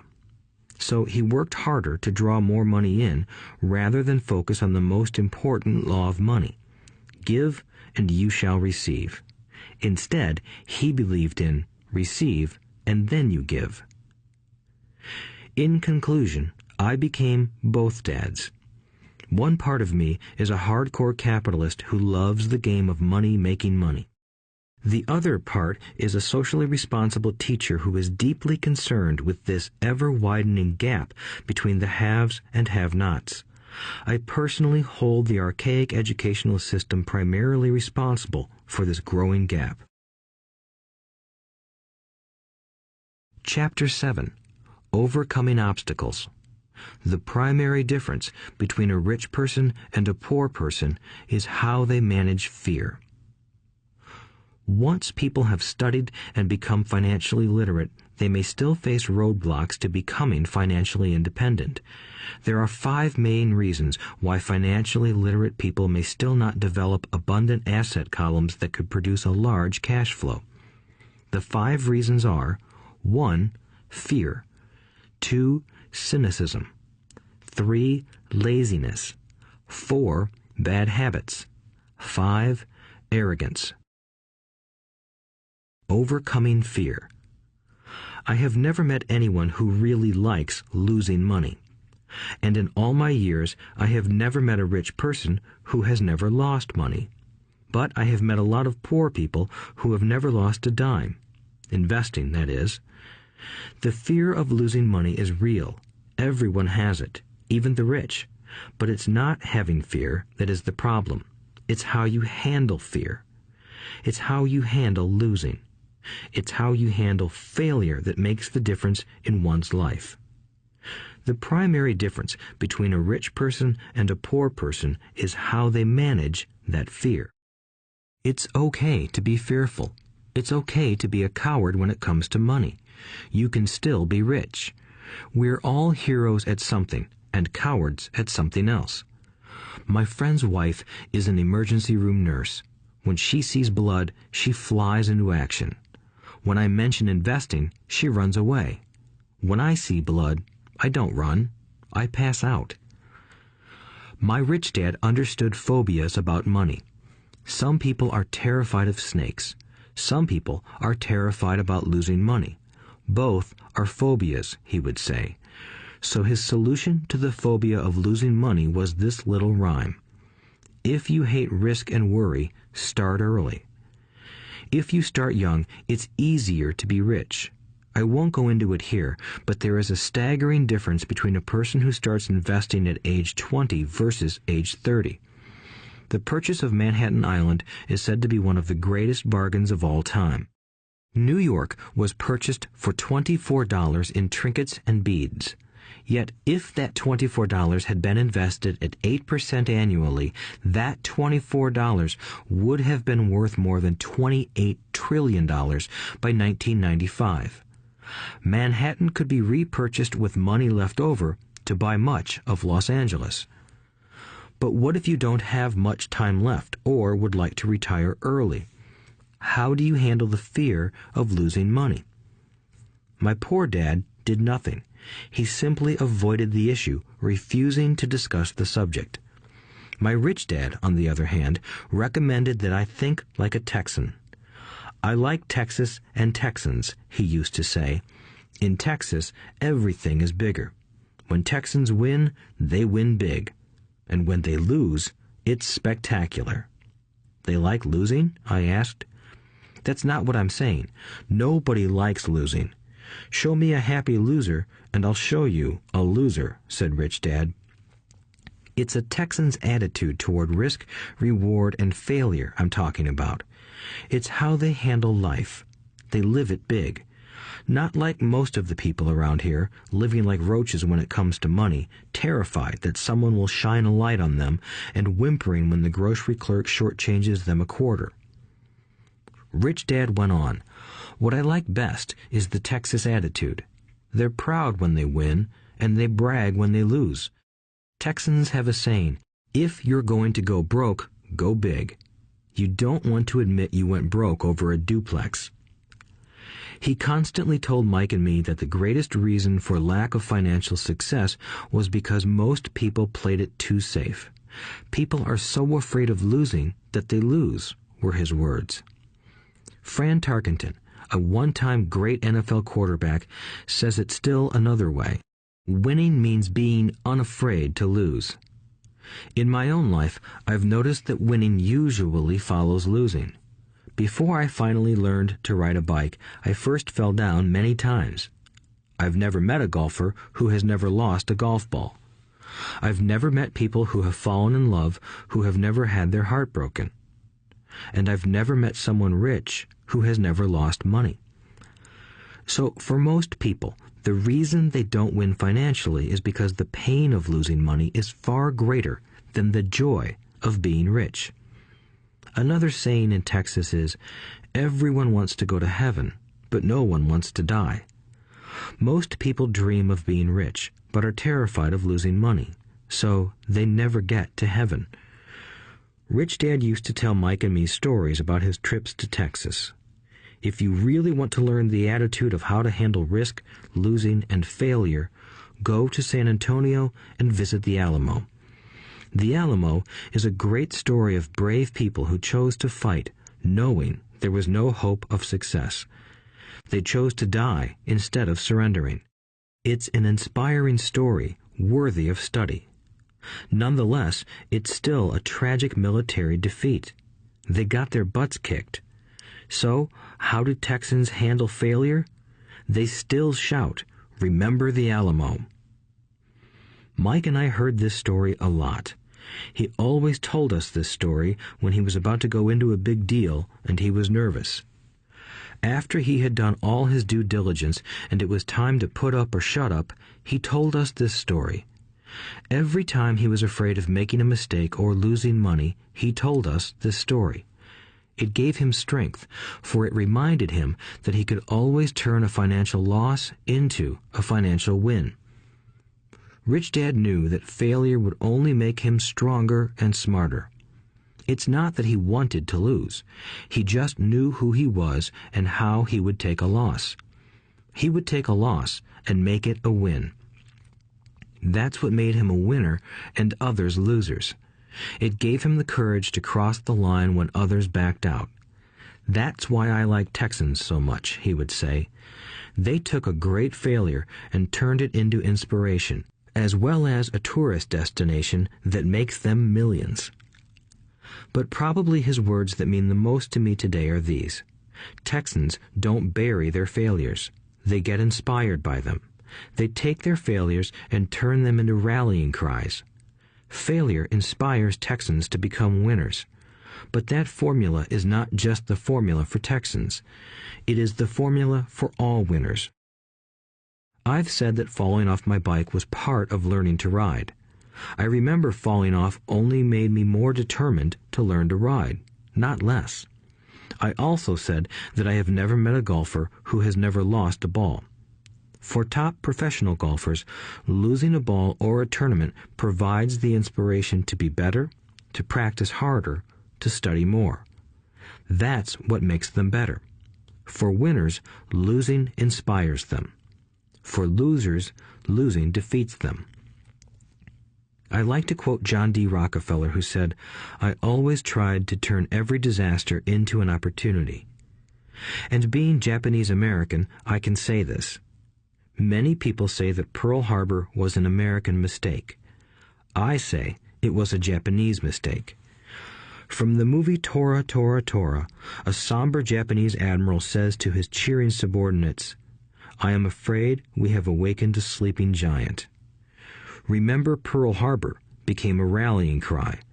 It turned one of America's greatest losses into the reason to win. This great defeat gave America strength, and America soon emerged as a world power. Failure inspires winners, and failure defeats losers. It is the biggest secret of winners. It's the secret that losers do not know. The greatest secret of winners is that failure inspires winning. Thus, they're not afraid of losing. Repeating Fran Tarkenton's quote, "Winning means being unafraid to lose." People like Fran Tarkenton are not afraid of losing because they know who they are. They hate losing, so they know that losing will only inspire them to become better. There is a big difference between hating losing and being afraid to lose. Most people are so afraid of losing money that they lose. They go broke over a duplex. Financially, they play life too safe and too small. They buy big houses and big cars, but not big investments. The main reason that over 90% of the American public struggles financially is because they play not to lose. They don't play to win. They go to their financial planners or accountants or stockbrokers and buy a balanced portfolio. Most have lots of cash in CDs, low-yield bonds, mutual funds that can be traded within a mutual fund family, and a few individual stocks. It is a safe and sensible portfolio, but it is not a winning portfolio. It is a portfolio of someone playing not to lose. Don't get me wrong, it's probably a better portfolio than more than 70% of the population has, and that's frightening. It's a great portfolio for someone who loves safety. But playing it safe and balanced on your investment portfolio is not the way successful investors play the game. If you have little money and you want to be rich, you must first be focused, not balanced. If you look at any successful person, at the start they were not balanced. Balanced people go nowhere. They stay in one spot. To make progress, you must first go unbalanced. Just look at how you make progress walking. Thomas Edison was not balanced. He was focused. Bill Gates was not balanced. He was focused. Donald Trump is focused. George Soros is focused. George Patton did not take his tanks wide. He focused them and blew through the weak spots in the German line. The French went wide with the Maginot Line, and you know what happened to them. If you have any desire to be rich, you must focus. Do not do what poor and middle-class people do, put their few eggs in many baskets. Put a lot of your eggs in a few baskets and focus. Follow one course until successful. If you hate losing, play it safe. If losing makes you weak, play it safe. Go with balanced investments. If you're over 25 years old and are terrified of taking risks, don't change. Play it safe, but start early. Start accumulating your nest egg early because it will take time.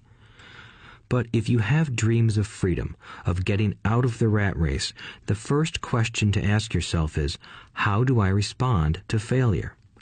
If failure inspires you to win, maybe you should go for it, but only maybe. If failure makes you weak or causes you to throw temper tantrums, like spoiled brats who call attorneys to file lawsuits every time something doesn't go their way, then play it safe. Keep your daytime job, or buy bonds or mutual funds. But remember, there is risk in those financial instruments also, even though they may appear safe. I say all this, mentioning Texas and Fran Tarkenton, because stacking the asset column is easy. It's really a low-aptitude game. It doesn't take much education. Fifth-grade math will do. But building your asset column is a game in which attitude plays a major role. It takes guts, patience, and a great attitude toward failure. Losers avoid failing, and failure turns losers into winners. Just remember the Alamo. Overcoming cynicism. The sky is falling. The sky is falling. Most of us know the story of Chicken Little, who ran around warning the barnyard of impending doom. We all know people who are that way. There's a Chicken Little inside each of us. As I stated earlier, the cynic is really a little chicken. We all get a little chicken when fear and doubt cloud our thoughts.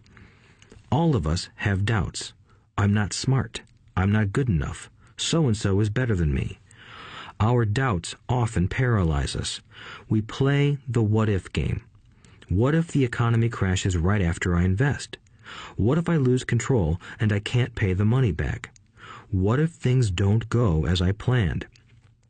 Or we have friends or loved ones who will remind us of our shortcomings. They often say, "What makes you think you can do that? If it's such a good idea, how come someone else hasn't done it? That will never work. You don't know what you're talking about." These words of doubt often get so loud that we fail to act. A horrible feeling builds in our stomach. Sometimes we can't sleep. We fail to move forward. So we stay with what is safe, and opportunities pass us by. We watch life passing by as we sit immobilized with a cold knot in our body. We have all felt this at one time in our lives, some more than others. Peter Lynch of Fidelity Magellan Mutual Fund fame refers to warnings about the sky falling as noise, and we all hear it. Noise is either created inside our heads or comes from outside, often from friends, family, co-workers, and the media. Lynch recalls the time during the 1950s when the threat of nuclear war was so prevalent in the news that people began building fallout shelters and storing food and water. If they had invested that money wisely in the market, instead of building a fallout shelter, they'd probably be financially independent today. When violence breaks out in a city, gun sales go up all over the country.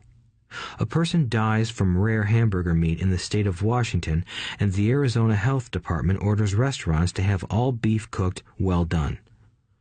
A drug company runs a TV commercial in February showing people catching the flu. Colds go up as well as sales of cold medicine. Most people are poor because when it comes to investing, the world is filled with Chicken Littles running around yelling, "The sky is falling, the sky is falling." And Chicken Littles are effective because every one of us is a little chicken. It often takes great courage to not let rumors and talk of doom and gloom affect your doubts and fears. But a savvy investor knows that the seemingly worst of times is actually the best of times to make money.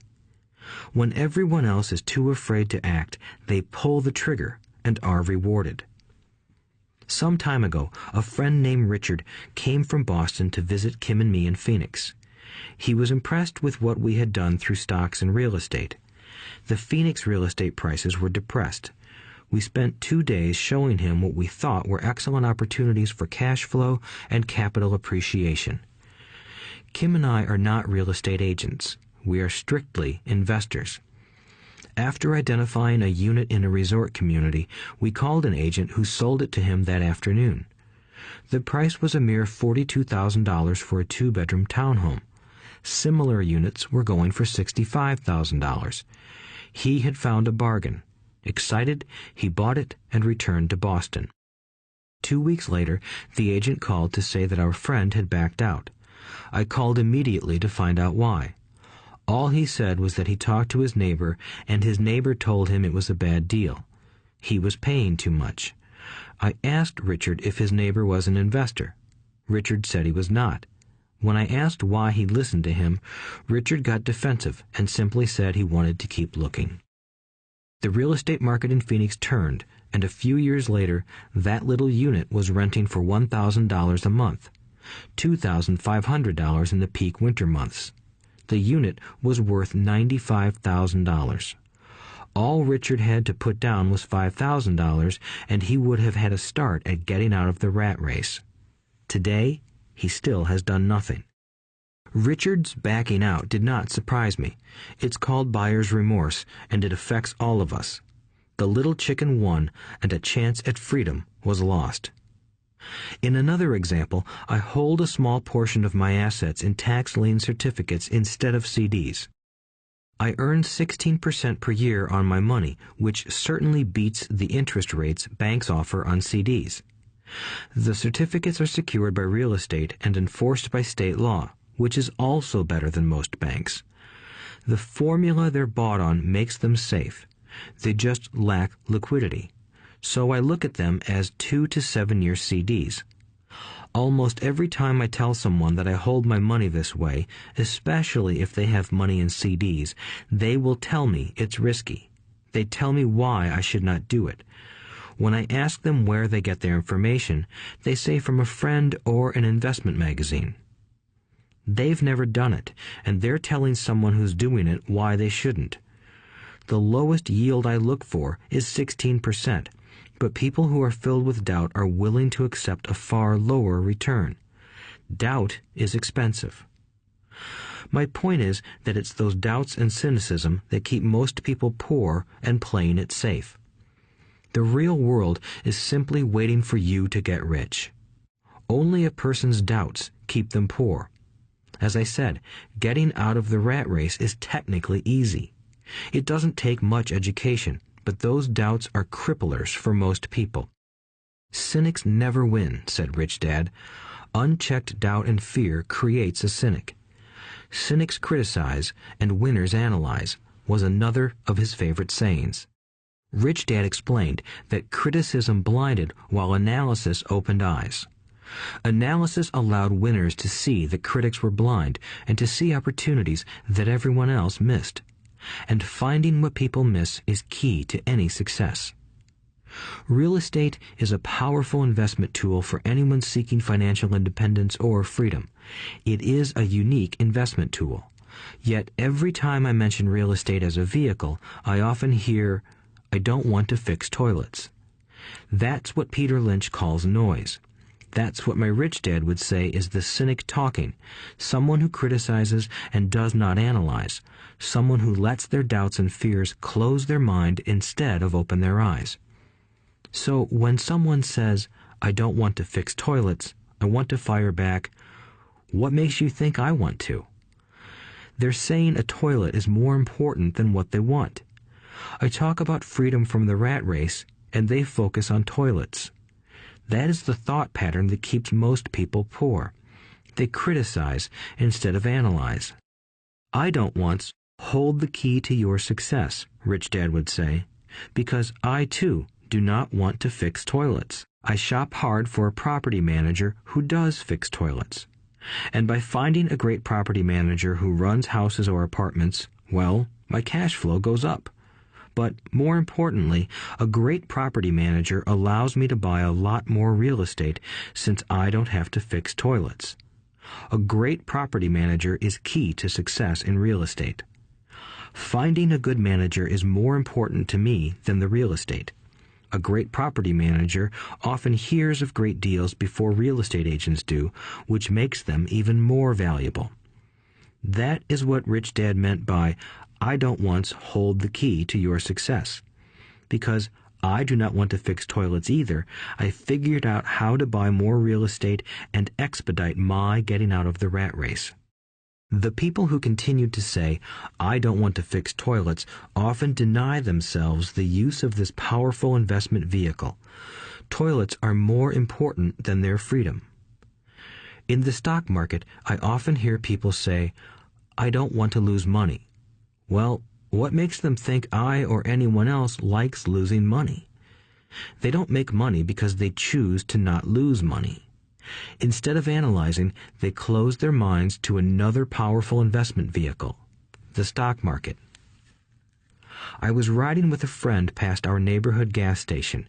He looked up and saw that the price of gas was going up and thus the price of oil. My friend is a worrywart, or a Chicken Little. To him, the sky is always going to fall, and it usually does, on him. When we got home, he showed me all the stats as to why the price of oil was going to go up over the next few years, statistics I had never seen before, even though I already owned substantial shares of an existing oil company. With that information, I immediately began looking for and found a new undervalued oil company that was about to find some oil deposits.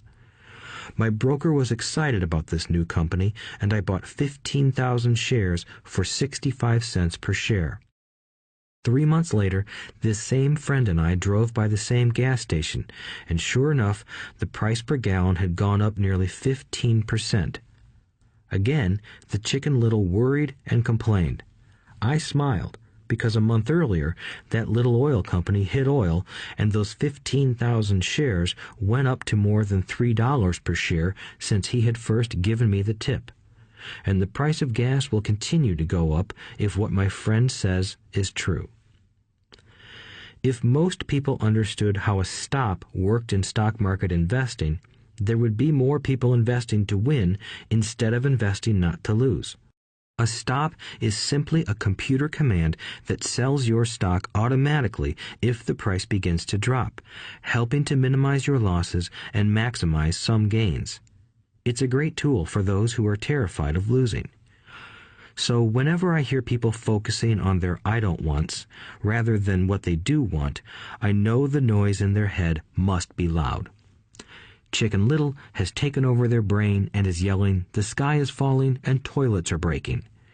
So they avoid their don't wants, but they pay a huge price. They may never get what they want in life. Instead of analyzing, their inner Chicken Little closes their mind. Rich Dad gave me a way of looking at Chicken Little. Just do what Colonel Sanders did. At the age of 66, he lost his business and began to live on his Social Security check. It wasn't enough. He went around the country selling his recipe for fried chicken. He was turned down 1,009 times before someone said yes, and he went on to become a multimillionaire at an age when most people are quitting. He was a brave and tenacious man, Rich Dad said of Harlan Sanders. So when you're in doubt and feeling a little afraid, just do what Colonel Sanders did to his little chicken. He fried it. Overcoming laziness. Busy people are often the most lazy. We have all heard stories of a businessman who works hard to earn money. He works hard to be a good provider for his wife and children. He spends long hours at the office and brings work home on weekends. One day he comes home to an empty house. His wife has left with the kids. He knew he and his wife had problems, but rather than work to make the relationship strong, he stayed busy at work. Dismayed, his performance at work slips and he loses his job. Today, I often meet people who are too busy to take care of their wealth, and there are people too busy to take care of their health. The cause is the same. They're busy, and they stay busy as a way of avoiding something they do not want to face. Nobody has to tell them. Deep down, they know. In fact, if you remind them, they often respond with anger or irritation. If they aren't busy at work or with the kids, they're often busy watching TV, fishing, playing golf, or shopping. Yet deep down, they know they are avoiding something important. That's the most common form of laziness. Laziness by staying busy. So, what is the cure for laziness? The answer is a little greed. For many of us, we were raised thinking of greed or desire as bad. Greedy people are bad people, my mom used to say, yet we all have inside of us this yearning to have nice, new, or exciting things. So to keep that emotion of desire under control, often parents find ways of suppressing that desire with guilt. You only think about yourself. Don't you know you have brothers and sisters? Was one of my mom's favorites. You want me to buy you what? Was a favorite of my dad. Do you think we're made of money? Do you think money grows on trees? We're not rich people, you know. It wasn't so much the words, but the angry guilt trip that went with the words that got to me. Or the reverse guilt trip was the, I'm sacrificing my life to buy this for you. I'm buying this for you because I never had this advantage when I was a kid. I have a neighbor who is stone broke but can't park his car in his garage. The garage is filled with toys for his kids. Those spoiled brats get everything they ask for. I don't want them to know the feeling of want, are his everyday words. He has nothing set aside for their college or his retirement, but his kids have every toy ever made. He recently got a new credit card in the mail and took his kids to visit Las Vegas. I'm doing it for the kids, he said with great sacrifice. Rich Dad forbade the words, I can't afford it. In my real home, that's all I heard. Instead, Rich Dad required his children to say, how can I afford it? He believed that the words, I can't afford it, shut down your brain. It didn't have to think anymore. How can I afford it opened up the brain and forced it to think and search for answers. But most importantly, he felt the words, I can't afford it, were a lie, and the human spirit knows it. The human spirit is very, very powerful, he would say. It knows it can do anything. By having a lazy mind that says, I can't afford it, a war breaks out inside you. Your spirit is angry, and your lazy mind must defend its lie. The spirit is screaming, come on, let's go to the gym and work out. And the lazy mind says, but I'm tired. I worked really hard today. Or the human spirit says, I'm sick and tired of being poor. Let's get out there and get rich. To which the lazy mind says, rich people are greedy. Besides, it's too much bother. It's not safe. I might lose money. I'm working hard enough as it is. I've got too much to do at work anyway. Look at what I have to do tonight. My boss wants it finished by morning. I can't afford it also causes sadness, a helplessness that leads to despondency and often depression. How can I afford it opens up possibilities, excitement, and dreams. So Rich Dad was not so concerned about what we wanted to buy as long as we understood that how can I afford it creates a stronger mind and a dynamic spirit. Thus, he rarely gave Mike or me anything. He would instead ask, how can you afford it? And that included college, which we paid for ourselves. It was not the goal, but the process of attaining the goal that he wanted us to learn. The problem I see today is that there are millions of people who feel guilty about their desire or their greed. It's old conditioning from their childhood. While they desire to have the finer things that life offers, most have been conditioned subconsciously to say, I can't have that, or I'll never be able to afford that. When I decided to exit the rat race, it was simply a question of how can I afford to never work again? And my mind began to kick out answers and solutions.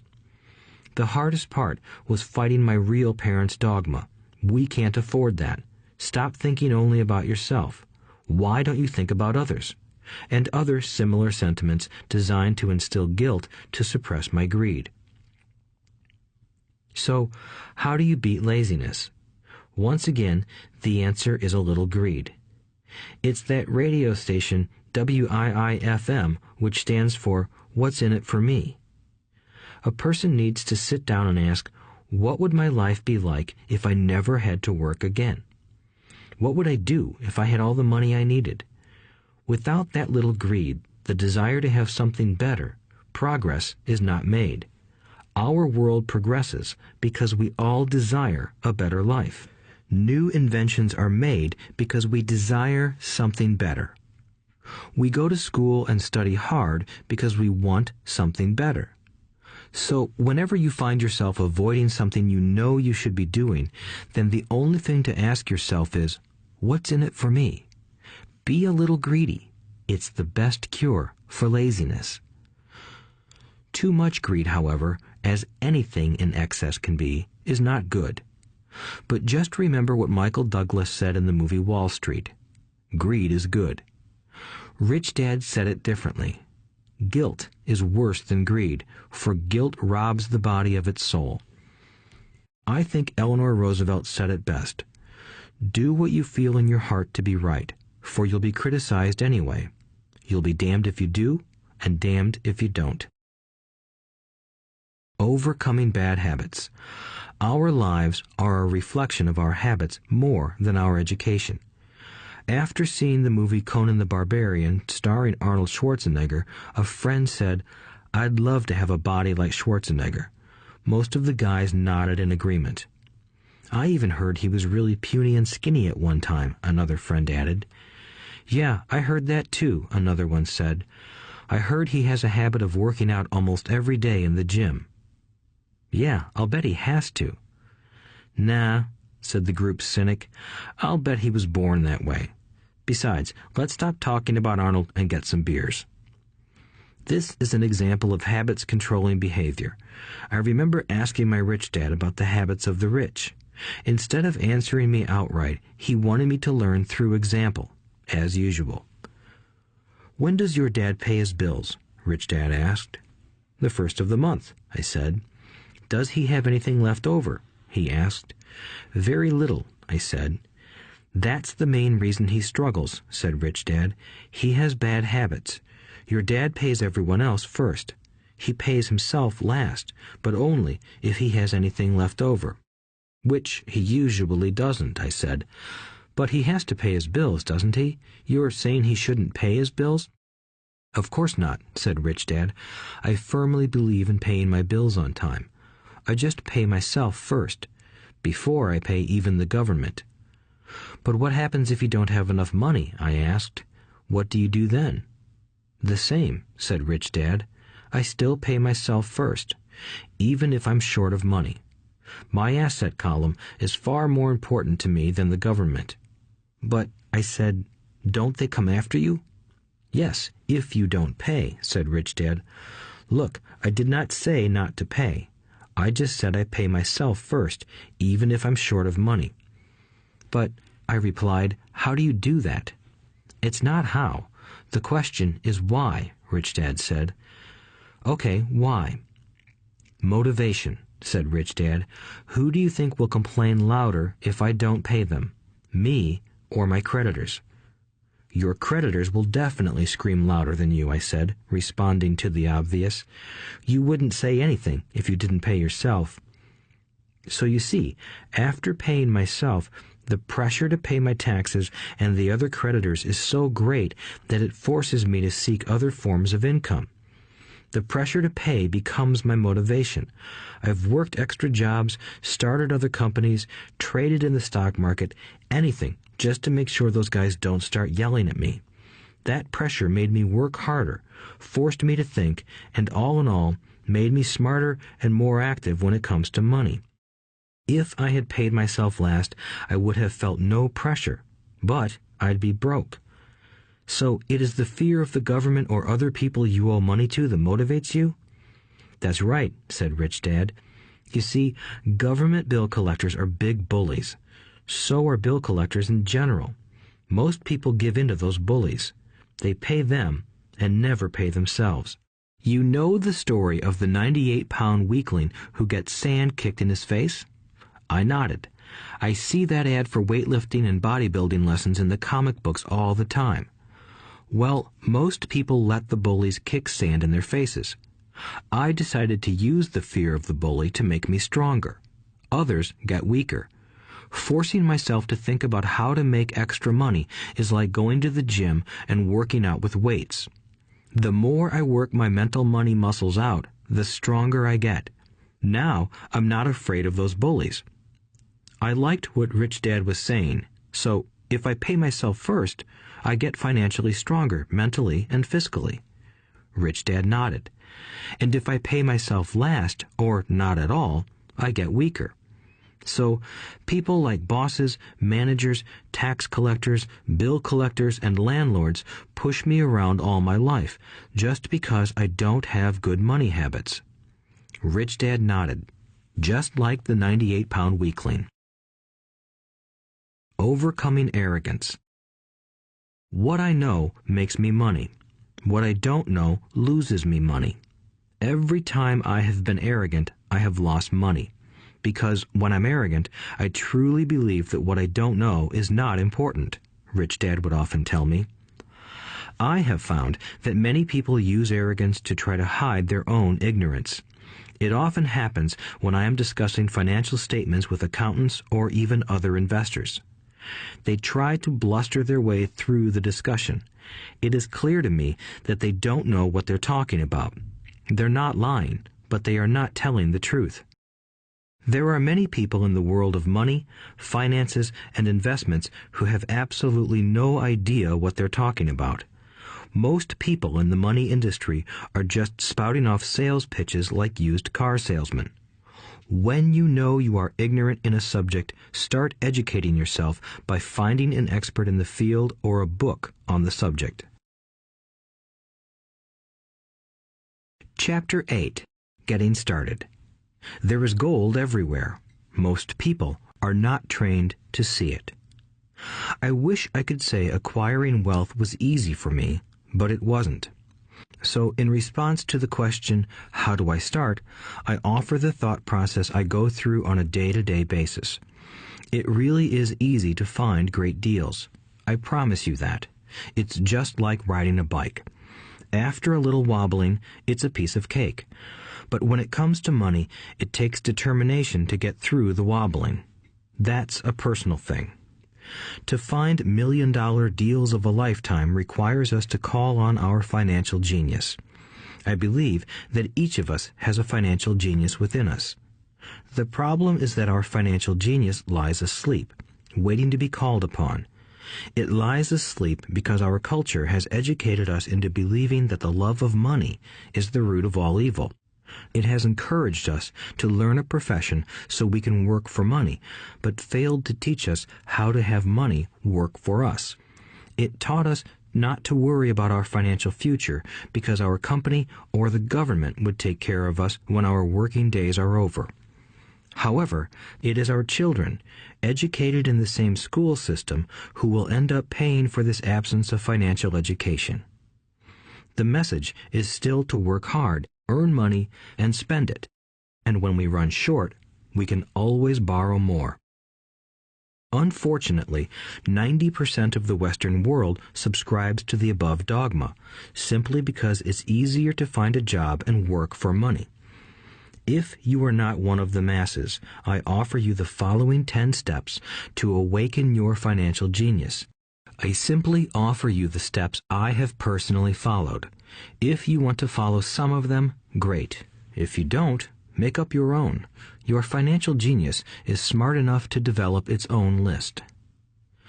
While in Peru, I asked a gold miner of 45 years how he was so confident about finding a gold mine. He replied, "There is gold everywhere. Most people are not trained to see it."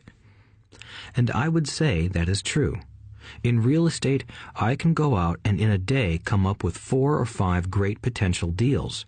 while the average person will go out and find nothing, even looking in the same neighborhood. The reason is that they have not taken the time to develop their financial genius.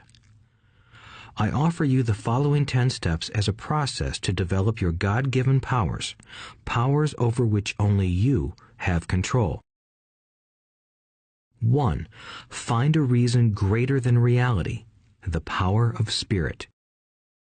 If you ask most people if they would like to be rich or financially free, they would say yes.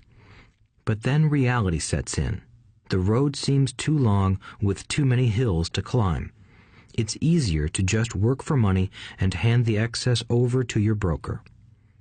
I once met a young woman who had dreams of swimming for the U.S. Olympic team. The reality was that she had to get up every morning at 4 o'clock to swim for 3 hours before going to school. She did not party with her friends on Saturday night. She had to study and keep her grades up, just like everyone else. When I asked her what fueled her superhuman ambition and sacrifice, she simply said, "I do it for myself and the people I love. It's love that gets me over the hurdles and sacrifices." A reason or a purpose is a combination of wants and don't wants. When people ask me what my reason for wanting to be rich is, I tell them that it is a combination of deep emotional wants and don't wants. I will list a few. First, the don't wants, for they create the wants. I don't want to work all my life. I don't want what my parents aspired for, which was job security and a house in the suburbs. I don't like being an employee. I hated that my dad always missed my football games because he was so busy working on his career. I hated it when my dad worked hard all his life and the government took most of what he worked for at his death. He could not even pass on what he worked so hard for when he died. The rich don't do that. They work hard and pass it on to their children. Now, the wants. I want to be free to travel the world and live in the lifestyle I love. I want to be young when I do this. I want to simply be free. I want control over my time and my life. I want money to work for me. Those are my deep-seated emotional reasons. What are yours? If they are not strong enough, then the reality of the road ahead may be greater than your reasons. I have lost money and been set back many times, but it was the deep emotional reasons that kept me standing up and going forward. I wanted to be free by age 40, but it took me until I was 47, with many learning experiences along the way. As I said, I wish I could say it was easy. It wasn't, but it wasn't that hard either. I've learned that without a strong reason or purpose, anything in life is hard. If you do not have a strong reason, there is no sense listening further. It will sound like too much work. 2. Make daily choices. The power of choice. Choice is the main reason people want to live in a free country. We want the power to choose. Financially, with every dollar we get in our hands, we hold the power to choose our future, to be rich, poor, or middle class. Our spending habits reflect who we are. Poor people simply have poor spending habits. The benefit I had as a boy was that I loved playing Monopoly constantly. Nobody told me Monopoly was only for kids, so I just kept playing the game as an adult. I also had a rich dad who pointed out to me the difference between an asset and a liability. So a long time ago, as a little boy, I chose to be rich, and I knew that all I had to do was learn to acquire assets, real assets. My best friend, Mike, had an asset column handed to him, but he still had to choose to learn to keep it. Many rich families lose their assets in the next generation simply because there was no one trained to be a good steward over their assets. Most people choose not to be rich. For 90% of the population, being rich is too much of a hassle. So they invent sayings that go, "I'm not interested in money. I'll never be rich. I don't have to worry. I'm still young. When I make some money, then I'll think about my future." My husband or wife handles the finances. The problem with those statements is that they rob the person who chooses to think such thoughts of two things. One is time, which is your most precious asset. The second is learning. Having no money should not be an excuse to not learn, but that is a choice we all make daily. The choice of what we do with our time, our money, and what we put in our heads. That is the power of choice. All of us have choice. I just choose to be rich, and I make that choice every day. Invest first in education. In reality, the only real asset you have is your mind, the most powerful tool we have dominion over. Each of us has the choice of what we put in our brain once we're old enough. You can watch TV, read golf magazines, or go to ceramics class or a class on financial planning. You choose. Most people simply buy investments rather than first investing in learning about investing. A friend of mine recently had her apartment burglarized. The thieves took her electronics and left all the books. And we all have that same choice. 90% of the population buys TV sets, and only about 10% buy business books. So what do?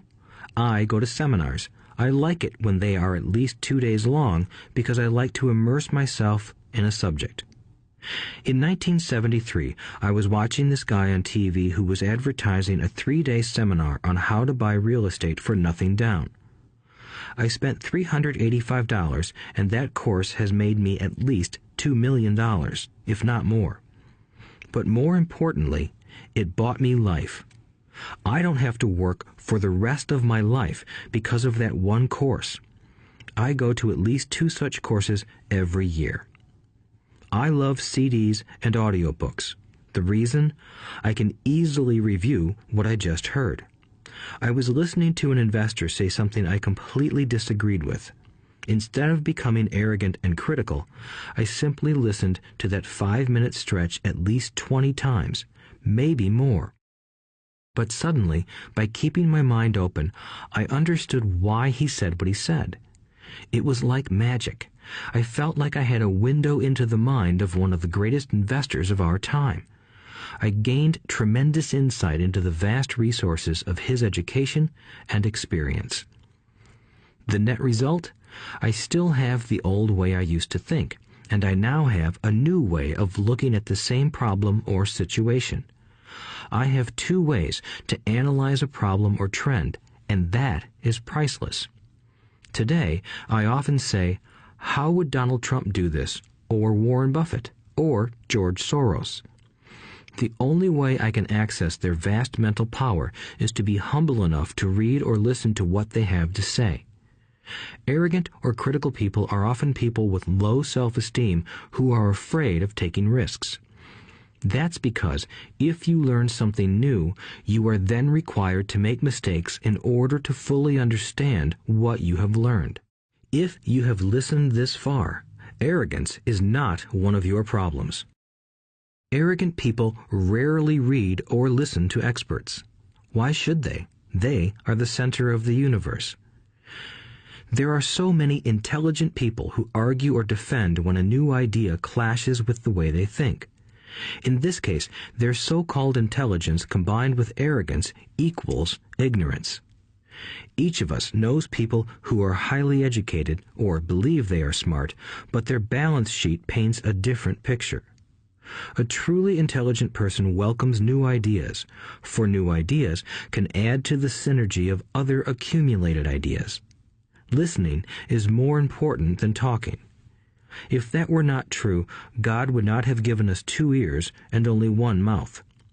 Too many people think with their mouth instead of listening in order to absorb new ideas and possibilities. They argue instead of asking questions.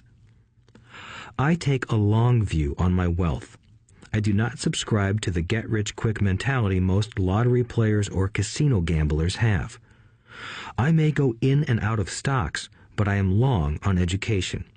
If you want to fly an airplane, I advise taking lessons first.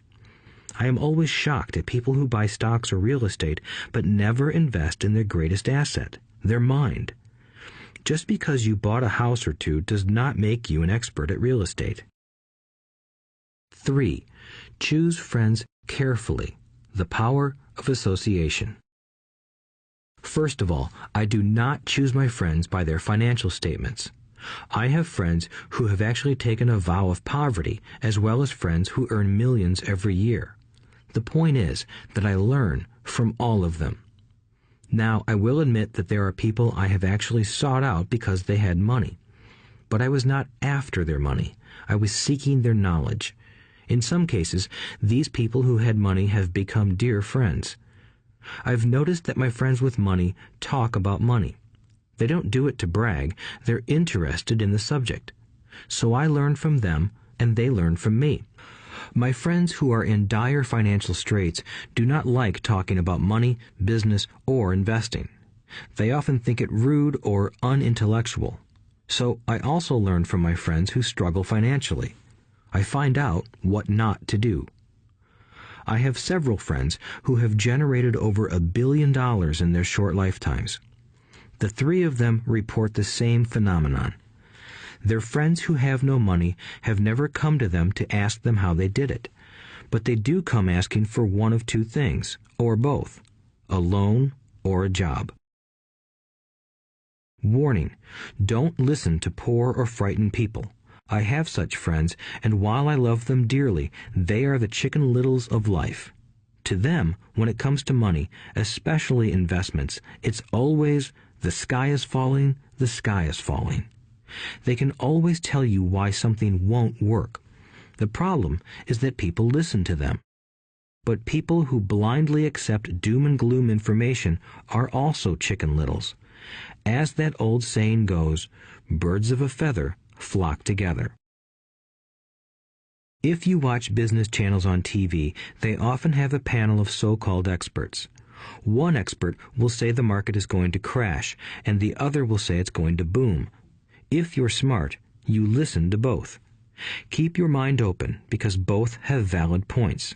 Unfortunately, most poor people listen to Chicken Little.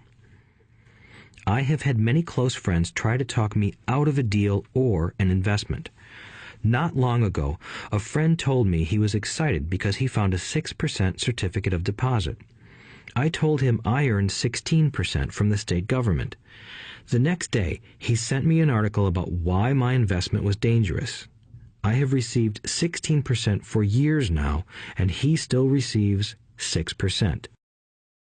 I would say that one of the hardest things about wealth building is to be true to yourself and to be willing to not go along with the crowd. This is because, in the market, it is usually the crowd that shows up late that is slaughtered. If a great deal is on the front page, it's too late in most instances. Look for a new deal. As we used to say as surfers, there is always another wave. People who hurry and catch a wave late usually are the ones who wipe out. Smart investors don't time the markets. If they miss a wave, they search for the next one and get themselves in position. This is hard for most investors because buying what is not popular is frightening. Timid investors are like sheep going along with the crowd. Or their greed gets them in when wise investors have already taken their profits and moved on. Wise investors buy an investment when it's not popular. They know their profits are made when they buy, not when they sell. They wait patiently. As I said, they do not time the market. Just like a surfer, they get in position for the next big swell. It's all insider trading. There are forms of insider trading that are illegal, and there are forms of insider trading that are legal. But either way, it's insider trading. The only distinction is, how far away from the inside are you? The reason you want to have rich friends is because that is where the money is made. It's made on information. You want to hear about the next boom, get in and get out before the next bust. I'm not saying do it illegally, but the sooner you know, the better your chances are for profits with minimal risk. That is what friends are for, and that is financial intelligence. 4. Master a formula and then learn a new one. The power of learning quickly. In order to make bread, every baker follows a recipe, even if it's only held in their head. The same is true for making money. Most of us have heard the saying, "You are what you eat." I have a different slant. I say, "You become what you study." In other words, be careful what you learn, because your mind is so powerful that you become what you put in your head. For example, if you study cooking, you then tend to cook. If you don't want to be a cook anymore, then you need to study something else. When it comes to money, the masses generally have one basic formula they learned in school, and it's this: work for money.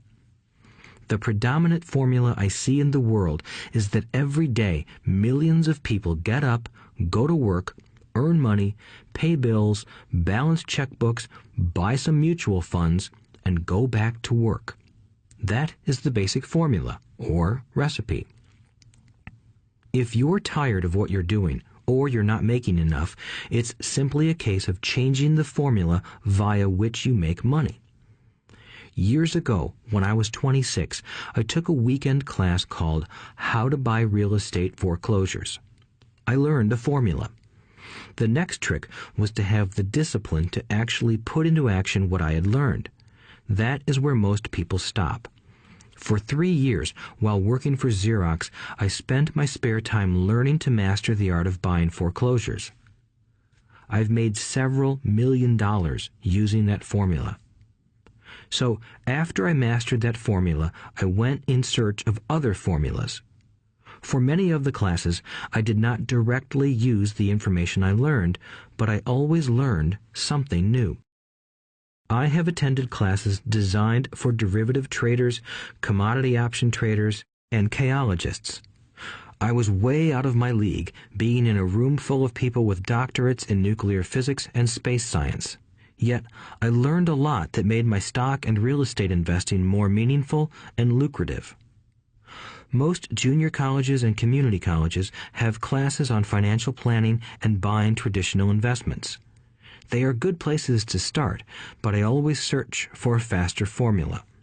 That is why, on a fairly regular basis, I make more in a day than many people will make in their lifetime. Another side note, in today's fast-changing world, it's not so much what you know anymore that counts, because often what you know is old. It is how fast you learn. That skill is priceless. It's priceless in finding faster formulas, recipes, if you will, for making dough. Working hard for money is an old formula born in the day of cavemen. 5. Pay yourself first. The power of self-discipline. If you cannot get control of yourself, do not try to get rich. It makes no sense to invest, make money, and blow it. It is the lack of self-discipline that causes most lottery winners to go broke soon after winning millions. It is the lack of self-discipline that causes people who get a raise to immediately go out and buy a new car or take a cruise. It is difficult to say which of the 10 steps is the most important, but of all the steps, this step is probably the most difficult to master if it is not already a part of your makeup. I would venture to say that personal self-discipline is the number one delineating factor between the rich, the poor, and the middle class. Simply put, people who have low self-esteem and low tolerance for financial pressure can never be rich. As I have said, a lesson learned from my rich dad was that the world will push you around. The world pushes people around, not because other people are bullies, but because the individual lacks internal control and discipline. People who lack internal fortitude often become victims of those who have self-discipline.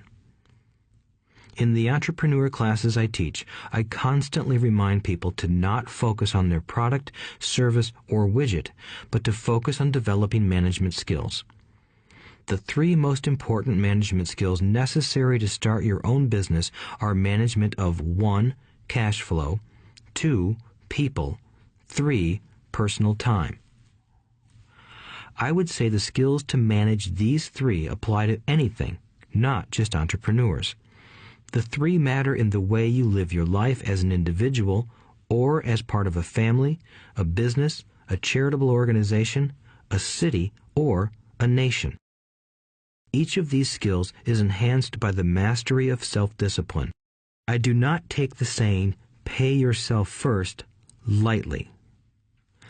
The statement, "pay yourself first," comes from George Clason's book, The Richest Man in Babylon. Millions of copies have been sold. But while millions of people freely repeat that powerful statement, few follow the advice. As I said, financial literacy allows one to read numbers, and numbers tell the story. By looking at a person's income statement and balance sheet, I can readily see if people who spout the words, "pay yourself first," actually practice what they preach. In reality, each month, many allocate money to their asset column before they pay their monthly expenses. Although millions of people have read Clason's book and understand the words, "pay yourself first," in reality, they pay themselves last. Now, I can hear the howls from those of you who sincerely believe in paying your bills first, and I can hear all the responsible people who pay their bills on time. I am not saying be irresponsible and not pay your bills. All I am saying is do what the book says, which is pay yourself first. If you can truly begin to understand the power of cash flow, you will soon realize why 90% of people work hard all their lives and need government support like Social Security when they are no longer able to work. Kim and I have had many bookkeepers, accountants, and bankers who have had a major problem with this way of looking at pay yourself first. The reason is that these financial professionals actually do what the masses do. They pay themselves last.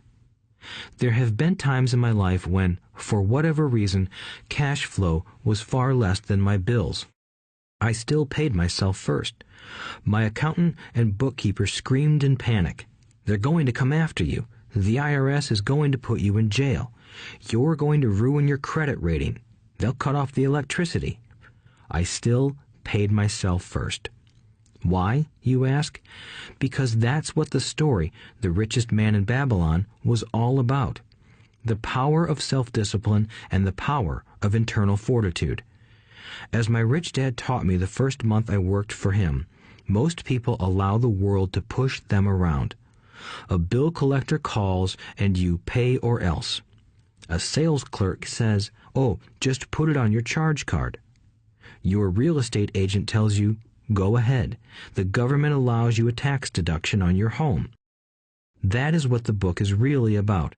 Having the guts to go against the tide and get rich.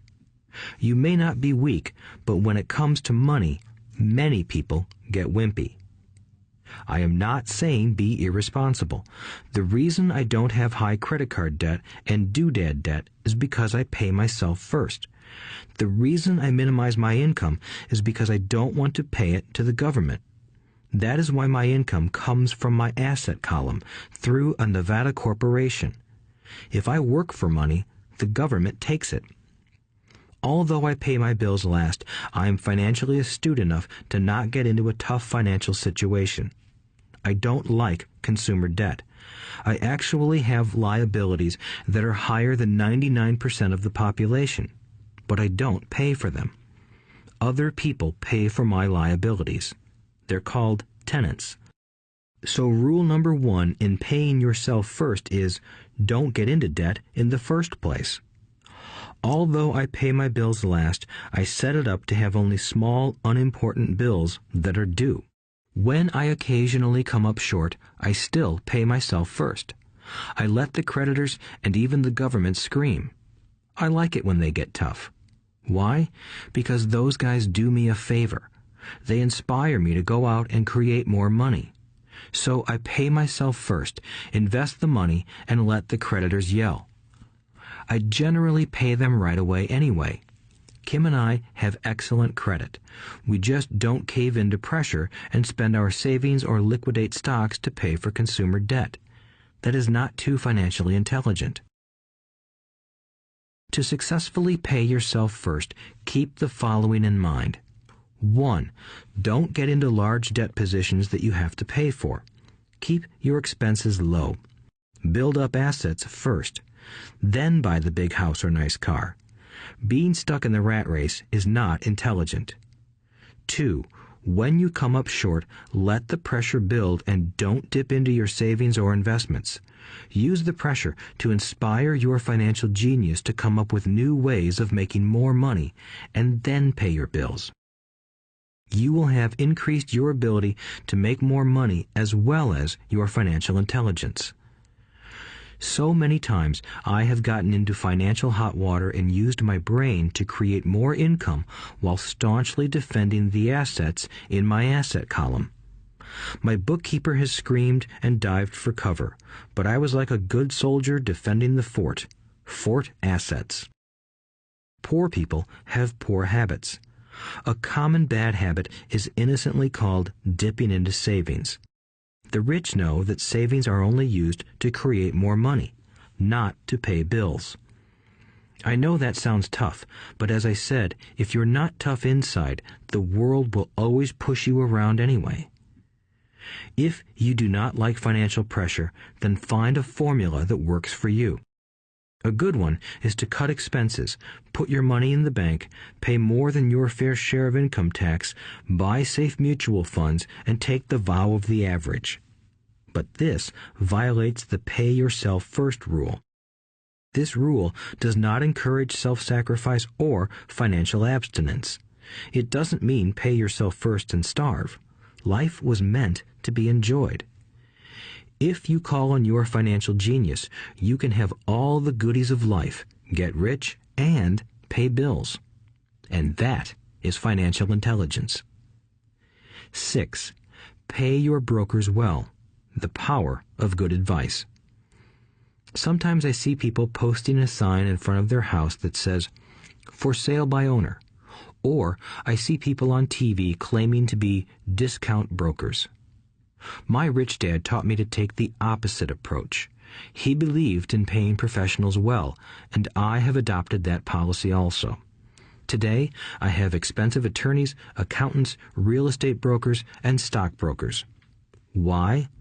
Because if, and I do mean if, the people are professionals, their services should make you money. And the more money they make, the more money I make. We live in the information age.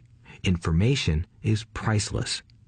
A good broker should provide you with information as well as take the time to educate you. I have several brokers who do that for me. Some taught me when I had little or no money, and I am still with them today. What I pay a broker is tiny in comparison with what kind of money I can make because of the information they provide. I love it when my real estate broker or stockbroker makes a lot of money because that usually means I made a lot of money. A good broker saves me time in addition to making me money. Like when I bought the vacant land for $9,000 and sold it immediately for over $25,000 so I could buy my Porsche quicker. A broker is my eyes and ears in the market. They're there every day, so I do not have to be. I'd rather play golf. People who sell their house on their own must not value their time much. Why would I want to save a few bucks when I could use that time to make more money or spend it with those I love? What I find funny is that so many poor and middle-class people insist on tipping restaurant help 15 to 20%, even for bad service, but complain about paying a broker 3 to 7%. They enjoy tipping people in the expense column and stiffing people in the asset column. That is not financially intelligent. Keep in mind that not all brokers are created equal. Unfortunately, most brokers are only salespeople. They sell, but they themselves own little or no real estate. There is a tremendous difference between a broker who sells houses and a broker who sells investments.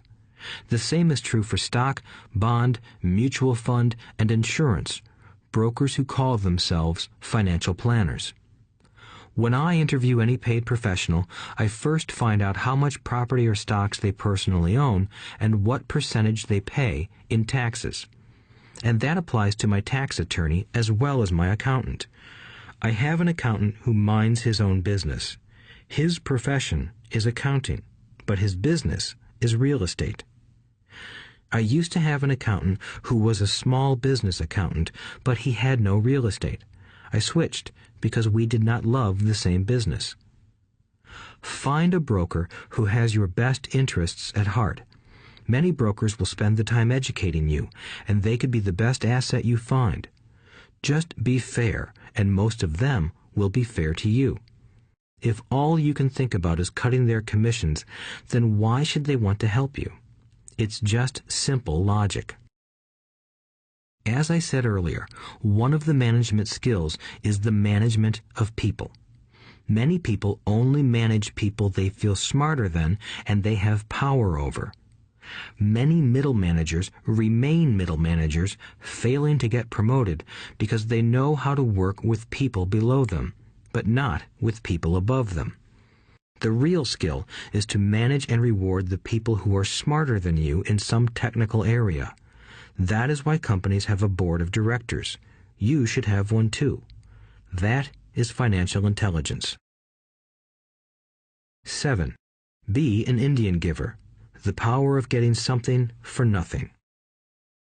When the first European settlers came to America, they were taken aback by a cultural practice some American Indians had.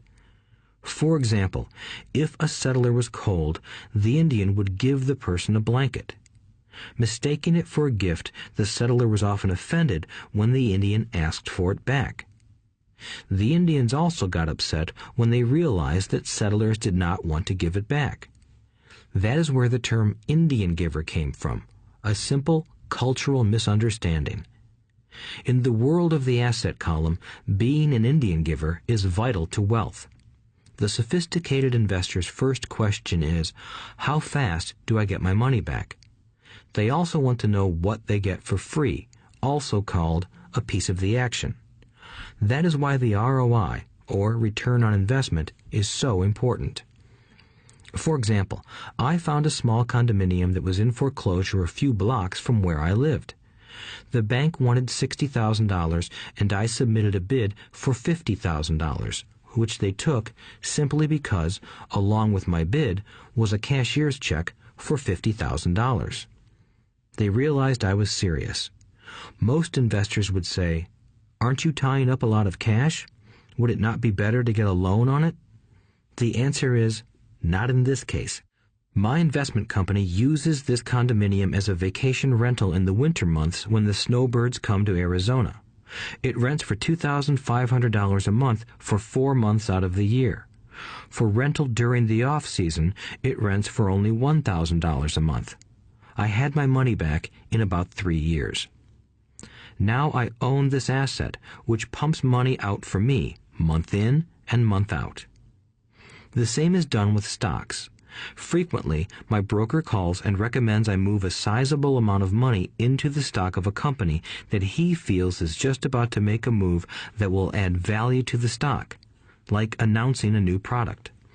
I will move my money in for a week to a month while the stock moves up.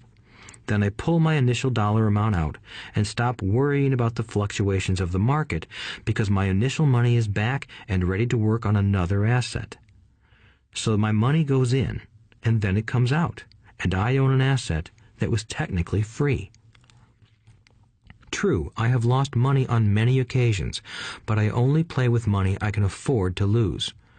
I would say, on an average 10 investments, I hit home runs on 2 or 3, while 5 or 6 do nothing, and I lose on 2 or 3. But I limit my losses to only the money I have in at that time. People who hate risk put their money in the bank. In the long run, safe savings are better than no savings. But it takes a long time to get your money back, and, in most instances, you don't get anything for free with it. On every one of my investments, there must be an upside, something for free, like a condominium, a mini storage, a piece of free land, a house, stock shares, or an office building. and there must be limited risk or a low-risk idea. There are books devoted entirely to this subject, so I will not talk about it here. Ray Kroc of McDonald's fame sold hamburger franchises, not because he loved hamburgers, but because he wanted the real estate under the franchise for free. So wise investors must look at more than ROI. They look at the assets they get for free once they get their money back. That is financial intelligence. 8. Use assets to buy luxuries. The power of focus. A friend's child has been developing a nasty habit of burning a hole in his pocket. Just 16, he wanted his own car. The excuse? All his friends' parents gave their kids cars. The child wanted to go into his savings and use it for a down payment. That was when his father called me and then came to see me. Do you think I should let him do it, or should I just buy him a car?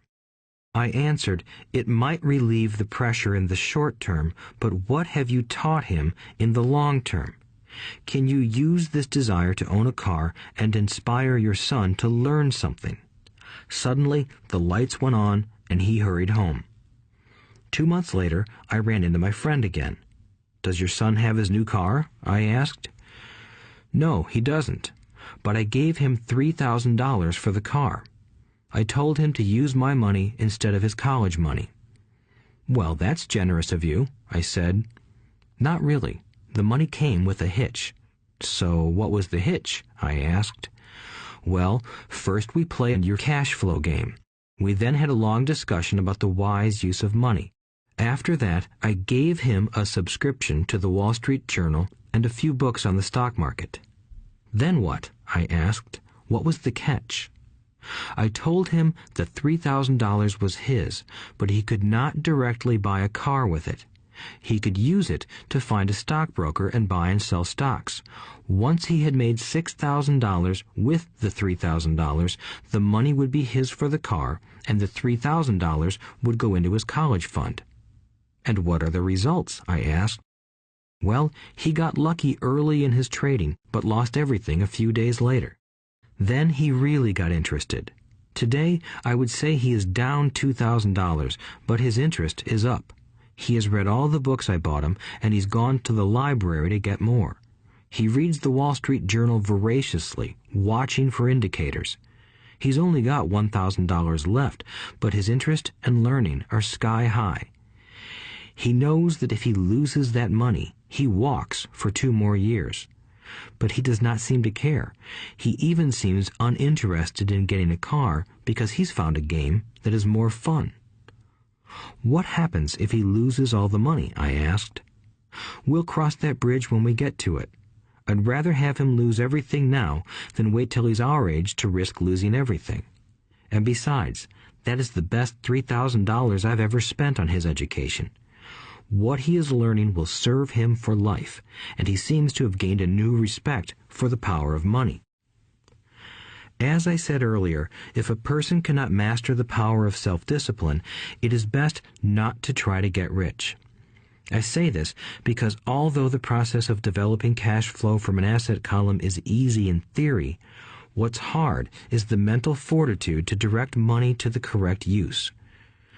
Due to external temptations, it is much easier in today's consumer world to simply blow money out the expense column. With weak mental fortitude, that money flows into the paths of least resistance. That is the cause of poverty and financial struggle. The following example illustrates the financial intelligence needed to direct money to make more money.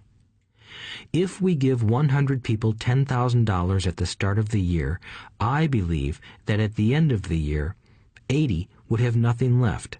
In fact, many would have created greater debt by making a down payment on a new car, refrigerator, electronics, or a holiday. 16 would have increased that $10,000 by 5 to 10%. 4 would have increased it to $20,000 or into the millions. We go to school to learn a profession so we can work for money. It is my opinion that it's just as important to learn how to have money work for you. I love my luxuries as much as anyone else. The difference is I don't buy them on credit. It's the keep up with the Joneses trap. When I wanted to buy a Porsche, the easy road would have been to call my banker and get a loan. Instead of choosing to focus in the liability column, I chose to focus in the asset column. As a habit, I use my desire to consume to inspire and motivate my financial genius to invest. Too often today, we focus on borrowing money to get the things we want instead of focusing on creating money. One is easier in the short term, but harder in the long term. It's a bad habit that we as individuals and as a nation have gotten into. Remember, the easy road often becomes hard, and the hard road often becomes easy. The earlier you can train yourself and those you love to be masters of money, the better. Money is a powerful force. Unfortunately, people use the power of money against themselves. If your financial intelligence is low, money will run all over you. It will be smarter than you. If money is smarter than you, you will work for it all your life. To be the master of money, you need to be smarter than it. Then money will do as it is told. It will obey you. Instead of being a slave to it, you will be the master of it. That is financial intelligence. 9. Choose heroes. The power of myth. When I was a kid, I greatly admired Willie Mays, Hank Aaron, and Yogi Berra. They were my heroes, and I wanted to be just like them. I treasured their baseball cards. I knew their stats, the RBIs, the ERAs, their batting averages, how much they got paid, and how they came up from the minor leagues. As a 9-year-old kid, when I stepped up to bat or played first base or catcher, I wasn't me. I pretended I was a famous baseball player. It's one of the most powerful ways we learn, and we often lose that as adults. We lose our heroes. Today, I watch young kids playing basketball near my home. On the court, they're not little Johnny. They're pretending to be their favorite basketball hero. Copying or emulating heroes is true power learning. I have new heroes as I grow older. I have golf heroes, and I copy their swings and do my best to read everything I can about them. I also have heroes such as Donald Trump, Warren Buffett, Peter Lynch, George Soros, and Jim Rogers. I know their stats just like I knew the ERAs and RBIs of my childhood baseball heroes.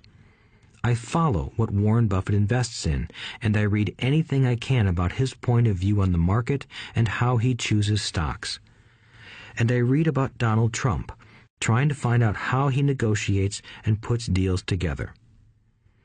Just as I was not me when I was up to bat, when I'm in the market or I'm negotiating a deal, I am subconsciously acting with the bravado of Trump. Or, when analyzing a trend, I look at it as though Warren Buffett were doing it. By having heroes, we tap into a tremendous source of raw genius. But heroes do more than simply inspire us. Heroes make things look easy. Making it look easy convinces us to want to be just like them. If they can do it, so can I. When it comes to investing, too many people make it sound hard. Instead, find heroes who make it look easy. 10. Teach and you shall receive. The power of giving. Both of my dads were teachers.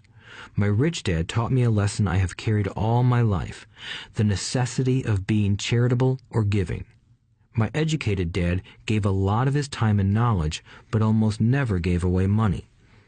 He usually said that he would give when he had some extra money, but of course there was rarely any extra. My rich dad gave money as well as education. He believed firmly in tithing. If you want something, you first need to give, he would always say. When he was short of money, he gave money to his church or to his favorite charity. If I could leave one single idea with you, it is that idea. Whenever you feel short or in need of something, give what you want first, and it will come back in buckets.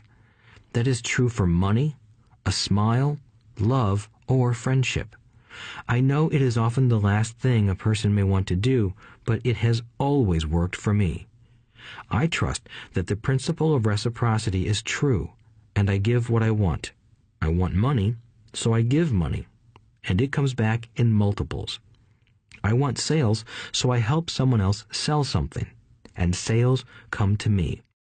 I want contacts, and I help someone else get contacts. Like magic, contacts come to me. I heard a saying years ago that went, God does not need to receive, but humans need to give. My rich dad would often say, poor people are more greedy than rich people. He would explain that if a person was rich, that person was providing something that other people wanted. In my life, whenever I have felt needy or short of money or short of help, I simply went out or found in my heart what I wanted and decided to give it first. And when I gave, it always came back. It reminds me of the story of the guy sitting with firewood in his arms on a cold, freezing night. He is yelling at the pot-bellied stove, "When you give me some heat, then I'll put some wood in you." And when it comes to money, love, happiness, sales, and contacts, all one needs to remember is to give first. Often, just the process of thinking of what I want and how I could give that to someone else breaks free a torrent of bounty. Whenever I feel that people aren't smiling at me, I simply begin smiling and saying hello. Like magic, the next thing I know, I'm surrounded by smiling people. It is true that your world is only a mirror of you. So that's why I say, teach and you shall receive.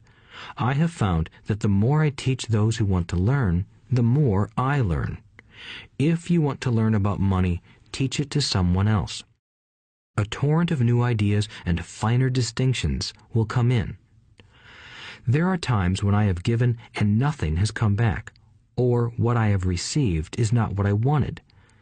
But upon closer inspection and soul-searching, I was often giving to receive in those instances, instead of giving for the joy that giving itself brings. My dad taught teachers, and he became a master teacher. My rich dad always taught young people his way of doing business. In retrospect, it was their generosity with what they knew that made them smarter. There are powers in this world that are much smarter than we are. You can get there on your own, but it's easier with the help of the powers that be. You only need to be generous with what you have. Chapter 9. Still want more? Here are some to-dos. Many people may not be satisfied with my 10 steps. They see them more as philosophies than actions. I think understanding the philosophy is just as important as the action. There are many people who want to do instead of think, and then there are people who think but do not do. I would say that I am both. I love new ideas, and I love action. So for those who want a to-do list on how to get started, I will share with you some of the things I do in abbreviated form. Stop doing what you're doing. In other words, take a break and assess what is working and what is not working. The definition of insanity is doing the same thing over and over and expecting a different result. Stop doing what is not working and look for something new. Look for new ideas. For new investing ideas, I go to bookstores and search for books on different and unique subjects. I call them formulas. I buy how-to books on formulas I know nothing about.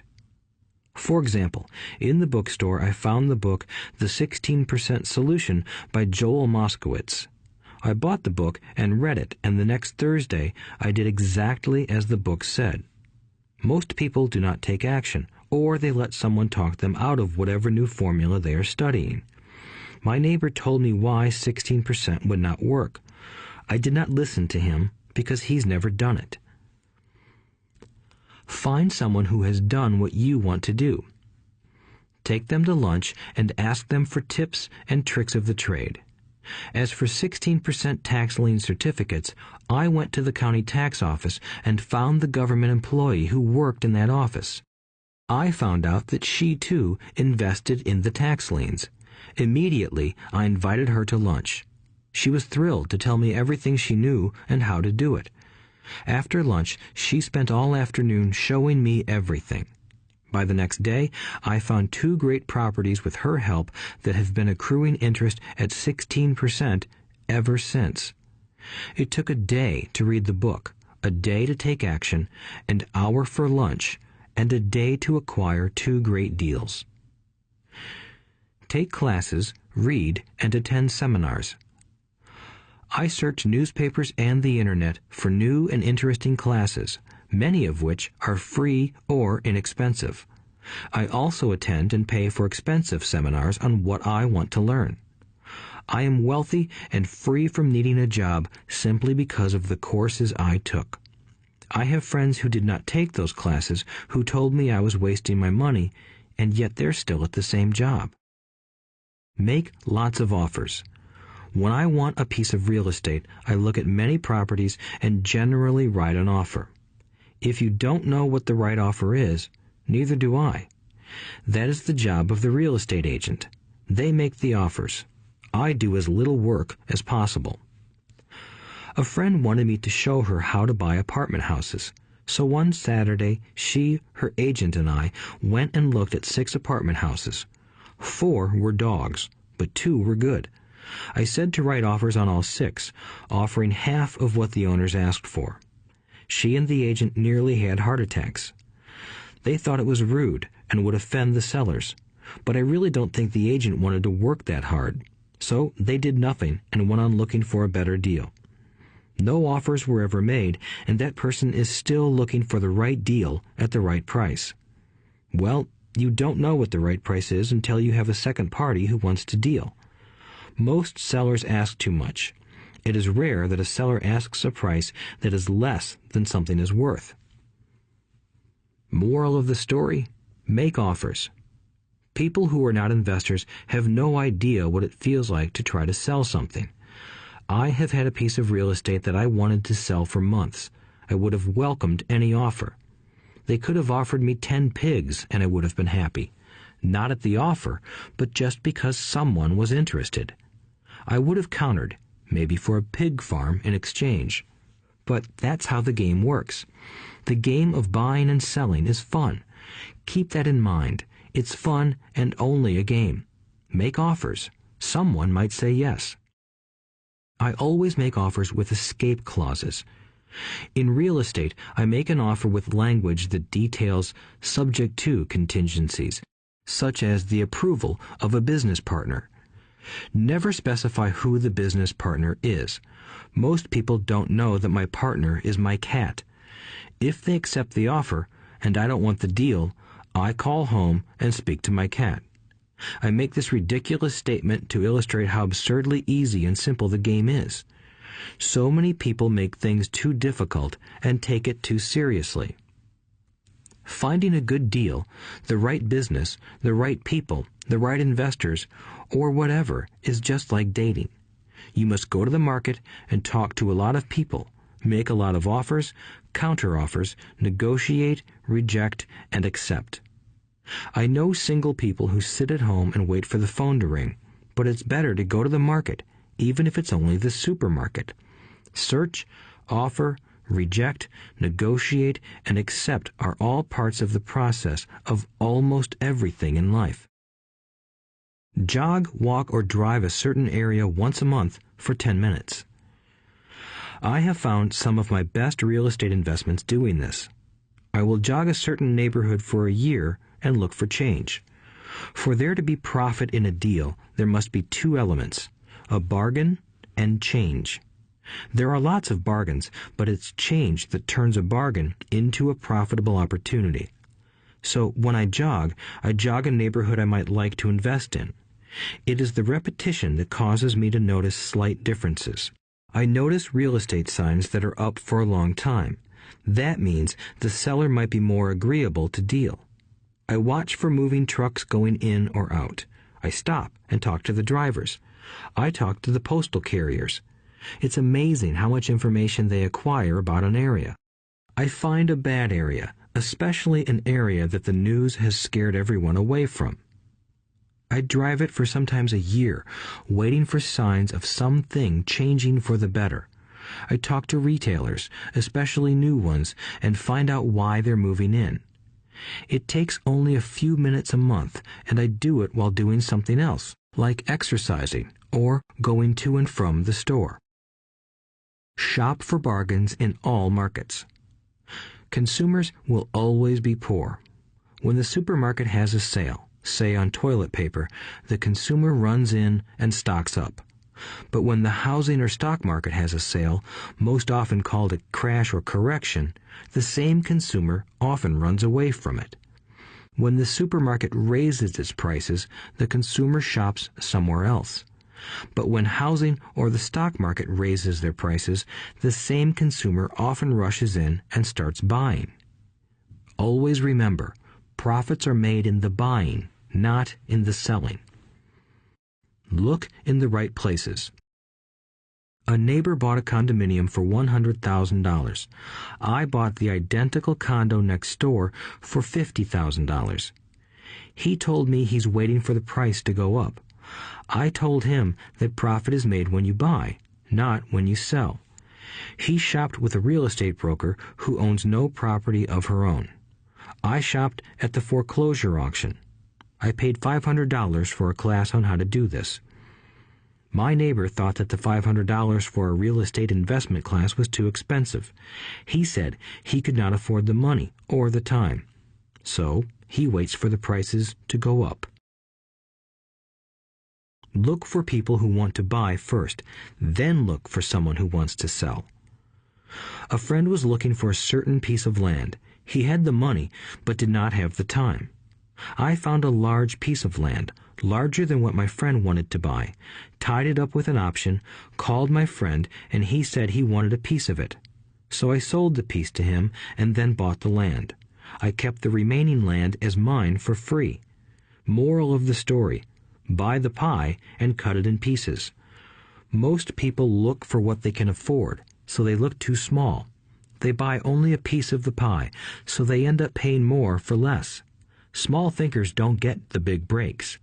If you want to get richer, think big. Think big. Retailers love giving volume discounts simply because most business people love big spenders.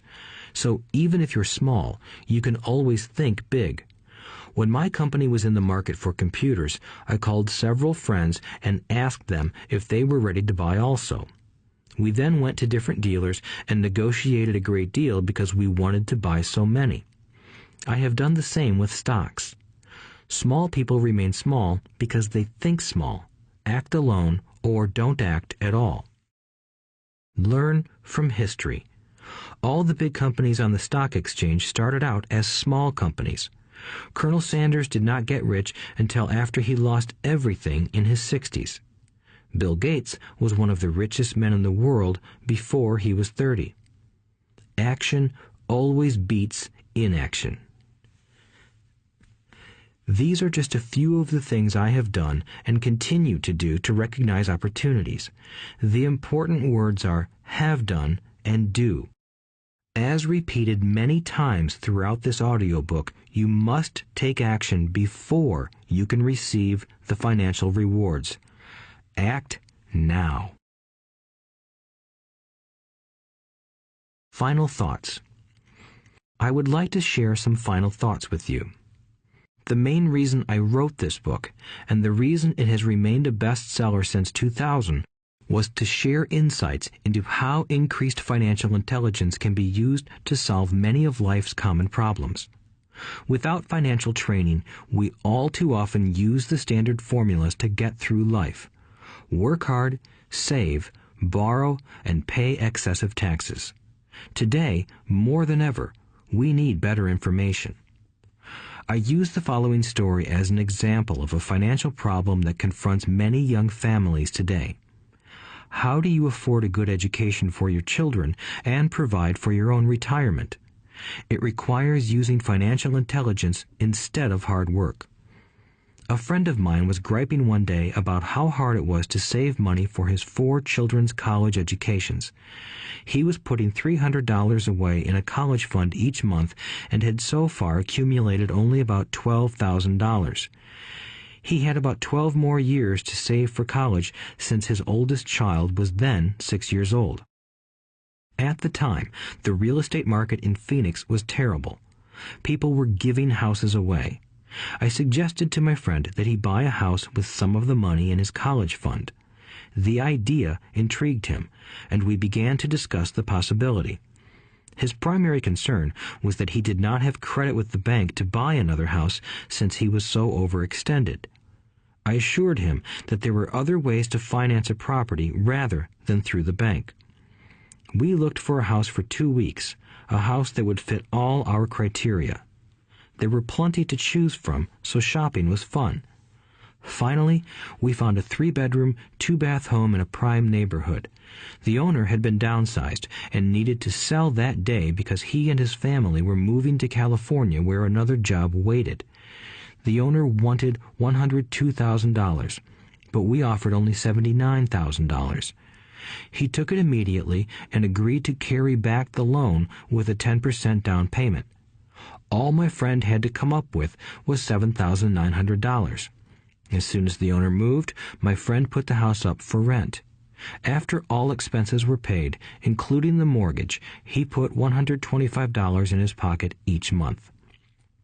His plan was to keep the house for 12 years and let the mortgage get paid down faster by applying the extra $125 to the principal each month. We figured that in 12 years, a large portion of the mortgage would be paid off and he could possibly be clearing $800 a month by the time his first child went to college. He could also sell the house if it had appreciated in value. 3 years later, the real estate market greatly improved in Phoenix, and he was offered $156,000 for the same house by the tenant who lived in it. Again, he asked me what I thought. I advised that he sell it, using a 1031 tax-deferred exchange. Suddenly, he had nearly $80,000 to operate with. I called another friend in Austin, Texas, who then moved this tax-deferred capital gain into a mini storage facility. Within 3 months, he began receiving checks for a little less than $1,000 a month, which he then poured back into the college fund.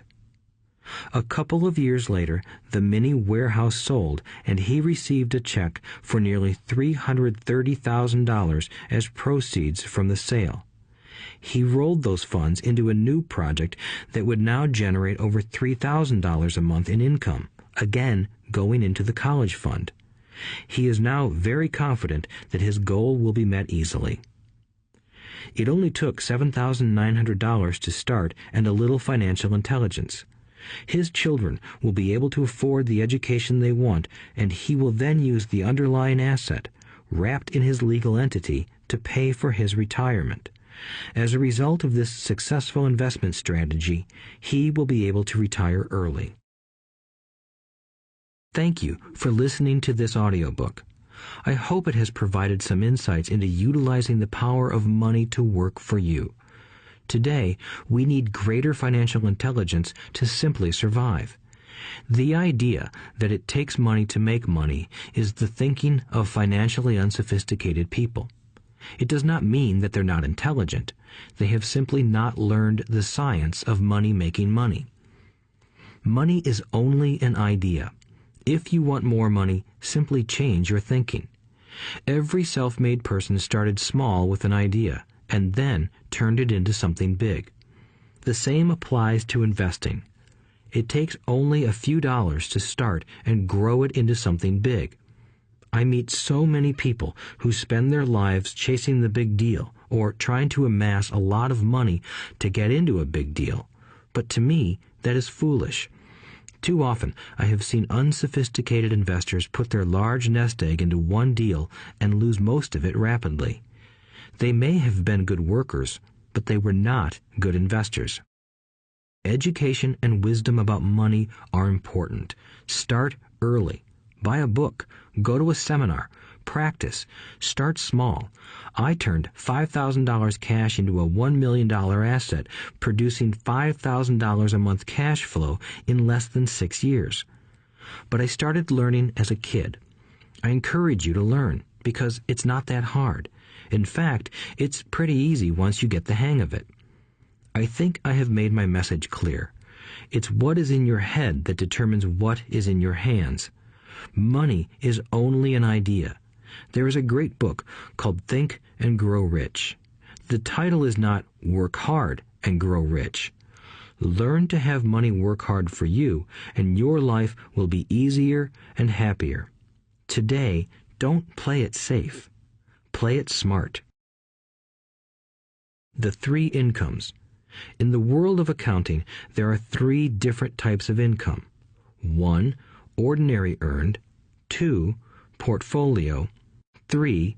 Passive. When my poor dad said to me, "Go to school, get good grades, and find a safe, secure job," he was recommending I work for earned income. When my rich dad said, "The rich don't work for money, they have their money work for them," he was talking about passive income and portfolio income. Passive income, in most cases, is income derived from real estate investments.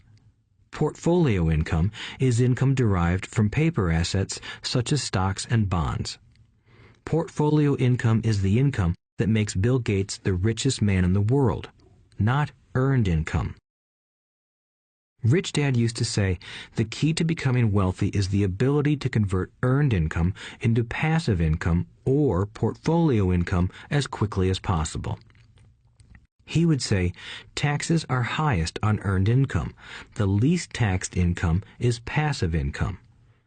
That is another reason why you want your money working hard for you. The government taxes the income you work hard for more than the income your money works hard for.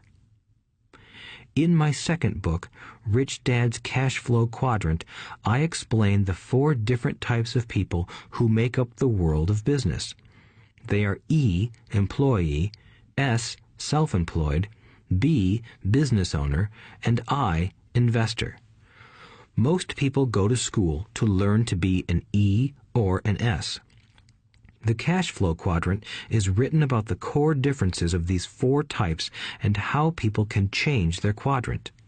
In fact, most of our products are created for people in the B and I quadrants. In Rich Dad's Guide to Investing, book number 3 in the Rich Dad series, I go into more detail on the importance of converting earned income into passive and portfolio income. Rich Dad used to say, all a real investor does is convert earned income into passive and portfolio income. If you know what you're doing, investing is not risky. It's just common sense. The key to financial freedom. The key to financial freedom and great wealth is a person's ability to convert earned income into passive and/or portfolio income. My rich dad spent a lot of time teaching Mike and me this skill. Having this ability is the reason my wife Kim and I are financially free, never needing to work again. We continue to work because we choose to. Today, we own a real estate investment company for passive income and participate in private placements and initial public offerings of stock for portfolio income. We also went back to work to build a financial education company so that we can continue to create and publish books and games. All of our educational products are created to teach the same skills my rich dad taught me, the skills of converting earned income into passive and portfolio income. The games we create are important because they teach what books cannot teach. For example, you would never learn to ride a bicycle by only reading a book. Our cash flow games for adults and cash flow for kids game are designed to teach players the basic investment skills of converting earned income into passive and portfolio income. They also teach the principles of accounting and financial literacy. These games are the only educational products in the world that teach people all of these skills simultaneously. Cash Flow 202 is the advanced version of Cash Flow 101 and requires the game board from 101 as well as a full understanding of 101 before it can be played. Cash Flow 101 and Cash Flow for Kids teach the principles of fundamental investing. Cash Flow 202 teaches the principles of technical investing. Technical investing involves advanced trading techniques such as short selling, call options, put options, and straddles. A person who understands these advanced techniques is able to make money when the market goes up, as well as when the market comes down. As my rich dad would say, a real investor makes money in an up market and a down market. That is why they make so much money. One of the reasons they make more money is simply because they have more self-confidence. Rich Dad would say they have more self-confidence because they are less afraid of losing. In other words, the average investor does not make as much money because they are so afraid of losing money. The average investor does not know how to protect themselves from losses, and that is what Cash Flow 202 teaches. Average investors think investing is risky because they have not been formally trained to be professional investors. As Warren Buffett, America's richest investor, says, risk comes from not knowing what you're doing. My board games teach the simple basics of fundamental investing and technical investing while people are having fun. I occasionally hear someone say, your educational games are expensive, which poses the question of ROI, the return on investment, or the value returned for the price paid. I nod my head and reply, yes, they may be expensive, especially when compared to entertainment board games. But my games are not as expensive as a college education, working hard all your life for earned income, paying excessive taxes, and then living in terror of losing all of your money in the investment markets. When someone walks away mumbling about the price, I can hear my rich dad saying, if you want to be rich, you must know what kind of income to work hard for, how to keep it, and how to protect it from loss. That is the key to great wealth. Rich Dad would also say, if you do not understand the differences in those three incomes and do not learn the skills on how to acquire and protect those incomes, you will probably spend your life earning less than you could and working harder than you should. My poor dad thought a good education, a good job, and years of hard work were all you needed to be successful. My rich dad also thought a good education was important. But to him, it was also important that Mike and I know the differences in the three incomes and what kind of income to work hard for. To him, that was basic financial education. Knowing the differences in the three incomes and learning the investment skills of how to acquire the different incomes is basic education for anyone who strives to acquire great wealth and achieve financial freedom, a special kind of freedom that only a few will ever know. As Rich Dad states in lesson number 1, the rich do not work for money. They know how to have money work hard for them. Rich Dad said, earned income is money you work for, and passive and portfolio income is money working for you. Knowing that little difference has been significant in my life. Or, as Robert Frost ends his poem, and that has made all the difference. Take action. All of you were given two great gifts, your mind and your time. It is up to you to do what you please with both.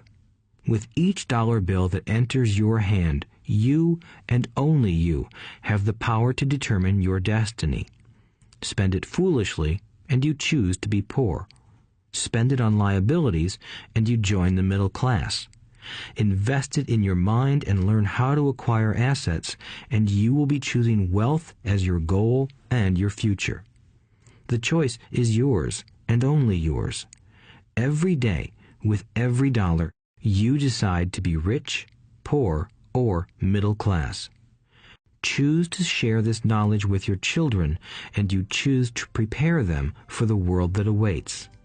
No one else will. You and your children's future will be determined by choices you make today, not tomorrow. I wish you great wealth and much happiness with this fabulous gift called life. Robert Kiyosaki.